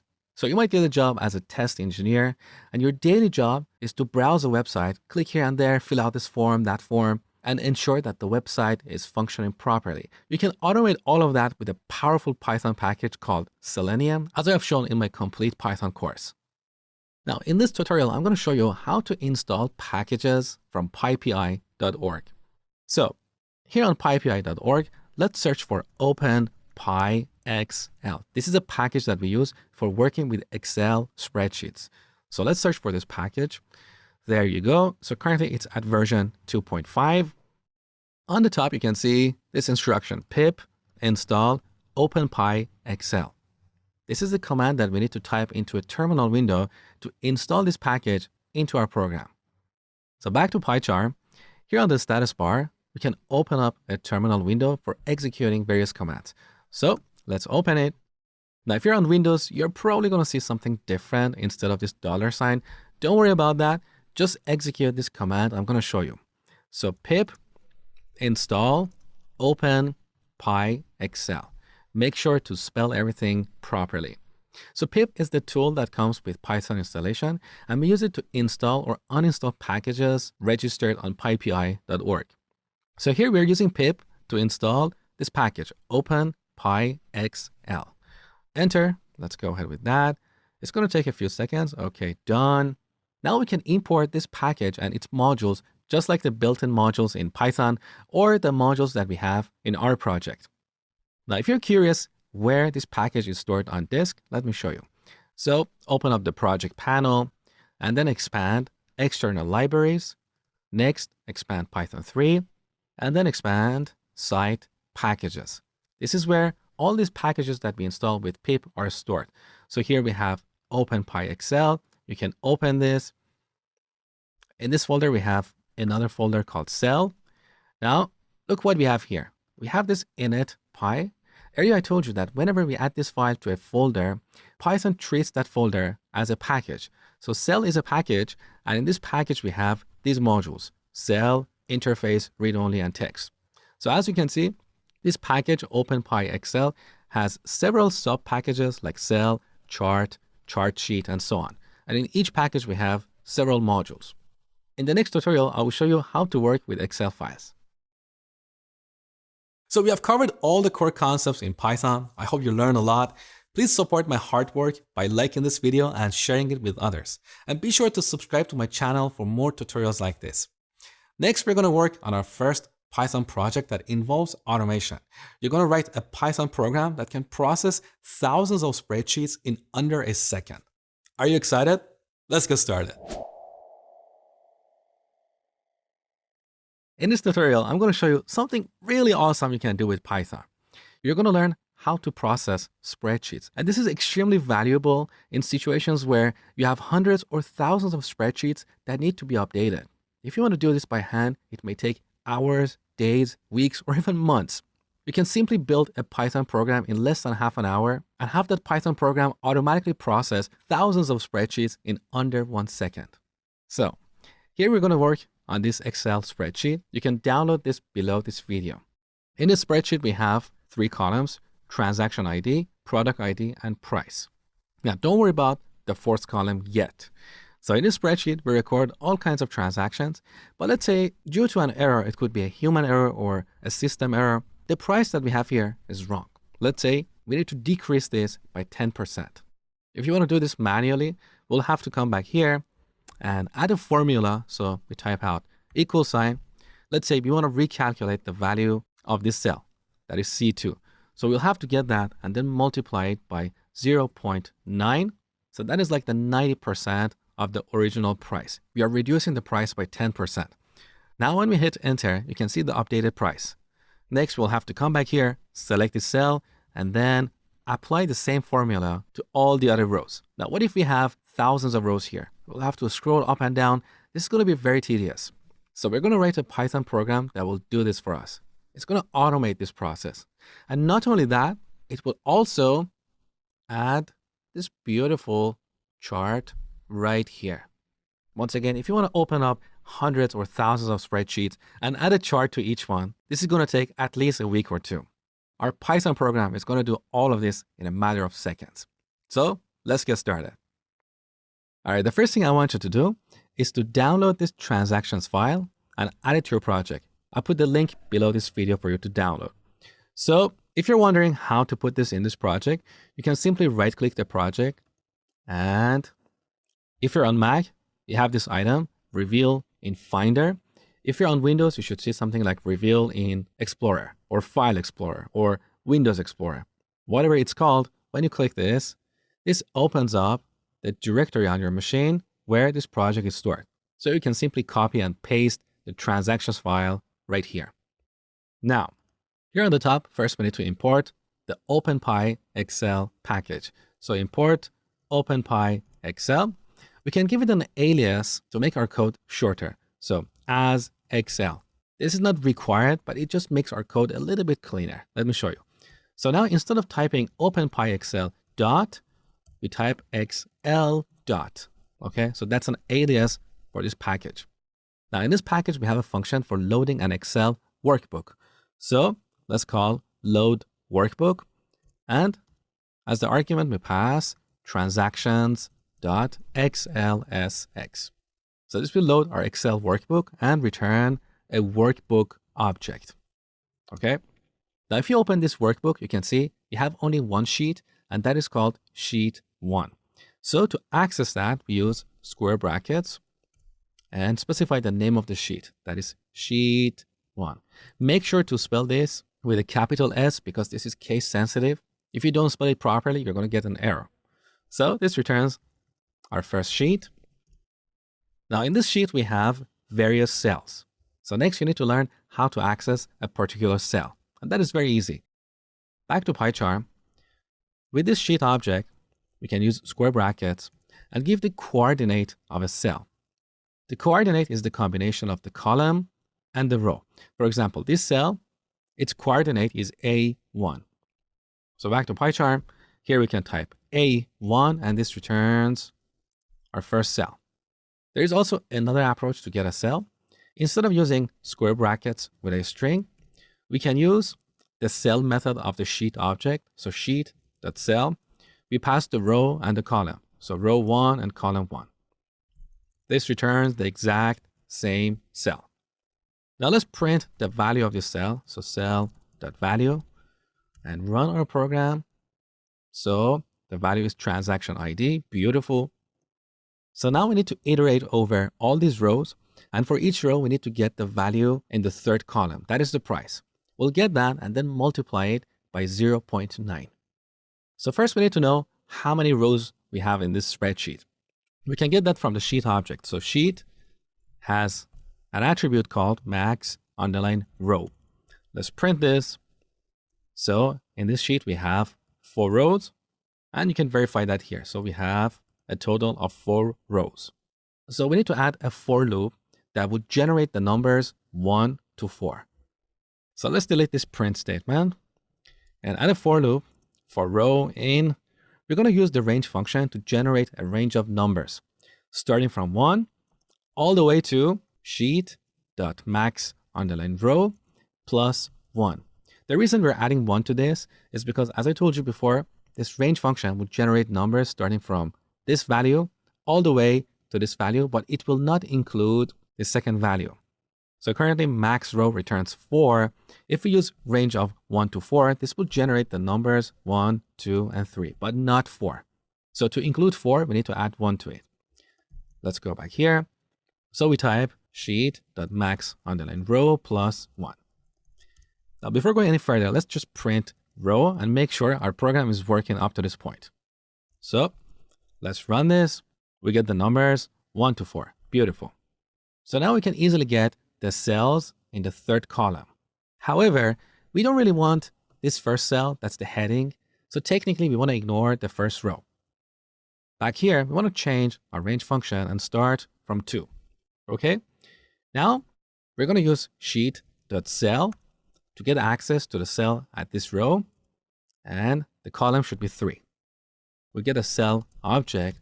Let's print its value and make sure we're on the right track. So run our program. These are the values we get: 5.95, 6.95, and 7.95. These are the values in the third column. Beautiful. Next, we need to multiply each value by 0.9. So instead of printing cell.value, we multiply it by 0.9. And this is the corrected underlying price. So this is the mistake we're going to fix with our program. Now we need to add a new cell to our worksheet. So we want to add all the corrected prices in a new column. We could also overwrite the values in this column, but in this tutorial, I'm going to show you how to add a new column. So using the same method, now we need to get a reference to the cell in the given row, but in the fourth column. So we call sheet.cell and pass row and 4 as the arguments. Once again, this returns a cell object. Let's store that in a separate variable and call it corrected underline price underline cell. So note that my variable names are very descriptive. There is no guesswork. We have corrected price, which holds the actual value, and we have corrected price cell, which is a cell object in this spreadsheet. Next, we need to set the value for this cell. So we set corrected price cell dot value to this corrected price. With these few lines, we can easily update our spreadsheet. But first, we need to save it. So after our for loop, we call workbook.save. Now let's save this in a new file. So we don't want to accidentally overwrite the original file in case our program has a bug. So I'm going to call that transactions2.xlsx. Now finally, let's run our program. So you can see that happened in a split of a second. Now here we have a new file, transactions2. When we open this, we get something like this. So you can see we have this fourth column with the updated prices. Beautiful. So half of the problem is solved. Now we need to add a chart here. To add a chart, we need to import a couple of classes on the top. So after this import statement, let's type out from openpyexcel.chart import bar chart, comma, reference. So let's see what's going on here. In this package, we have a module called chart. And from this module, we're importing two classes, bar chart and reference. Again, look at the naming convention used here.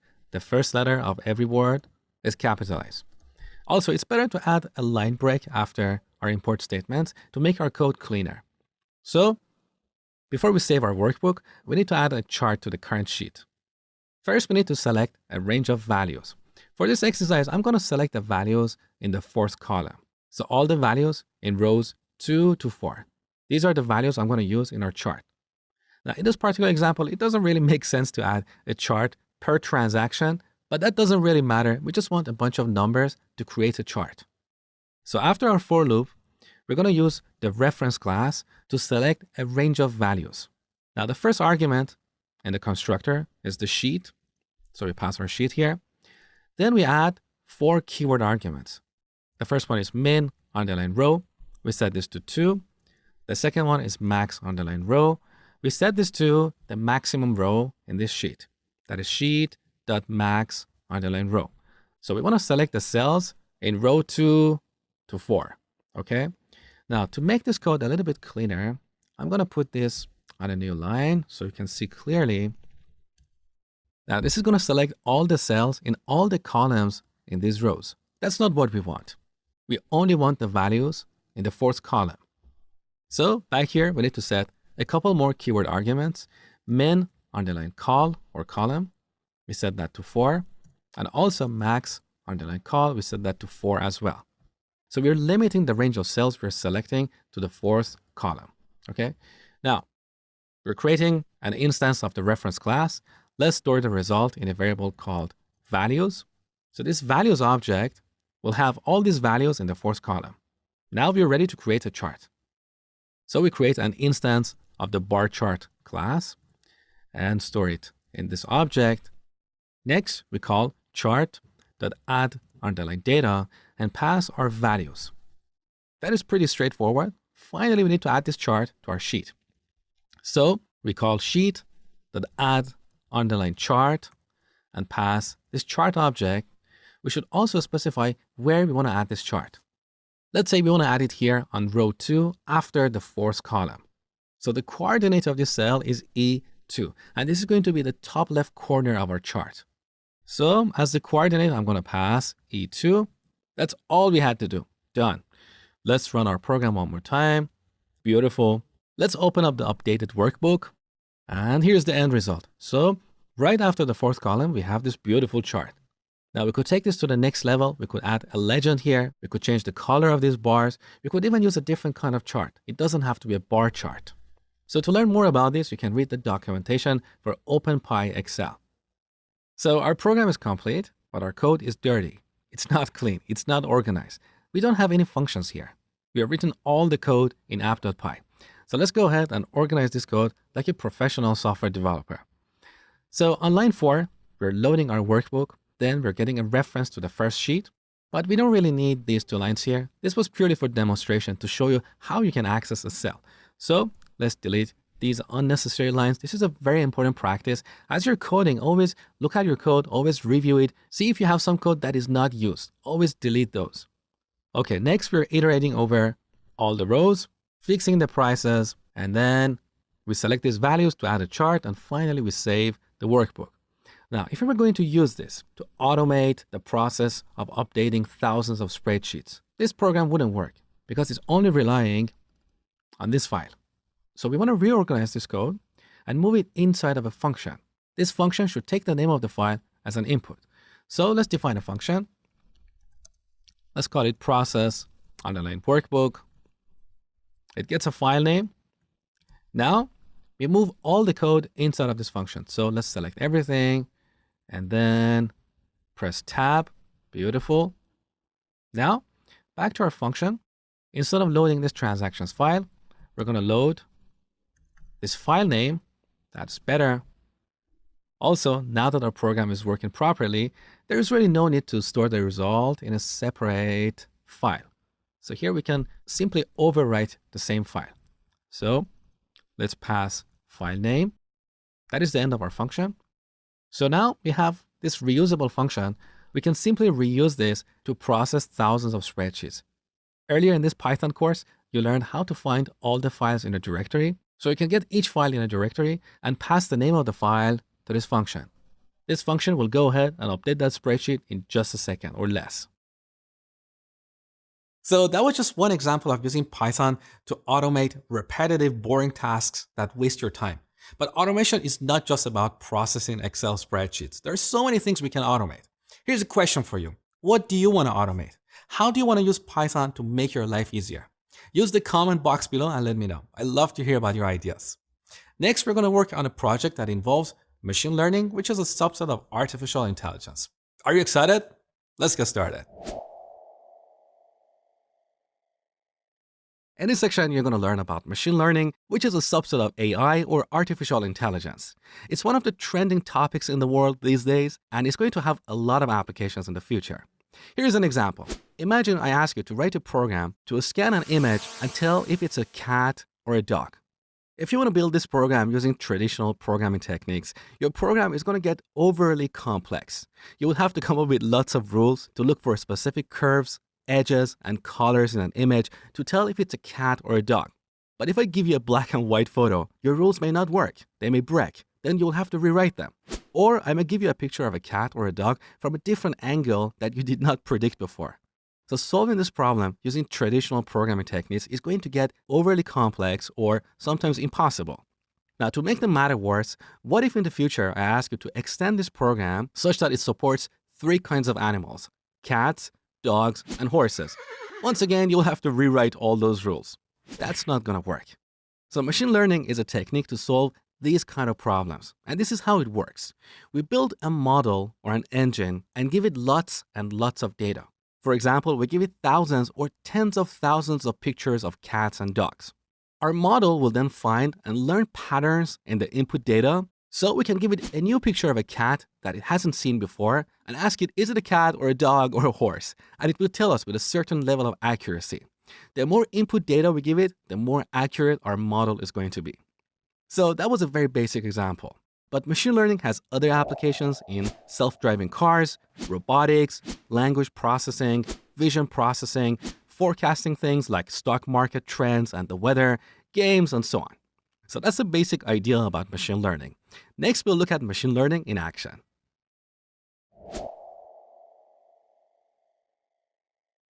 A machine learning project involves a number of steps. The first step is to import our data, which often comes in the form of a CSV file. You might have a database with lots of data. We can simply export that data and store it in a CSV file for the purpose of our machine learning project. So we import our data. Next, we need to clean it. And this involves tasks such as removing duplicated data. If we have duplicates in the data, we don't want to feed this to our model because otherwise our model will learn bad patterns in the data and it will produce the wrong result. So we should make sure that our input data is in a good and clean shape. If there are data that is irrelevant, we should remove them. If they're duplicated or incomplete, we can remove or modify them. If our data is text-based, like the name of countries or genres of music or cats and dogs, we need to convert them to numerical values. So this step really depends on the kind of data we're working with. Every project is different. Now that we have a clean data set, we need to split it into 2 segments, one for training our model and the other for testing it, to make sure that our model produces the right result. For example, if you have 1,000 pictures of cats and dogs, we can reserve 80% for training and the other 20% for testing. The next step is to create a model, and this involves selecting an algorithm to analyze the data. There are so many different machine learning algorithms out there, such as decision trees, neural networks, and so on. Each algorithm has pros and cons in terms of accuracy and performance. So the algorithm you choose depends on the kind of problem you're trying to solve and your input data. Now, the good news is that we don't have to explicitly program an algorithm. There are libraries out there that provide these algorithms. One of the most popular ones, which we're going to look at in this tutorial, is scikit-learn. So we build a model using an algorithm. Next, we need to train our model. So we feed it our training data. Our model will then look for the patterns in the data. So next, we can ask it to make predictions.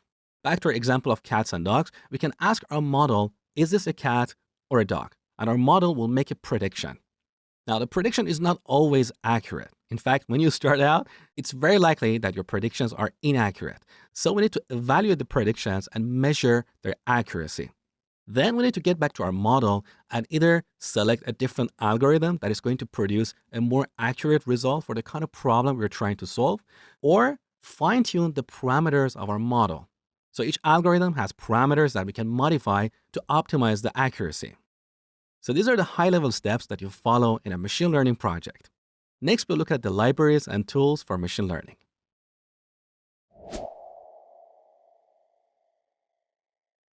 In this lecture, we're going to look at the popular Python libraries that we use in machine learning projects. The first one is NumPy, which provides a multi-dimensional array. Very, very popular library. The second one is Pandas, which is a data analysis library that provides a concept called data frame. A data frame is a two-dimensional data structure similar to an Excel spreadsheet. So we have rows and columns. We can select data in a row or a column or a range of rows and columns. Again, very, very popular in machine learning and data science projects. The third library is matplotlib, which is a two-dimensional plotting library for creating graphs and plots.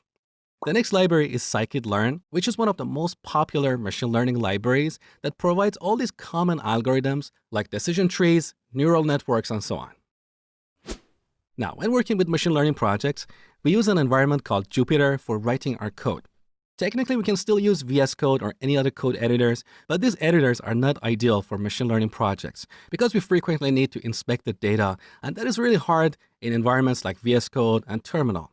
If you're working with a table of 10 or 20 columns, visualizing this data in a terminal window is really, really difficult and messy.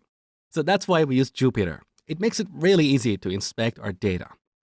Now, to install Jupyter, we're going to use a platform called Anaconda. So head over to anaconda.com/download. On this page, you can download Anaconda distribution for your operating system. So we have distributions for Windows, Mac, and Linux. So let's go ahead and install Anaconda for Python 3.7. Download.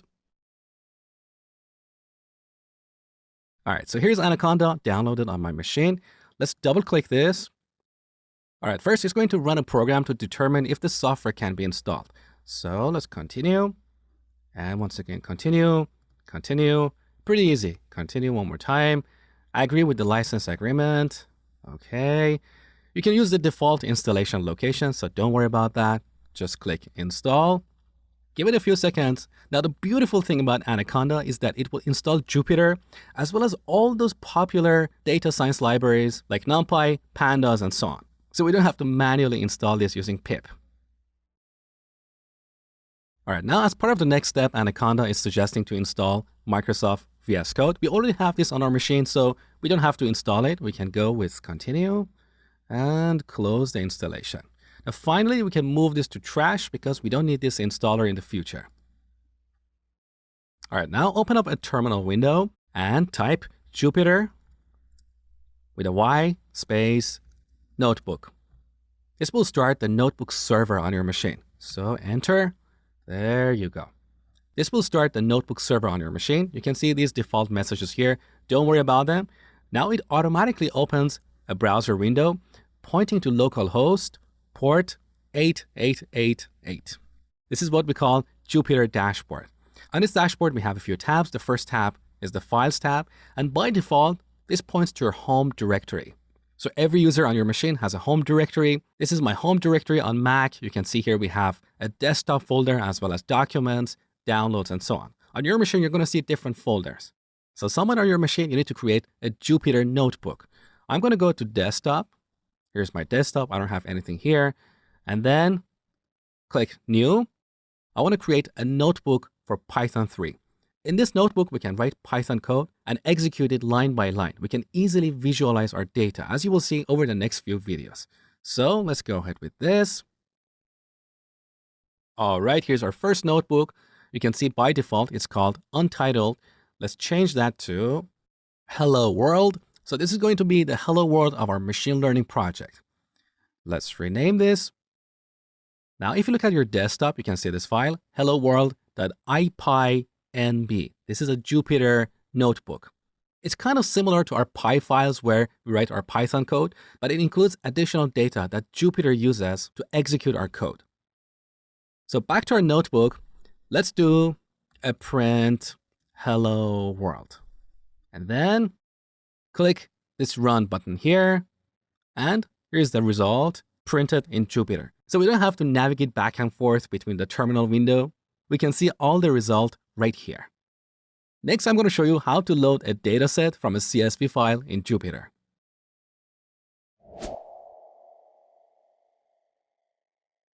All right, in this lecture, we're going to download a dataset from a very popular website called Kaggle.com. Kaggle is basically a place to do data science projects. So the first thing you need to do is to create an account. You can sign up with Facebook, Google, or using a custom email and password. Once you sign up, then come back here on Kaggle.com. Here in the search bar, search for video game sales. This is the name of a very popular data set that we're going to use in this lecture. So here in this list, you can see the first item with this kind of reddish icon. So let's go with that. As you can see, this data set includes the sales data for more than 16,000 video games.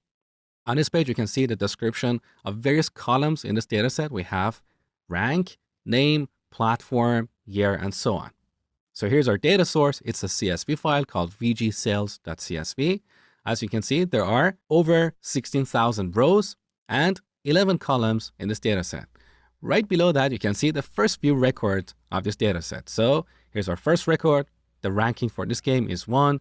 It's the Wii Sports game for Wii as the platform, and it was released in year 2006. Now, what I want you to do is to go ahead and download this dataset. And as I told you before, you need to sign in before you can download this. So this will give you a zip file, as you can see here. Here's our CSV file. Now I want you to put this right next to your Jupyter notebook. On my machine, that is on my desktop. So I'm going to drag and drop this onto the desktop folder. Now, if you look at the desktop, you can see here's my Jupyter Hello World notebook. And right next to that, we have vgsales.csv. With that, we go back to our Jupyter notebook.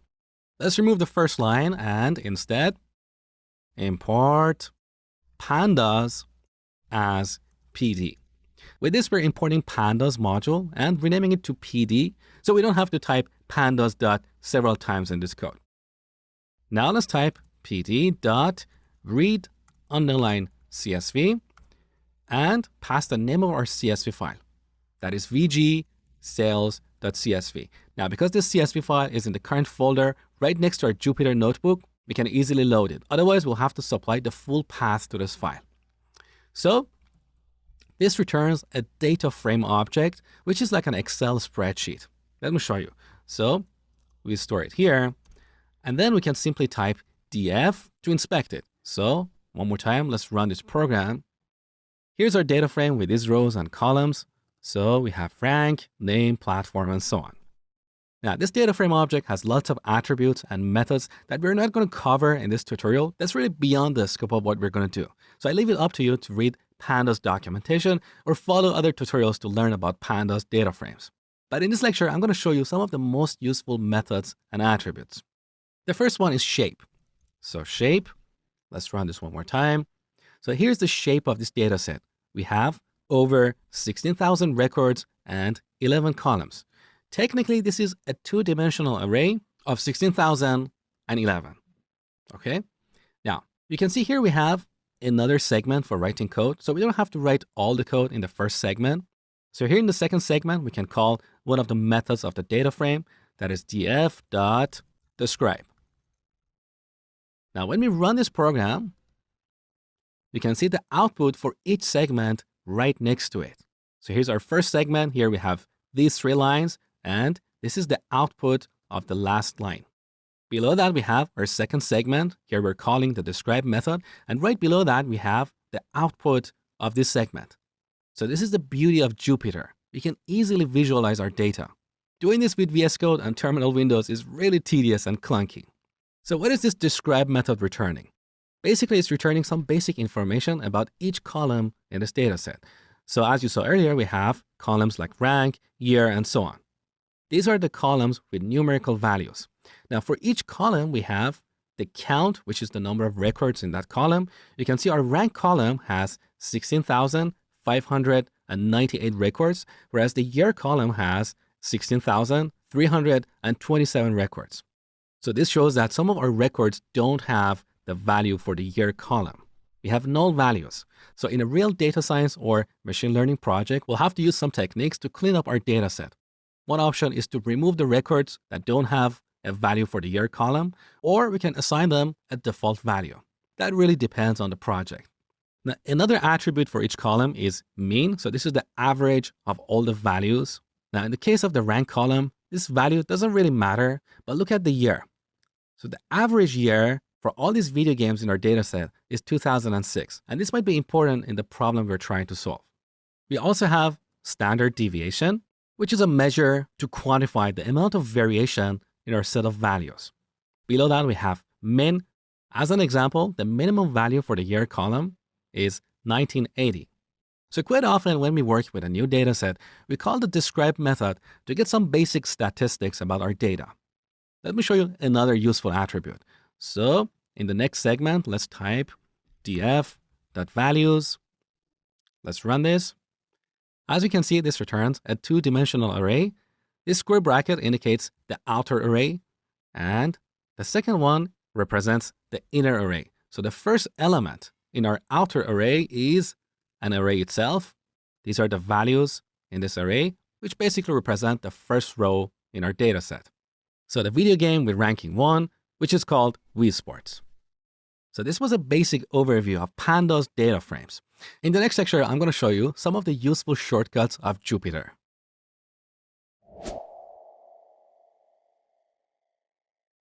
In this lecture, I'm going to show you some of the most useful shortcuts in Jupyter. Now, the first thing I want you to pay attention to is this green bar on the left. This indicates that this cell is currently in the edit mode, so we can write code here. Now, if we press the escape key, green turns to blue, and that means this cell is currently in the command mode. So basically, the activated cell can be either in the edit mode or the command mode. Depending on the mode, we have different shortcuts. So here we're currently in the command mode. If we press H, we can see the list of all the keyboard shortcuts. Right above this list, you can see macOS modifier keys. These are the extra keys that we have on a Mac keyboard. If you're a Windows user, you're not going to see this. So as an example, here is the shape of the command key. This is Control, this is Option, and so on. With this guideline, you can easily understand the shortcut associated with each command. Let me show you. So here we have all the commands when a cell is in the command mode. For example, we have this command, open the command palette. This is exactly like the command palette that we have in VS Code. Here's a shortcut to execute this command. That is Command, Shift, and F. Okay, so here we have lots of shortcuts. Of course, you're not going to use all of them all the time, but it's good to have a quick look here to see what is available for you. With these shortcuts, you can write code much faster. So let me show you some of the most useful ones. I'm going to close this. Now, with our first cell in the command mode, I'm going to press B, and this inserts a new cell below this cell. We can also go back to our first cell, press Escape. Now the cell is in the command mode. We can insert an empty cell above this cell by pressing A. So either A or B. A for above and B for below, okay? Now, if you don't want this cell, you can press D twice to delete it, like this. Now, in the cell, I'm going to print a hello world message. So, print hello world. Now, to run the code in this cell, we can click on the run button here. So, here's our print function, and right below that, you can see the output of this function. But note that when you run a cell, this will only execute the code in that cell. In other words, the code in other cells will not be executed. Let me show you what I mean. So in the cell below this cell, I'm going to delete the call to the describe method. Instead, I'm going to print ocean. Now, I'm going to put the cursor back in this cell where we print the hello world message and run this cell. So you can see hello world is displayed here, but the cell below is still displaying the describe table, so we don't see the changes here. Now, to solve this problem, we can go to the cell menu on the top and run all cells together. This can work for small projects, but sometimes you're working with a large data set, so if you want to run all these cells together, it's going to take a lot of time. That is the reason Jupyter saves the output of each cell, so we don't have to rerun that code if it hasn't changed. So this notebook file that we have here includes our source code organized in cells, as well as the output for each cell. That is why it's different from a regular Py file where we only have the source code. Here we also have auto-completion and IntelliSense. So in this cell, let's call df data frame dot. Now, if you press tab, we can see all the attributes and methods in this object. So let's call describe. Now, with the cursor on the name of the method, we can press shift and tab to see this tooltip that describes what this method does and what parameter it takes. So here in front of signature, you can see the describe method. These are the parameters and their default value. And right below that, you can see the description of what this method does. In this case, it generates descriptive statistics that summarize the central tendency and so on. Similar to VS Code, we can also convert a line to comment by pressing Command and / on Mac or Control / on Windows, like this. Now this line is a comment. We can press the same shortcut one more time to remove the comment. So these were some of the most useful shortcuts in Jupyter. Now, over the next few lectures, we're going to work on a real machine learning project. But before we get there, let's delete all the cells here. So we start with only a single empty cell. So here in this cell, first I'm going to press the escape button. Now the cell is blue, so we are in the command mode, and we can delete the cell by pressing D twice. There you go. Now the next cell is activated and it's in the command mode. So let's delete this as well. We have 2 more cells to delete. There you go. And the last one, like this. So now we have an empty notebook with a single cell.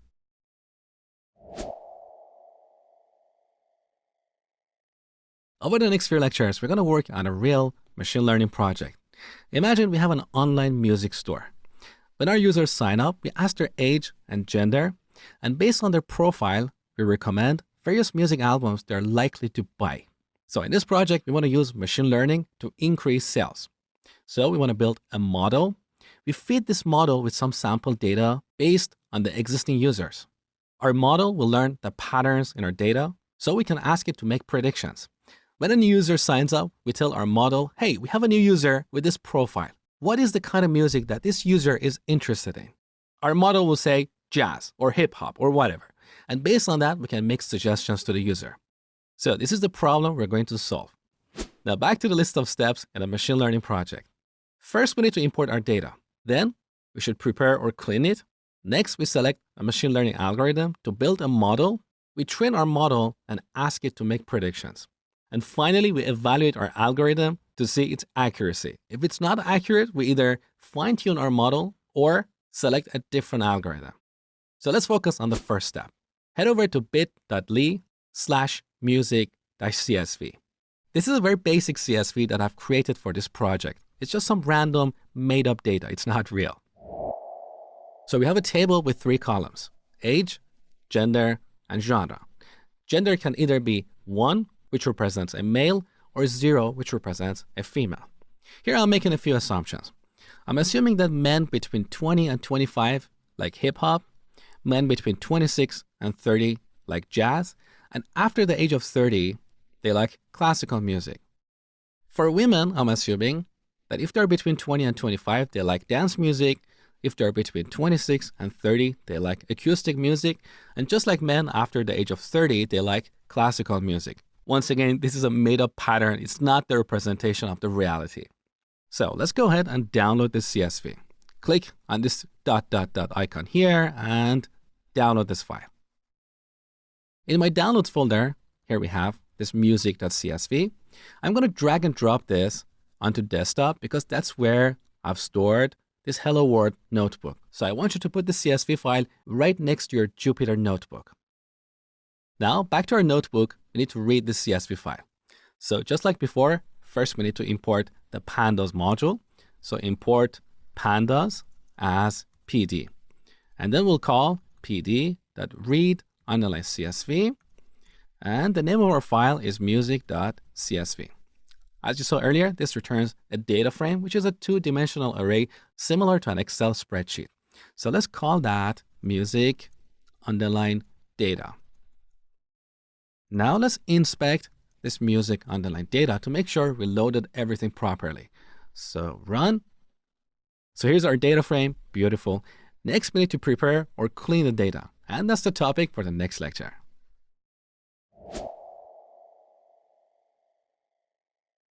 The second step in a machine learning project is cleaning or preparing the data. And that involves tasks such as removing duplicates, null values, and so on. Now, in this particular data set, we don't have to do any kind of cleaning because we don't have any duplicates. And as you can see, all rows have values for all columns. So we don't have null values. But there is one thing we need to do. We should split this data set into two separate data sets. One with the first two columns, which we refer to as the input set, and the other with the last column, which we refer to as the output set. So when we train a model, we give it two separate data sets, the input set and the output set. The output set, which is in this case the genre column, contains the predictions. So we're telling our model that if we have a user who is 20 years old and is a male, they like hip hop. Once we train our model, then we give it a new input set. For example, we say, hey, we have a new user who is 21 years old and is a male. What is the genre of the music that this user probably likes? As you can see, in our input set, we don't have a sample for a 21-year-old male. So we're going to ask our model to predict that. That is the reason we need to split this data set into two separate sets, input and output. So back to our code.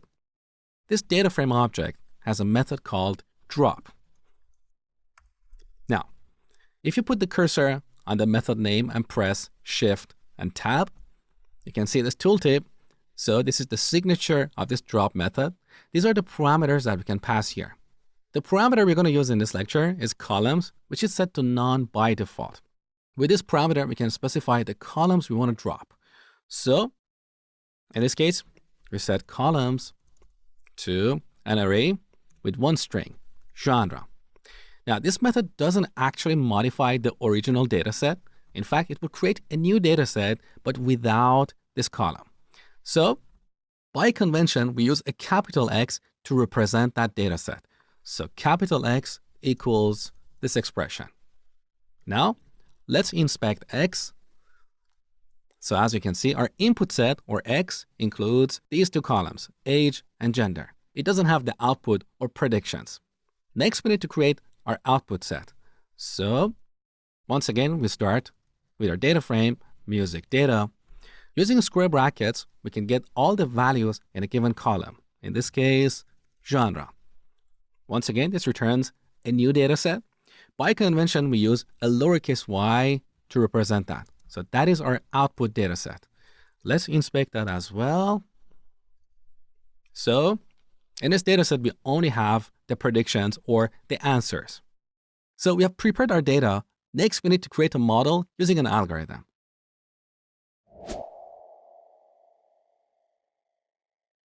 The next step is to build a model using a machine learning algorithm. There's so many algorithms out there, and each algorithm has its pros and cons in terms of the performance and accuracy. In this lecture, we're going to use a very simple algorithm called decision tree. Now, the good news is that we don't have to explicitly program these algorithms. They're already implemented for us in a library called scikit-learn. So here on the top, from sklearn.tree, let's import the decision tree classifier. So sklearn is the package that comes with scikit-learn library. This is the most popular machine learning library in Python. In this package, we have a module called tree, and in this module, we have a class called decision tree classifier. This class implements the decision tree algorithm. Okay, so now we need to create a new instance of this class. So at the end, let's create an object called model and set it to a new instance of decision tree classifier, like this. So now we have a model. Next, we need to train it so it learns patterns in the data. And that is pretty easy. We call model.fit. This method takes two data sets, the input set and the output set. So they are capital X and Y. Now finally, we need to ask our model to make a prediction. So we can ask it, what is the kind of music that a 21-year-old male likes? Now, before we do that, let's temporarily inspect our initial data set, that is music data. So look what we got here. As I told you earlier, I've assumed that men between 20 and 25 like hip-hop music. But here we only have 3 samples for men aged 20, 23, and 25. We don't have a sample for a 21-year-old male. So if you ask our model to predict the kind of music that a 21-year-old male likes, we expect it to say hip-hop.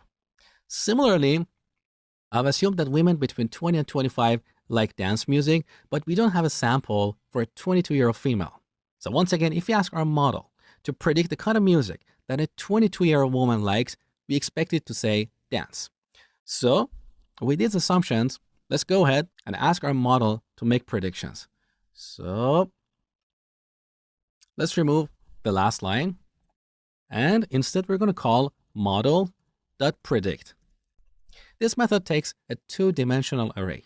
So here's the outer array. In this array, each element is an array. So I'm going to pass another array here. And in this array, I'm going to pass a new input set, a 21-year-old male. So 21, 1. That is like a new record in this table. Okay? So this is one input set. Let's pass another input set for a 22-year-old female. So here's another array. Here we add 22, 0. So we're asking our model to make 2 predictions at the same time. We get the result and store it in a variable called predictions. And finally, let's inspect that in our notebook. Run. Look what we got. Our model is saying that a 21-year-old male likes hip-hop and a 22-year-old female likes dance music. So our model could successfully make predictions here. Beautiful. But wait a second. Building a model that makes predictions accurately is not always that easy. As I told you earlier, after we build a model, we need to measure its accuracy. And if it's not accurate enough, we should either fine-tune it or build a model using a different algorithm. So in the next lecture, I'm going to show you how to measure the accuracy of a model.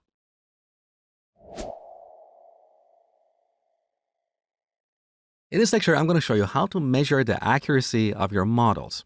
Now, in order to do so, first we need to split our data set into 2 sets, one for training and the other for testing. Because right now, we're passing the entire data set for training the model, and we're using 2 samples for making predictions. That is not enough to calculate the accuracy of a model.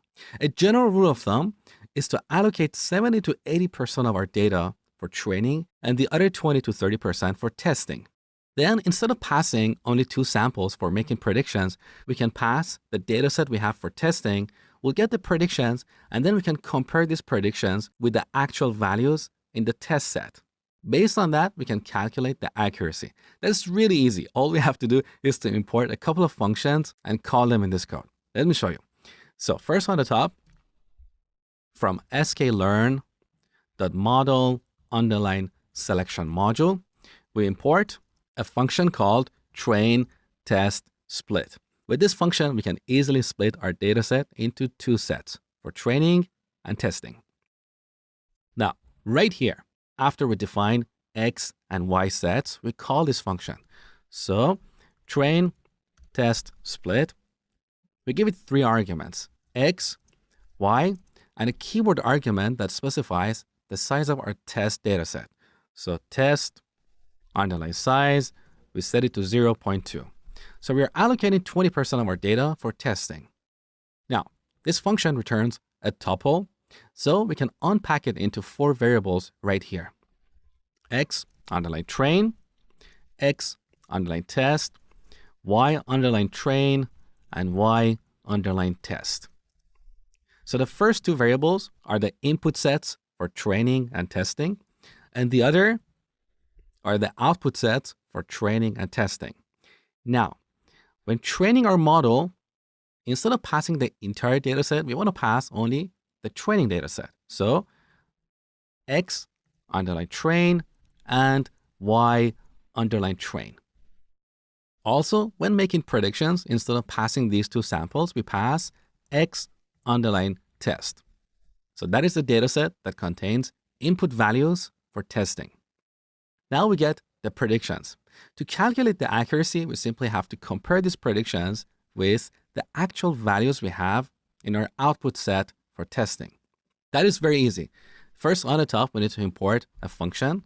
So from sklearn.metrics, import accuracy underline score. Now at the very end, we call this function, so accuracy score, and give it 2 arguments, Y underline test, which contains the expected values, and predictions, which contains the actual values. Now this function returns an accuracy score between 0 to 1. So we can store it here and simply display it on the console. So let's go ahead and run this program. So the accuracy score is 1 or 100%. But if we run this one more time, we're going to see a different result, because every time we split our dataset into training and test sets, we'll have different datasets, because this function randomly picks data for training and testing. Let me show you. So put the cursor in the cell. Now you can see this cell is activated. Note that if you click this button here, it will run this cell and also inserts a new cell below this cell. Let me show you. So if I go to the second cell, press the escape button. Now we are in the command mode. Press D twice. Okay, now it's deleted. If we click the run button, you can see this code was executed and now we have a new cell. So if you want to run our first cell multiple times, every time we have to click this and then run it and then click again and run it. It's a little bit tedious. So I show you a shortcut. Activate the first cell and press Control and Enter. This runs the current cell without adding a new cell below it. So back here, let's try it multiple times. Okay, now look, the accuracy dropped to 0.75. It's still good, so the accuracy score here is somewhere between 75% to 100%. But let me show you something. If I change the test size from 0.2 to 0.8, so essentially we're using only 20% of our data for training this model, and we're using the other 80% for testing. Now let's see what happens when we run this cell multiple times. So Control and Enter. Look, the accuracy immediately dropped to 0.4. One more time. Now 46%, 40%, 26%. It's really, really bad. The reason this is happening is because we are using very little data for training this model. This is one of the key concepts in machine learning. The more data we give to our model and the cleaner the data is, we get the better result. So if we have duplicates, irrelevant data, or incomplete values, our model will learn bad patterns in our data. That is why it's really important to clean our data before training our model. Now, let's change this back to 0.2. Run this one more time. Okay, now the accuracy is 75%. Now it dropped to 50%. Again, the reason this is happening is because we don't have enough data. Some machine learning problems require thousands or even millions of samples to train a model. The more complex the problem is, the more data we need. For example, here we're only dealing with a table of 3 columns, but if you want to build a model to tell if a picture is a cat or a dog or a horse or a lion, we'll need millions of pictures. The more animals we want to support, the more pictures we need. In the next lecture, we're going to talk about model persistence.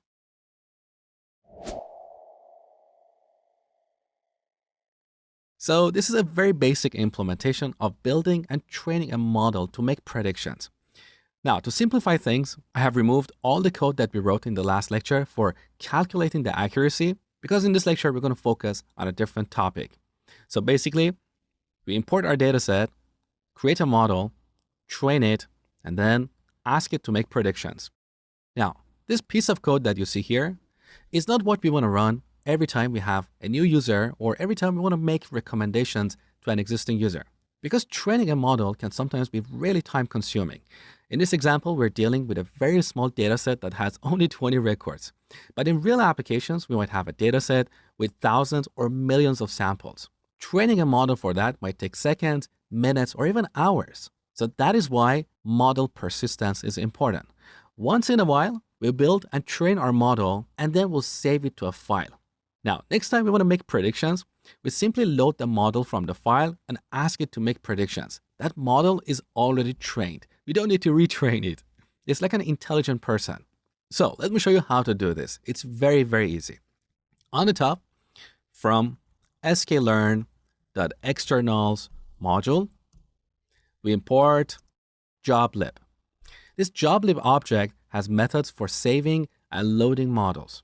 So after we train our model, we simply call joblib.dump and give it two arguments, our model and the name of the file in which we want to store this model.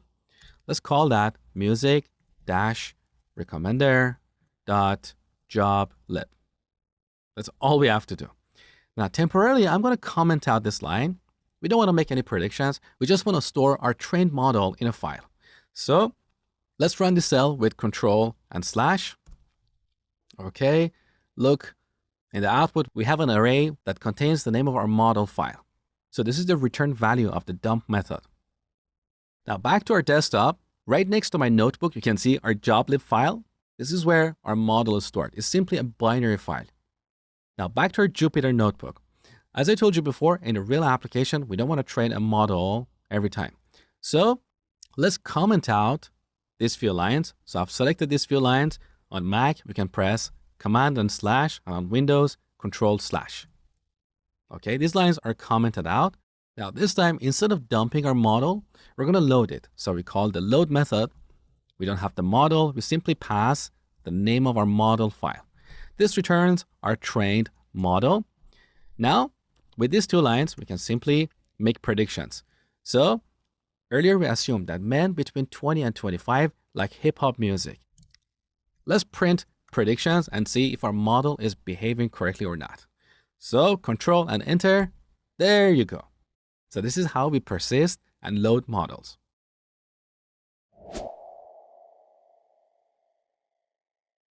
Earlier in this section, I told you that decision trees are the easiest to understand, and that's why we started machine learning with decision trees.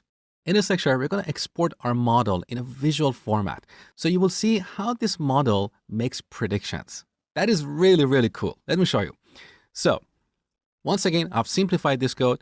So we simply import our data set, create input and output sets, create a model, and train it. That's all we are doing. Now, I want you to follow along with me, type everything exactly as I show you in this lecture. Don't worry about what everything means. We're going to come back to it shortly. So on the top, from sklearn, import tree. This object has a method for exporting our decision tree in a graphical format. So after we train our model, let's call tree.export graph viz. Now here are a few arguments we need to pass. The first argument is our model. The second is the name of the output file. So here we're going to use keyword arguments because this method takes so many parameters, and we want to selectively pass keyword arguments without worrying about their order. So the parameter we're going to set is out_file. Let's set this to music-recommender.dot. This is the dot format, which is a graph description language. You will see that shortly. Now, the other parameter we want to set is feature_names. We set this to an array of two strings, age and gender. These are the features or the columns of our data set. So they are the properties or features of our data, okay? The other parameter is class names. So class underline names. We should set this to the list of classes or labels we have in our output data set, like hip hop, jazz, classical, and so on. So this Y data set includes all the genres or all the classes of our data, but they're repeated a few times in this data set. So here we call y.unique. This returns the unique list of classes. Now we should sort this alphabetically. So we call the sorted function and pass the result of y.unique. The next parameter is label. We set this to a string all. Once again, don't worry about the details of these parameters. We're going to come back to this shortly.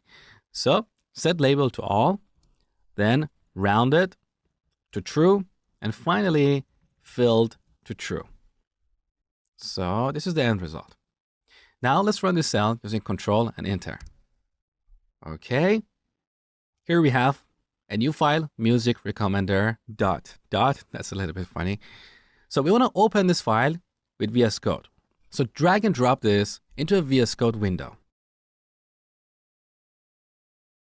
Okay, here's the dot format. It's a textual language for describing graphs.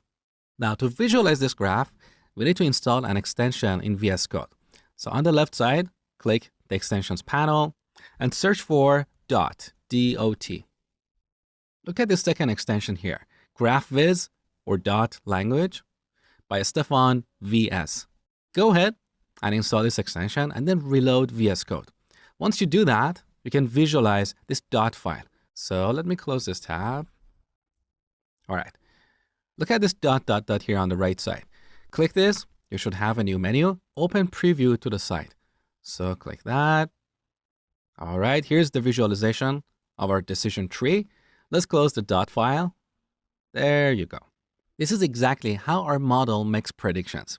So we have this binary tree, which means every node can have a maximum of 2 children. On top of each node, we have a condition. If this condition is true, we go to the child node on the left side. Otherwise, we go to the child node on the right side. So let's see what's happening here. The first condition is age less than or equal to 30.5. If this condition is false, that means that user is 30 years or older. So the genre of the music that they're interested in is classical. So here we're classifying people based on their profile. That is the reason we have the word class here. So a user who is 30 years or older belongs to the class of classical, or people who like classical music. Now, what if this condition is true? That means that user is younger than 30. So now we check the gender. If it's less than 0.5, which basically means if it equals to 0, then we're dealing with a female. So we go to the child node here. Now, once again, we have another condition. So we're dealing with a female who is younger than 30. Once again, we need to check their age. So is the age less than 25.5?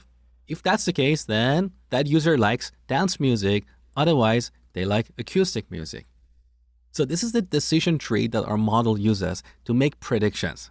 Now, if you're wondering why we have these floating point numbers like 25.5, these are basically the rules that our model generates based on the patterns that it finds in our data set.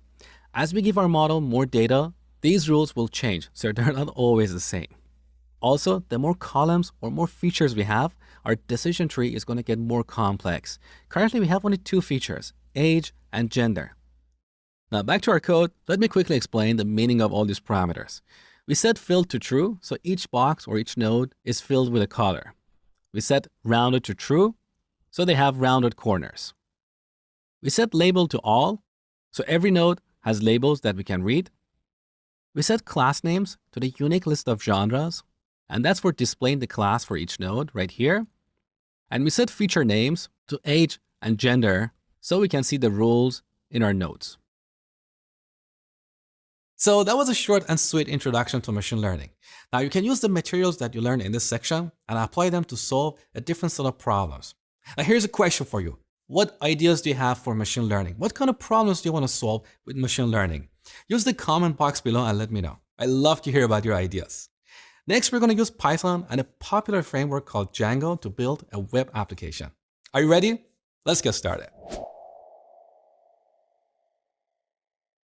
In this tutorial, I'm going to show you how to create your first website with Python and a very popular framework called Django. So it's spelled with a silent D and it's pronounced Django. It's a web framework for perfectionists with deadlines. So if you're a perfectionist and you want to quickly put together a website that is fast, scalable, and secure, Django is your best friend.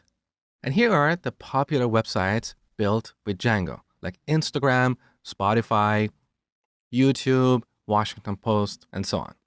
Now, you might ask, what is a framework and why do we need a framework to build a web application or a website? Well, a framework is essentially a library of reusable modules. These modules provide functionality for common tasks. For example, in case of a web framework like Django, we have modules to work with HTTP requests, URLs, sessions, cookies, and so on. These are the concerns of pretty much every website or web application out there.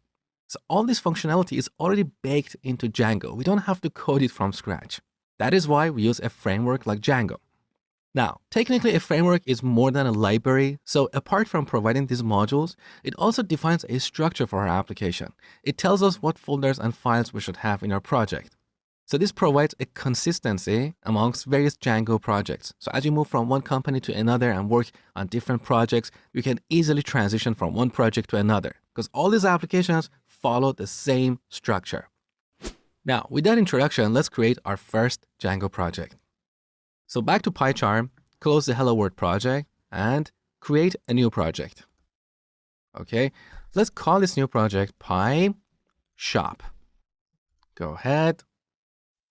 All right, now down the bottom, let's open up a terminal window. In this window, we're going to install Django. So we use pip to install Django, but be sure to add 2 equal signs here, followed by 2.1. With this, we're telling pip that we want to install Django version 2.1. The reason I'm doing this is because in the future, when you're watching this video, chances are there is a newer version of Django out there. I want to make sure that you can easily follow these tutorials, even though what I'm going to show you in these tutorials will most likely work with the latest version of Django. I just want to be on the safe side. So let's go ahead with this. All right, Django is installed. Next, we need to create a Django project. So here, press Ctrl and L. This cleans up our terminal window. You don't have to do it, but it's just easier to see. To create a Django project, we need to execute this command, Django-admin space start project space. We're going to call this project PyShop space period. So when we install Django, Django brings a command line utility called Django-admin. So this is a utility or program that we can execute from the command line or terminal right here. Now, this program takes various arguments. In this case, we want to use this argument, start project. With this, we're going to create a project called PyShop in the current folder. So this period is important here. That means the current folder. If you don't add this period, this utility is going to create an extra folder, and that looks a little bit repetitive. So let's go ahead with this. All right. Now, back to the project panel. If you expand PyShop, you can see that this is our project that we created in PyCharm. And in this folder, we have these files. So init.py, you have seen this before. That means this folder is a package. So we can import various modules from this package into other modules. So here we have this settings module. In this module, we define various settings for our application. You're going to see this later in this course. We also have the URLs module. And with this module, we define what should the user see when they go to, let's say, /about, /contact, /products, /shopping cart. Again, we're going to work with this soon. And finally, we have this module, WSGI, that is short for Web Server Gateway Interface. The purpose of this module is to provide a standard interface between applications built with Django and web servers. This is an advanced topic, so for now, don't worry about it. Now, outside of this folder, we also have this new file in our project, that is manage.py. As the name implies, we use this module to manage this Django project. With this, we can start our web server, we can work with our database. Again, we're going to work with this soon. So let's open up the terminal window one more time. Now type out this command, Python if you're on Windows, or Python 3 if you're on Mac, because as I told you at the beginning of the course, Mac by default comes with an installation of Python that is Python 2. But in this course, we're using Python 3.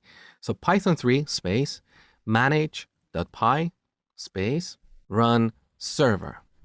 What is going on here? So with Python interpreter, we are running this program manage.py and passing run server as an argument. This manage.py is essentially the same program that we worked with here, Django admin. But we used Django admin before creating a Django project. Now we have a Django project. So in this project, we worked with manage.py. This is a module that contains some Python code. So we use this module to manage our Django project. So let's go ahead and run our development web server. As you can see, this started a development web server at this address, http://127.0.0.1. That is the address of your current machine. Now note that after this, we have :8000. Unfortunately, the link below this address has a problem. As you can see, the port is excluded.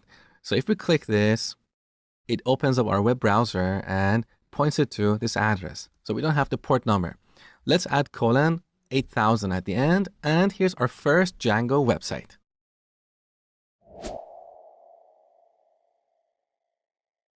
So we created this Django project. Now this Django project can contain multiple apps. These apps don't represent the entire application. There are small functional areas in our Django project. Here's an example. Imagine you want to build a website or a web application like Amazon. Amazon is a big website. It has so many different functions. Instead of implementing all these functions in a Django project, we divide this project into small functional areas that are focused on one concern. For example, we could have functional areas like product management, order management, customer management. These are completely different functional areas. The functions we have for managing the customers are different from the functions for managing the products. By the same token, when you go to an organization, there are small departments or small offices specializing in different areas. So with this analogy, we divide a Django project into multiple Django apps. Each app is focused on one functional area. So in this tutorial, I'm going to show you how to add a new app to manage the products in our imaginary shop. In the future, let's say we want to add a blog to our online shop. We could come back here and create a new app that represents a blog. Now, the beauty of these apps is that we can reuse them across different Django projects because each app is essentially a Python package. Let me show you. So back to our project, let's open up a terminal window. So this is the terminal window we opened earlier where we started our web server. Now up here, we have this plus button for creating a new terminal window. So let's click that. Now let's type out this command, Python on Windows or Python 3 on Mac, manage.py. So we are using the same program, the same module, but this time with a different argument. Start app, and we're going to call that app products. Let's go ahead. All right, now here we have a new folder called products. Let's see what we have in this folder. We have a subfolder called migrations. We'll look at this later. Below that, we have this init.py. So products is a package. We can take this package and reuse it in another Django application, or more specifically, Django project. We can also publish this package to PyPI for other people to reuse in their Django projects. For example, if someone else wants to build an online shop, they can reuse this package for managing the list of products. They don't have to build this functionality from scratch, okay? We have this module, admin, and this is used for defining how the administrative panel of this app will look like. Again, we're going to come back to this later. Below that, we have this module, apps. Unfortunately, the name is a little bit confusing because right now we are inside of one app, that is the products app, and it doesn't make sense to have a module called apps inside of an app. So I don't know why Django creators decided to call this module apps, but basically we use this module to store various configuration settings for this app. So it would be better to call this config. But that aside, let's move on. Next, we have models, and this is where we define classes or new types for modeling the concepts in this app, in this domain. For example, in the domain of products, you probably have concepts like product, category, review, and so on. So we could model these concepts using classes. Again, we're going to come back to this and define a new class here. Next, we have tests.py, and this is where we write automated tests for this app. That's an advanced topic beyond the scope of this course, so don't worry about it. And finally, we have the views module. And this is where we define what should the user see when they navigate to a certain page.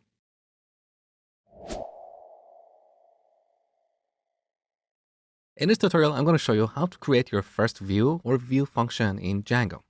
What is a view function? A view function is basically a function that gets called by Django when the user navigates to a particular page. For example, here we are on the homepage of our website. When we go to /products, our browser sends an HTTP request to our web server. At this point, Django takes that request, it inspects the URL or the address, it figures out that we want to see the list of products. Then it will call a function, which we call a view function, and the job of this function is to return the response to the browser or to the client. So this function should generate some HTML markup to be returned to the client. Our browser will get this HTML content and display it as a page right here. Now, technically, if you want to be a web developer, you need to know HTML, CSS, and JavaScript. I'll try to do my best to hold your hand throughout this course. But in the future, be sure to watch a tutorial about HTML, CSS, and JavaScript. On my channel, I have plenty of JavaScript tutorials. I recommend you to start with my JavaScript tutorial for beginners. So back to our project. Inside the Products app, let's open up the Views module. So here on the top, we have some boilerplate code. From Django.shortcuts, we are importing the render function. So Django is a package, shortcuts is a module, and we are importing the render function. You will see this soon. Below that, we have this comment. We don't need it. Let's create our first view function. So define. We call this function index. It doesn't really matter, but by convention, we use the word index for the main page of an app. So when we go to /products, this will be the main page of our products app. Now, potentially in the future, we could support additional URLs inside of this app. For example, products/new or trending and so on. So we call this function index. Now, all our view functions should always take a parameter, and that is the HTTP request that is passed to this view function. So as I told you before, when we navigate to /products, our browser sends an HTTP request to our web server. Django takes this request and sends it to our view function. With this request object, we can find information about the client. Now, in this tutorial, we don't want to worry about HTML. We just want to return some plain text to the browser, like hello world. So on the top, from Django.http module, we need to import a class called HTTP response. With this class, we can create an HTTP response to return to the client or the browser. So back to our view function. Here we return an HTTP response object. So we're creating an instance of this class, right? Now, as an argument to the constructor, we pass hello world. Now we need to add an extra blank line above the index function to make PyCharm happy. Beautiful. As simple as that.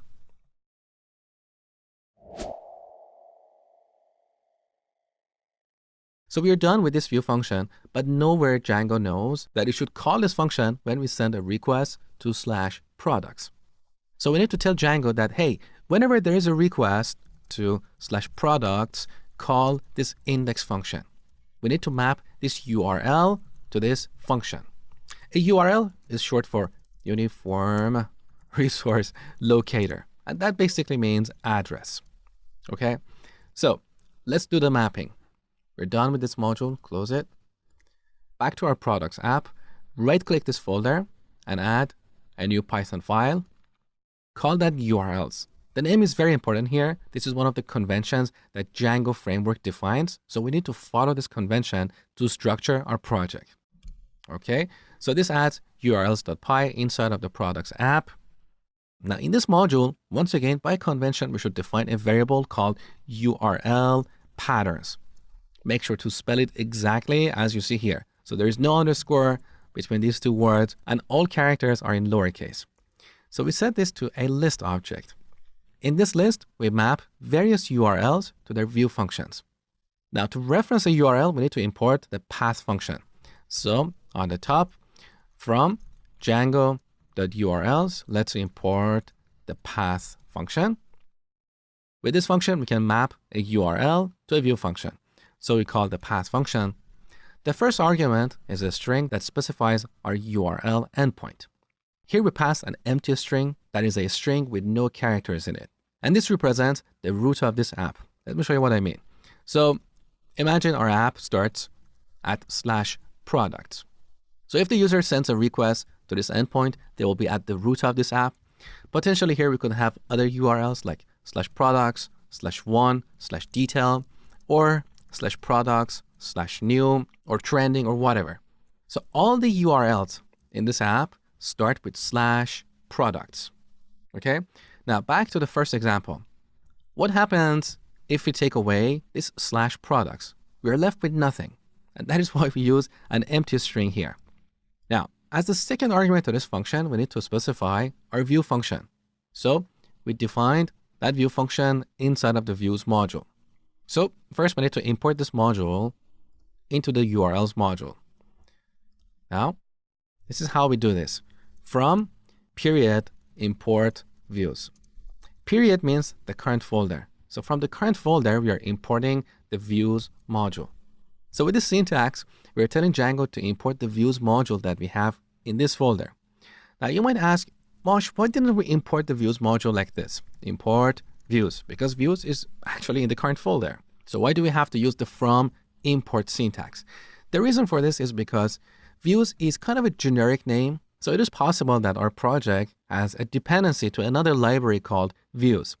With this syntax, Python will end up importing that module instead of the views module in the current folder because that will take priority. So to remove these potential issues, we use the from import syntax. So now we imported the views module. As you know, when we import a module, that module will end up being an object. So we can use the dot operator to access the functions defined in that module. So here we want to reference the index function. Okay, let's delete it from here. Back to our path function. As the second argument, we type out views.index. Now note that I'm not calling this function. I'm simply passing a reference to it. Django will take care of calling this function at runtime when the client sends an HTTP request to the server. So here we should not call this function. So let's quickly recap what we have done up to this point.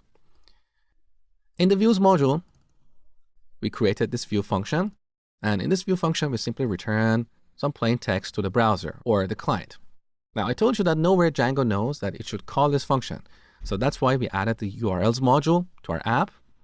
And in this module, we mapped the root URL to this view function. There's one more step left. We need to tell Django about this app because up to this point, Django is not aware of this app. So let's collapse the products folder and open up the PyShop folder. In this folder, we have another URLs module, and this is like the root or the parent URLs module in our Django project. Let's open this and scroll down. Once again, you see this URL patterns variable that is set to a list. In this list, again, we're calling the path function. As the first argument, we're telling Django that, hey, any URLs that start with admin, delegate them to the admin app. So every Django project by default comes with this admin app, which gives us a beautiful administrative panel. We're going to work with that soon.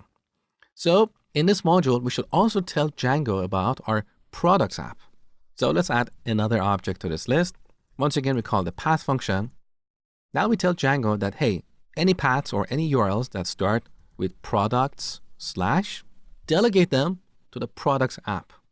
So we want Django to delegate the handling of that request to this URLs module that we defined in the products app. Okay? How do we do that? Very easy. Back to the main or the parent URLs module. On line 16, we have this import statement. Let's expand it. So basically, we have two import statements. Look at the second one. From Django.urls module, we're importing the path function. There is another function that we need to import, and that is the include function.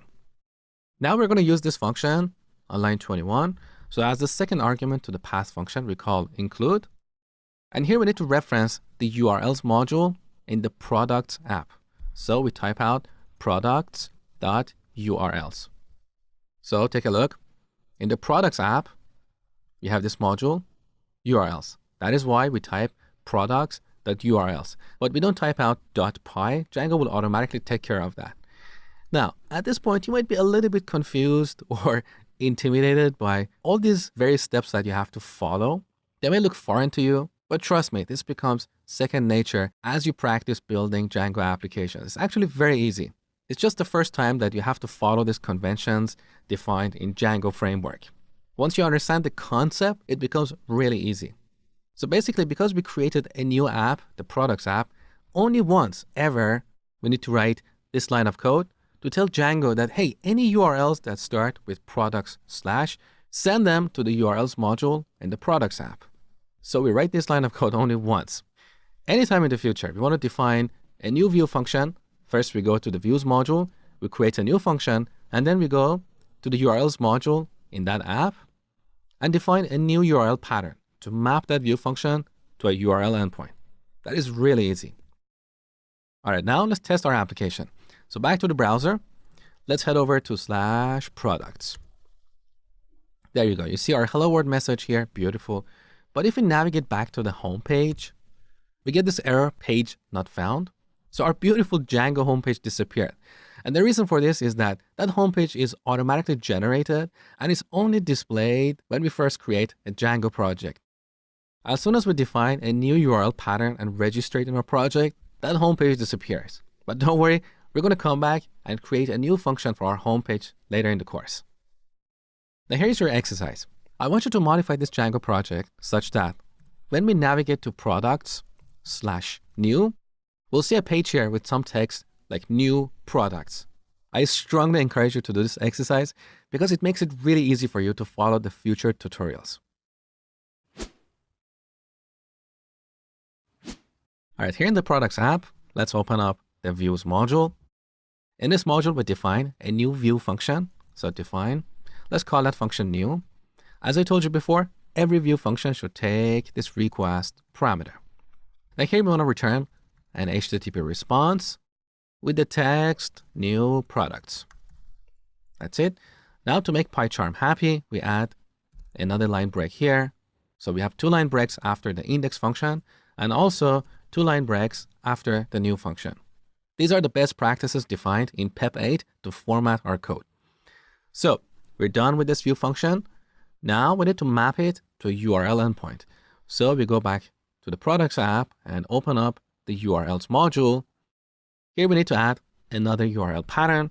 So we call the path function. The first argument should be new. You want to map this URL endpoint to views.new function. That's all you had to do. Now back to our browser. When we navigate to products/new, we get this message in the browser. Beautiful.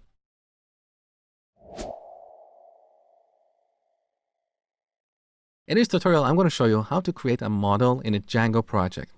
A model is a representation of a real-world concept.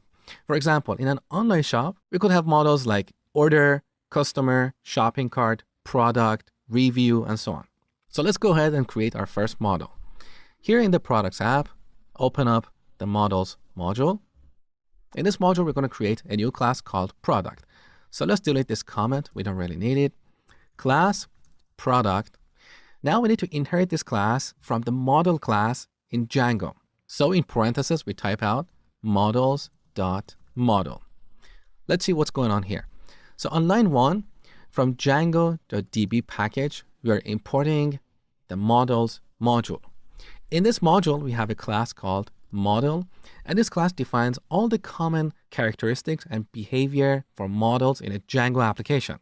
For example, we want to be able to store these models in a database, or read them from a database, or delete them.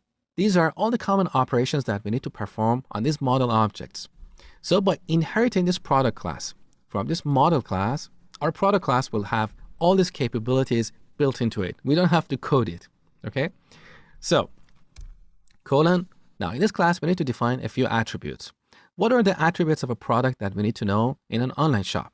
We need to know their name, price, stock, image, and so on. So let's define a new attribute. We call it name, and we set it to an instance of models.charField class. So once again, in this module, we have a class called char field, which is short for character field, and this represents a field that can contain textual data. Now here, as a best practice, we can supply a maximum length to prevent a malicious user or hacker from accidentally storing a product with an enormously large name. This can mess up with our application. So let's pass a keyword argument, max length, and we set it to 255 characters. Now let's define the price attribute. So we set price to models dot float field. So this represents a field that can contain floating point numbers. That's it. Now let's define the stock. We set this to an instance of models dot integer field. And finally, let's define image underline URL to an instance of models dot, once again, char field. So in this course, we're going to use Google to find an image for our products. For example, we can find this image, right-click it, and copy its link address, which is the URL. Now, if you open up a new tab and paste that URL, you can see this is a very long string.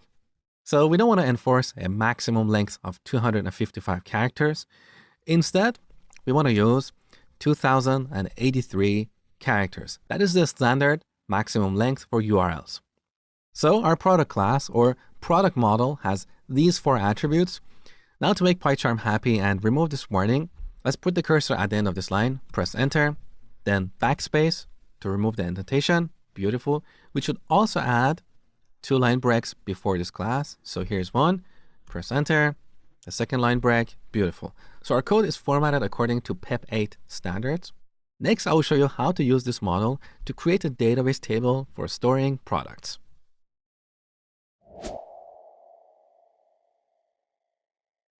In this Django project we have created, you can see we have this file db.sqlite3. This is an empty database file that Django creates, and we use this to store our data. Now, SQLite is a kind of database, and it's the simplest for small applications, but it's not suitable for large enterprise web applications. So if you want to build a real enterprise web application with Django, you need to use a proper database engine like SQL Server, MySQL, Oracle, Postgres, and so on. The good news is that Django supports all of these database engines.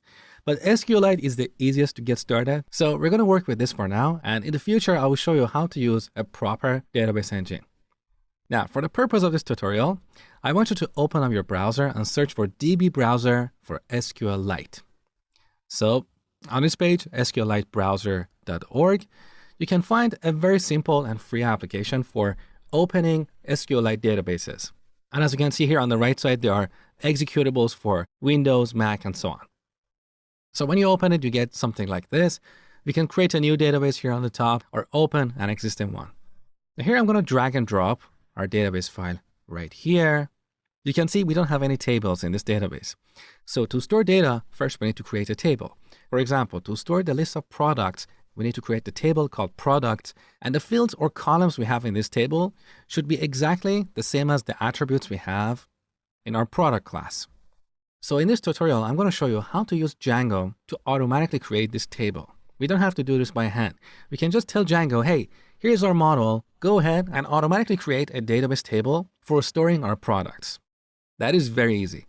So here down the bottom, let's open up a new terminal window and run Python on Windows or Python 3 on Mac, manage.py, make migrations. Make sure to spell this properly. So make migrations in one word. Now when you run this, you get this message, no changes detected, because by default, Django doesn't know about our product model. To solve this problem, we need to go back to our project and open the PyShop package. In this package, we have this settings module for storing various configuration settings for our project. So let's open this and scroll down. On line 33, you can see a variable called installed apps set to a list of strings. These are applications or apps that are automatically installed with every Django project. For example, we have this admin app, which gives us a beautiful administrative panel. You're going to work with it soon. We also have this auth app, and we use this to authenticate users. We can put them in different roles, give them different permissions. It's all about authentication and authorization. We'll look at the other installed apps in a future tutorial. So for now, let's register our products app in this list. How do we do that? First, we go to our project. Inside the products app, earlier I told you about the apps module. Take a look here.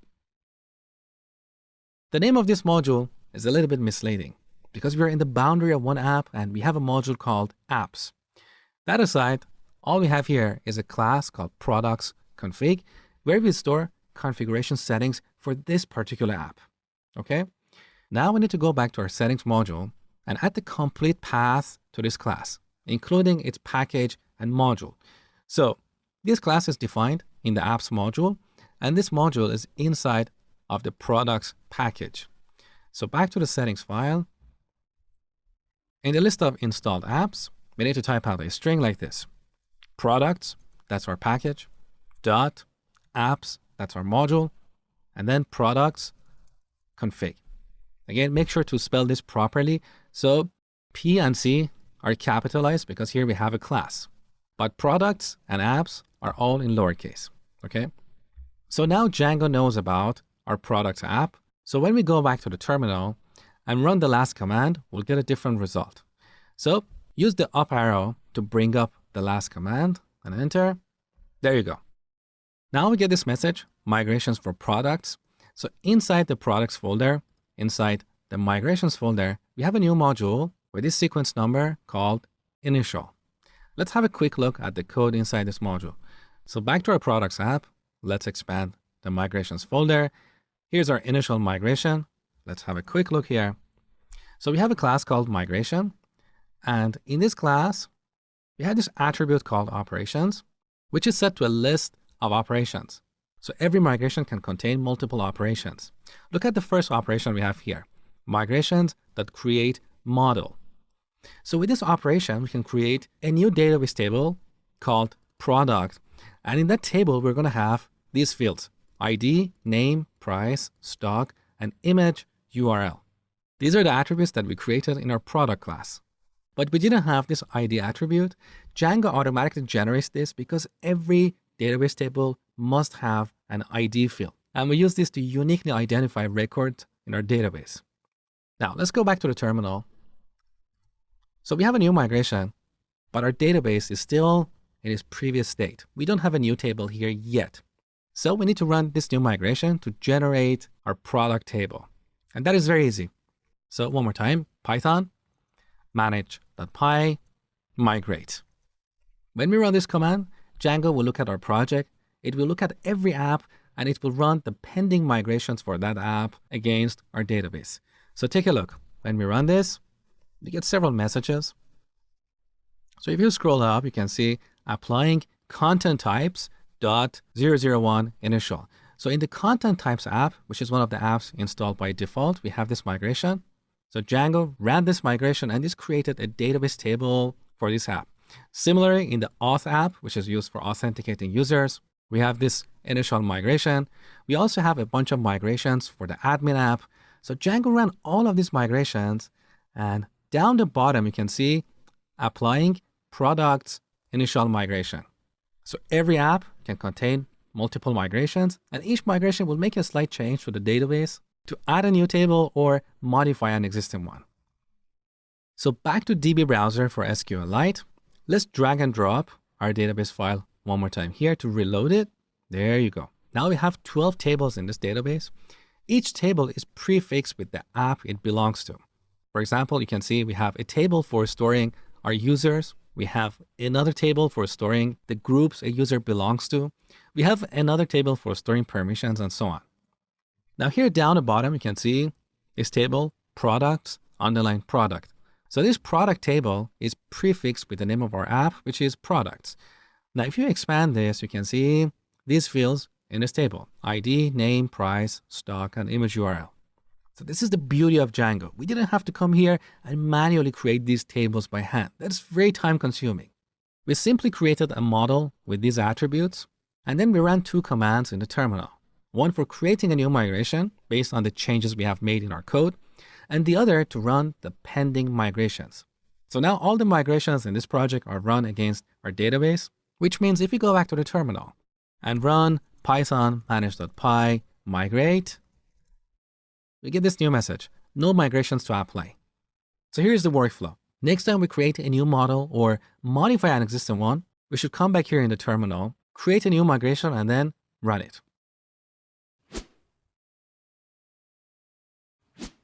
All right, here's your exercise.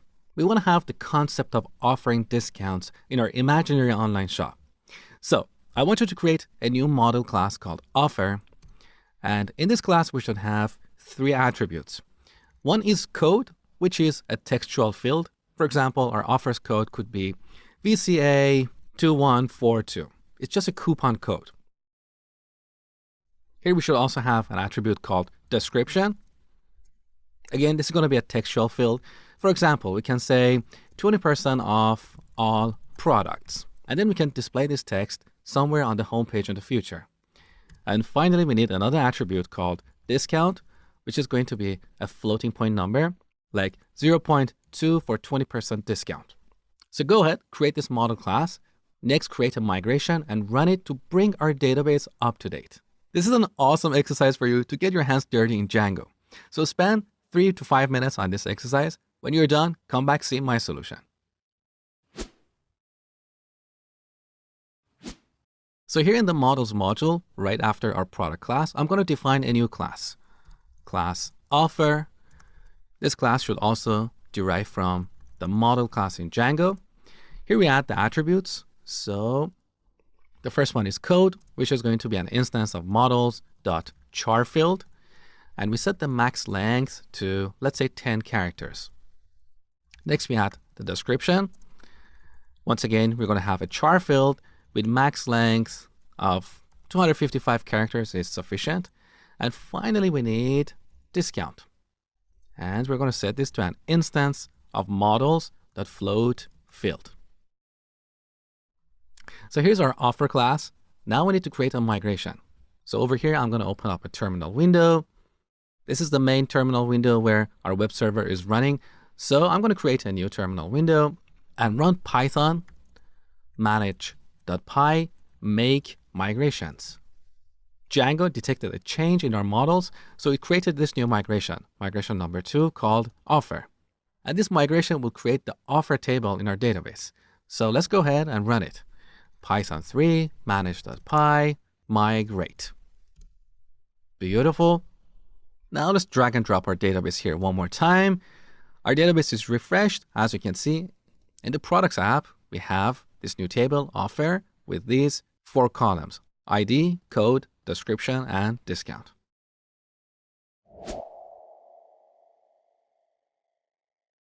In this tutorial, I'm going to talk to you guys about the administrative panel of Django applications. So here in the browser, if we head over to /admin, we get this beautiful login screen to log into our administrative panel.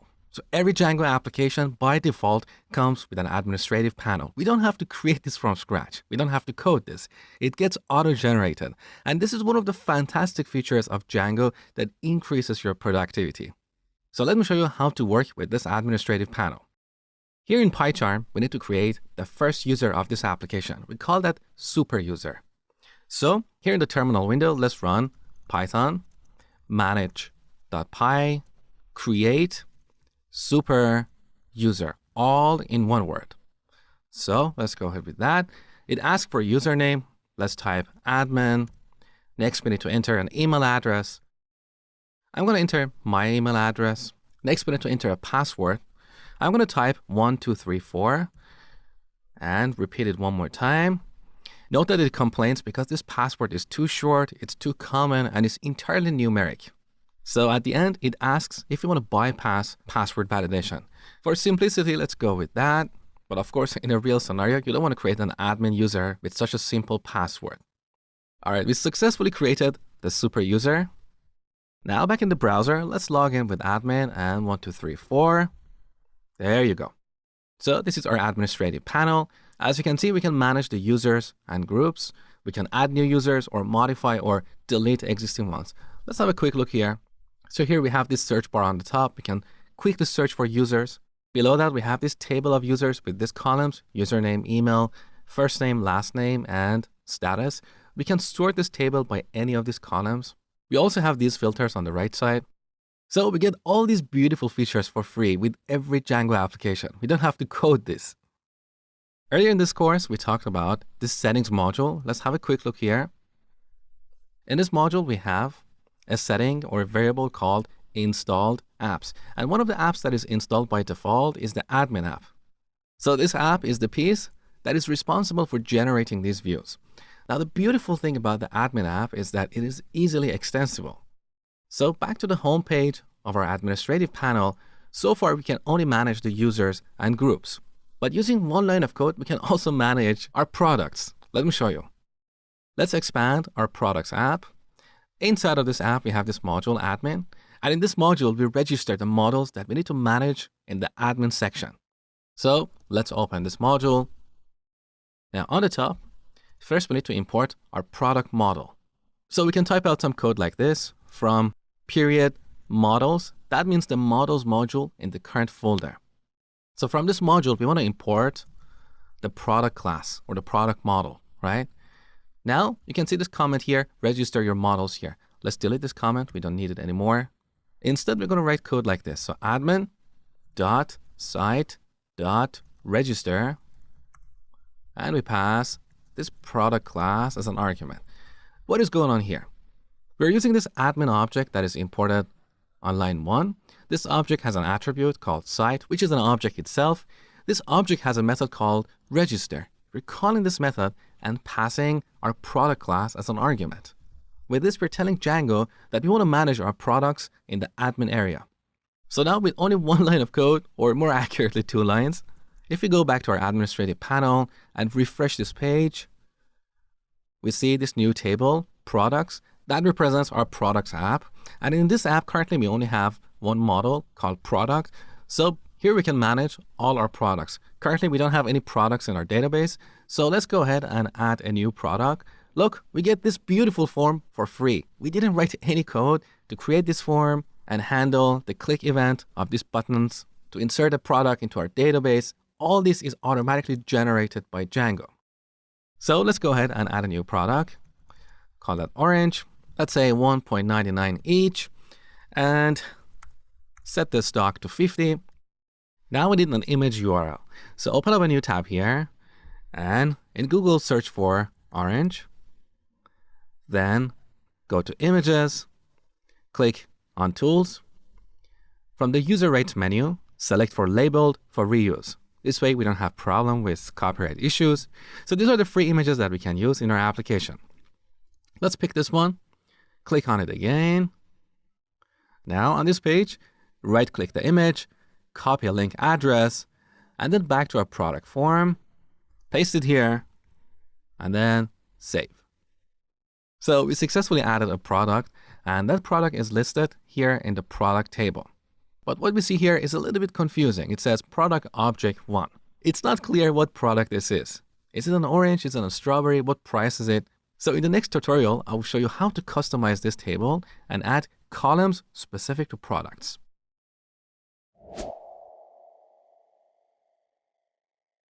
In this tutorial, I'm going to show you guys how to customize this products table in the admin area.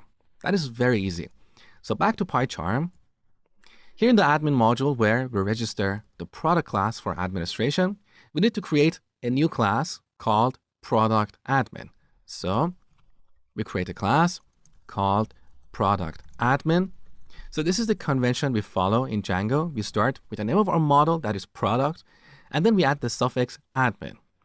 Now we should inherit this class from admin.modelAdmin. What is going on here? Well, this admin is a module that we have imported on line 1. In this module, we have a class called modelAdmin, which provides all the common functionality for managing models in the admin area.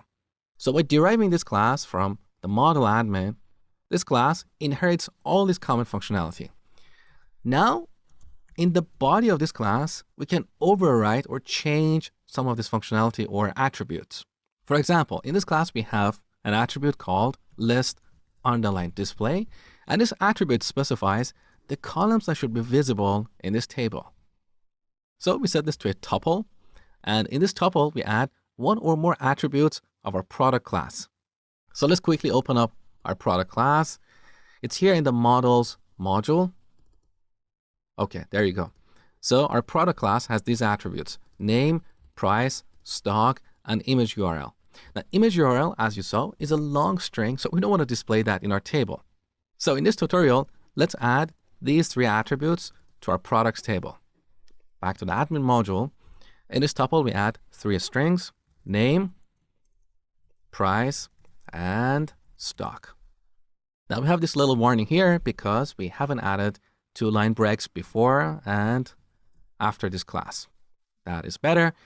Finally, when registering our product class for administration, as the second argument, we need to pass this new class, product admin. So Django will use the information in this class to decide how to present the list of products. So back in the browser, let's refresh this page. There you go. Here's our products table. Now we have three columns: name, price, and stock. You can see we have this orange. The price is set to $1.99, and currently we have 50 items in the stock. Beautiful. Let's go ahead and add a new product here. Let's say a strawberry, and the price $2.99, 30 for the stock, and finally we need an image URL. I'm going to paste this address that I just copied before recording this video. Okay, let's go ahead, save the changes. The product is added, beautiful. And now we have two products in our table. Now here's what I want you to do. I want you to pause the video and add a few more products to our database, somewhere around 5 to 10. In the next tutorial, I'm going to show you how to display these products to the public users of our website, because this admin panel is only visible to admins. So anonymous users or other registered users are not going to have access to this panel. Instead, they're going to go to /products.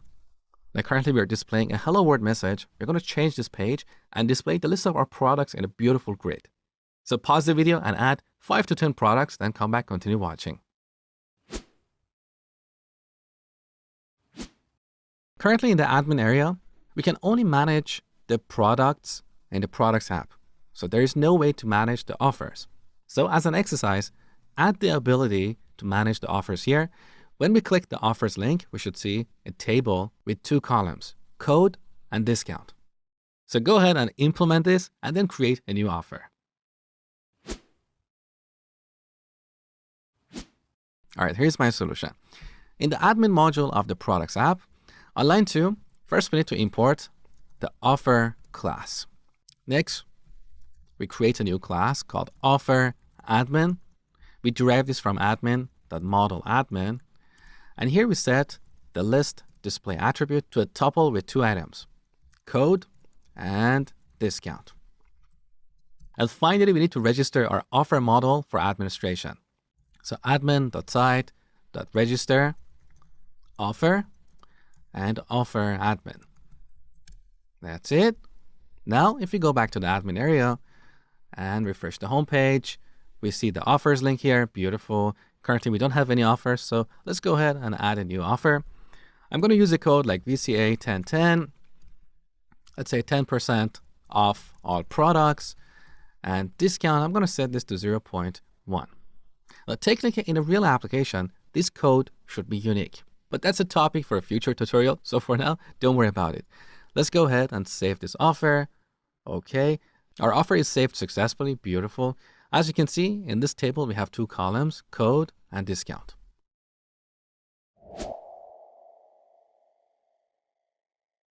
In this tutorial, I'm going to show you guys how to replace this hello world message with the list of products in our database. And that is super easy.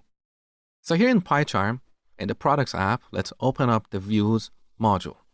Earlier I told you that in this module we define our view functions, which are functions that get called when the browser sends an HTTP request to the server. For example, when the user navigates to /products page, our browser sends an HTTP request to our Django application. Django takes that request and hands it off to this function, the index function. Now here we're simply returning a hello world message. We want to replace this with the list of products in our database. So the first step is to get the products stored in the database, and then we need to format them using some HTML template. So let's go ahead and on the top, import our product class from the models module. So from period models, import product. So we're importing the product class in the models module in the current folder. So period means the current folder. Now this product class has a bunch of useful methods for getting data from our database. For example, we can call product.objects.all, and this returns all the products we have in our database. We also have filter for filtering products. Let's say we want to get products that are more expensive than $2 or products that are out of stock. We can use the filter method. We also have the get method for getting a single product. And we also have the save method for inserting a new product or updating an existing one. Now, in this tutorial, we're going to use the all method to get all the products from our database. Then we store them here in this variable. So we have done the first step. Next, we need to create an HTML template for presenting this list of products to the user. So back to the project panel.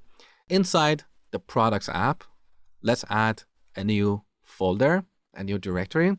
And by convention, we should call that templates. Make sure to spell it properly because this is a special directory that Django looks at to load templates. So let's go ahead with that. Now we want to create a template for the index function. So inside of this folder, let's add a new file and call that file index.html. Now here we can write some HTML code. If you're not familiar with HTML, don't worry, just follow along with me. It's super easy to learn.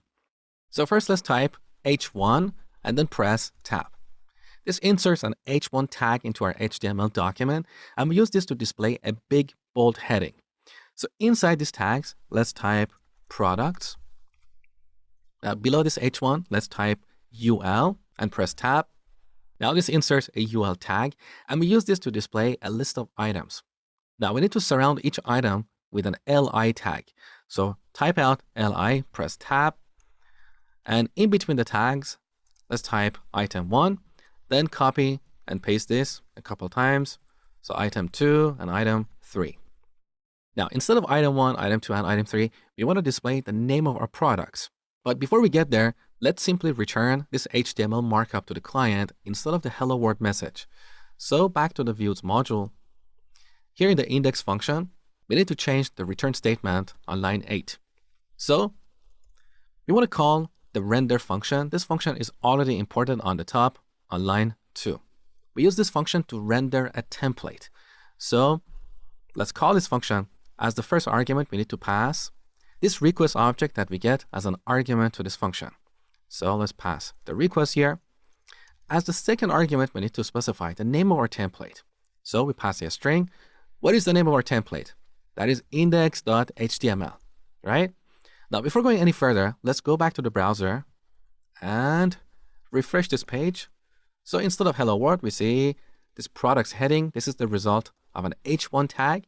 And with UL and LI tags, we see these bullet points over here. Beautiful. Now, finally, we need to replace item 1, item 2, and item 3 with the list of our products. So back to our view function. As the third argument to the render function, we need to pass the list of products that we loaded from the database.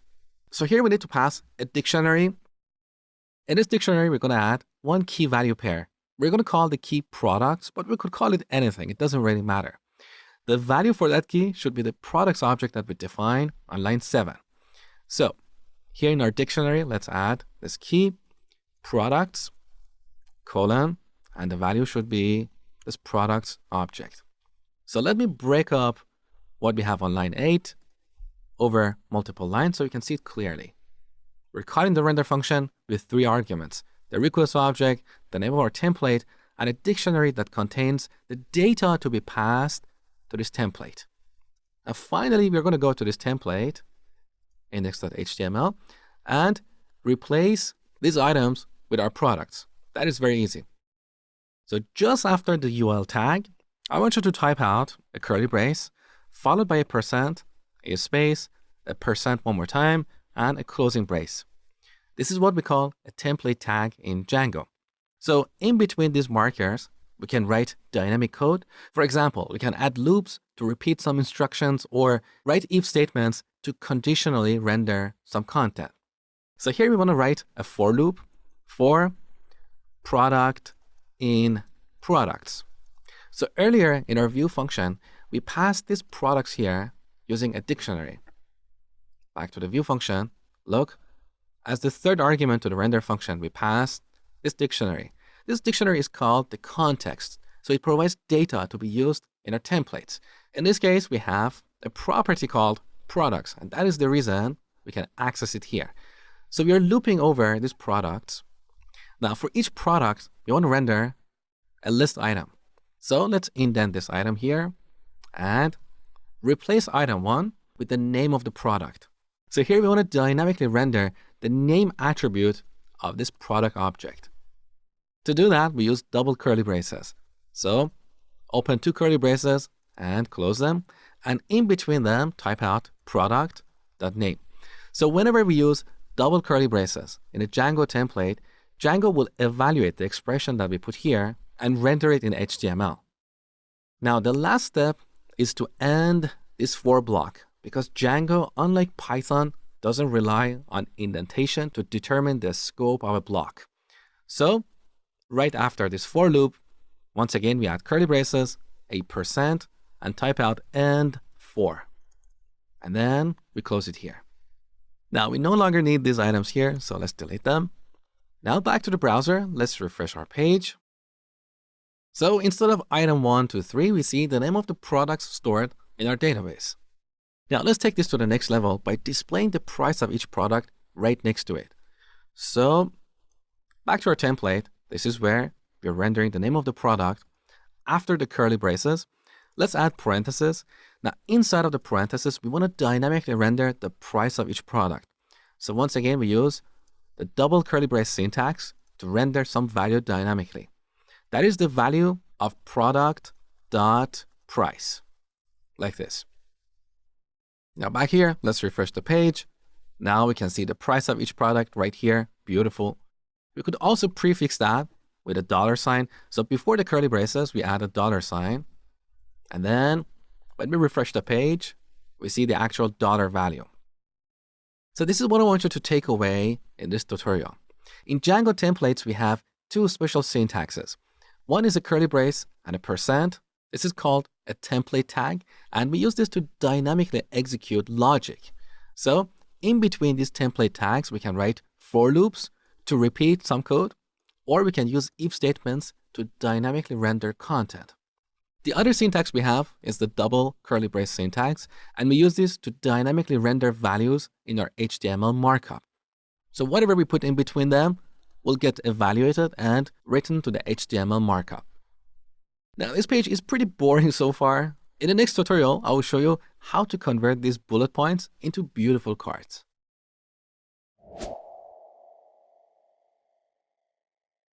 Over the next few tutorials, we're going to replace this boring list of bullet points with a beautiful modern card like this. So on the top, we're going to display the image for each product. Below that, we're going to display the title or the name of the product, as well as the price and potentially a button to add that product to a shopping cart. Now, to present something like this, we're going to use a framework called Bootstrap. It's a very popular framework for building modern and responsive applications. So head over to getbootstrap.com. On the home page, you should see something like this, and then go to the documentation. On this page, you can see how you can add this Bootstrap framework to your web applications. So if you scroll down, here you should see a starter template. So here we have some basic HTML markup. We want to bring all this HTML markup and store it in a template called base.html. So over here, you should see this copy button. Click that to copy this. Then back to PyCharm. In the project panel, inside of the templates folder, let's add a new HTML file. So a new file, we call this base.html. Now, with Command and V on Mac or Control and V on Windows, paste all this markup that we copied from Bootstrap website. Now, here on line 13, we have the body tag, and this is the container for what the user sees in a given web page. Now, in this example, we have an h1 tag for displaying a hello world title. We want to replace this with something dynamic. So for each page in our application, we want to render something different. For example, when the user goes to the products page, over here, instead of this h1 tag, we want to render what we defined in index.html here. Okay, so back to base.html. Let's delete this h1 tag. Once again, we're going to use a template tag. So curly brace, %, curly brace. Now, the template tag we're going to use is called block. And with this, we can define a block or a hole in this document. So we're going to create a block called content. We could call it anything, but here we're defining the content area of our website. So that's why we call this block content. Now, after this, once again, we need to add another template tag, and this is called end block. Now we should go to index.html. On the top, we should tell Django that we want to extend this base template, which means we're going to use all the markup defined here. And this gives our applications a modern look and feel. So back to index.html. Once again, we're going to use another template tag. This one is called extends. So extends. What are we extending? The template defined in base.html. So here we add a string base.html. Now we want to fill the block or the hole that we defined in base.html with these few lines. So once again, we add a template tag, block. What is the block that we're filling? That is the content block, right? And we close it here. So now all this markup is going to go in the content block. Now finally, we need to close this block. So after the last line, let's add another template tag and block. Now to make this code cleaner, I would prefer to select these few lines that belong to the content block and indent them like this. This is not required, but it just makes our code easier to read.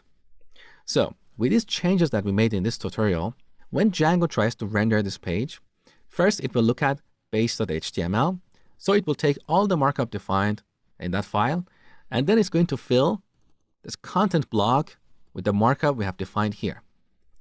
Now, if we go back to our browser and refresh this page, we're going to see something a little bit better. So refresh. You can see the fonts are changed, and there is a little bit more space in between the bullet points. Now we are ready to replace each bullet point with a bootstrap card. And that's what I'm going to show you next.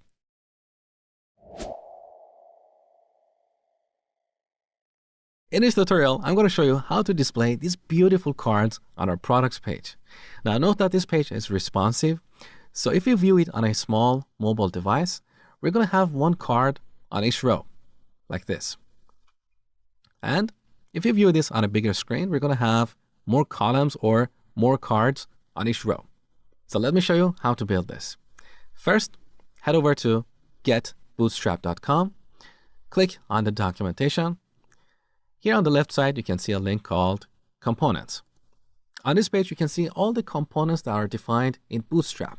These are the components that we can add to our web pages to make them beautiful and modern. So the component that we're going to use is called a card. Over here, you can see an example of a card. And right below that, you can see the markup that we need to use to render something like this. So let me resize the screen. Okay. On the top right corner, we have this button. Copy this markup. Now back to index.html. Instead of rendering a UL and a bunch of LIs, we want to render a bunch of divs. Because with UL and LI, we'll get bullet points, but we don't want to display bullet points here. So right below the h1 tag, type out div.row and then press tab. So this creates a div with the class row. Now in this row, we want to repeat multiple columns.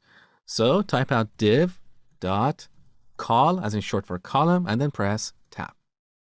So we use these divs to create a layout like this. We have multiple columns in a row. Okay. Now inside of a column, we want to render a card. So now we should paste the markup for rendering a bootstrap card. So paste that here. Now you can see our code looks a little bit ugly because it's not indented properly. So on the top, go to the code menu. Here we have this item, reformat code. And look at the shortcut that is associated with this command. So let's click that. Now our code is beautifully formatted and it's easier to read and modify. So we have a row. Inside this row, we have a column, and inside this column, we have a card. Now we're going to take our for loop and put it above this column. So for each product, we want to render a column. So scroll down and grab this line of code, cut it, and then paste it right above this column. Now we should close this for loop. So let's collapse this div below it. Okay, now right after this div, we want to add a template tag and type out end for. With these changes, we don't need the code from before. We don't need the UL and LI tags. So let's delete all of these. So this is the final result. Inside the content block, we should have these tags. We have an H1 on the top for the heading. Below that, we have a row. Then we have our for loop. And in each iteration, we render a column. So let's also indent this line to go inside the for loop. That's better. Now finally, we close our for loop. And after that, we close our row. With this change, if we go back to the browser and refresh, we get something like this. We're basically repeating all that static or fixed markup from Bootstrap over here. So we're not rendering the actual name or the image of each product. But that is a very easy fix. So back to our markup, let's expand this column. So here's our card. Inside this card, we have an image on line 9. Look at the source attribute of this image. We need to change this and dynamically render the image URL attribute of each product. So let's delete this. And inside the quotes, we add double curly braces to render some value. We want to render product dot image underline URL like this. Now over here on line 11, we have this text card title. We want to replace this with the name of each product. So delete double curly braces and we add product dot name.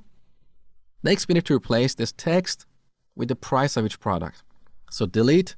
Here we have a paragraph tag. Inside this tag, we add double curly braces to render product.price. And just before these braces, we want to add a $sign. And the last change is the label for this button. It's called Go Somewhere. We want to change that to Add to Cart. Now back to this page, refresh. We should get something like this. Beautiful.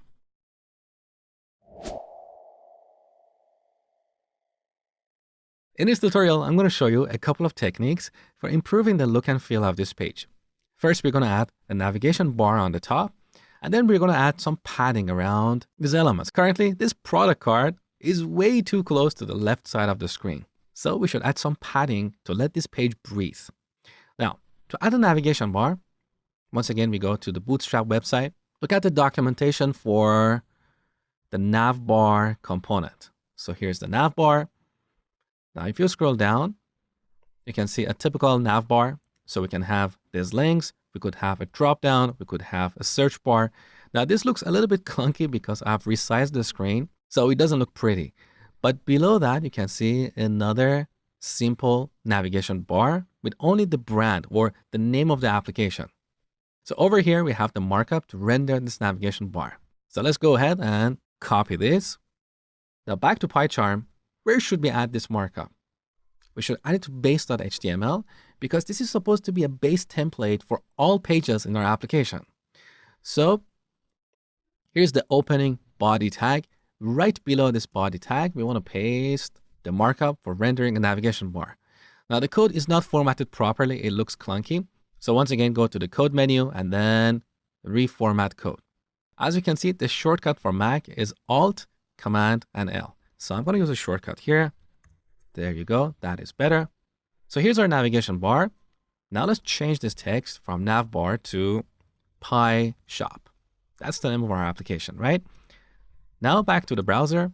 Let's refresh this page. We have this navigation bar on the top. Let's go back to PyCharm and make a slight change in the structure of our application. So here in the products app, we created the templates folder. And in this folder, currently we have two templates, the base template for our application and the template for the products page. The problem with this structure is that this base HTML is not reusable because we have added it inside the templates of the products app. What if in the future we want to add another app to this project? We don't want to recreate this base.html in every app. That just doesn't make sense. So we want to reuse this across multiple apps. And that's why we need to move this outside of this folder and put it somewhere central. So in the root of our project, here we need to add a new folder called templates.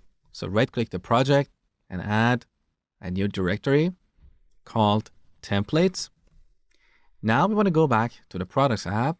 Inside the templates folder, we drag this base.html file and drop it into the main templates folder. Okay, good. Now our base template is somewhere central, so we can reuse it in multiple apps. However, if we go back to the browser and refresh this page, we get this error: template does not exist. If you scroll down, you can see why we get this error. So over here, you can see this red line. Let me zoom in. This error happened because Django couldn't load base.html. Now, if you scroll up, you can see the paths that Django searches for to find this template. Here's the first path: admin/templates/base.html. So Django is looking for this template inside the admin app. Here's the second path: auth/templates/base.html. So Django couldn't find it in the admin app. It thinks maybe it's in the auth app. And finally, here's the last path: products/templates/base.html.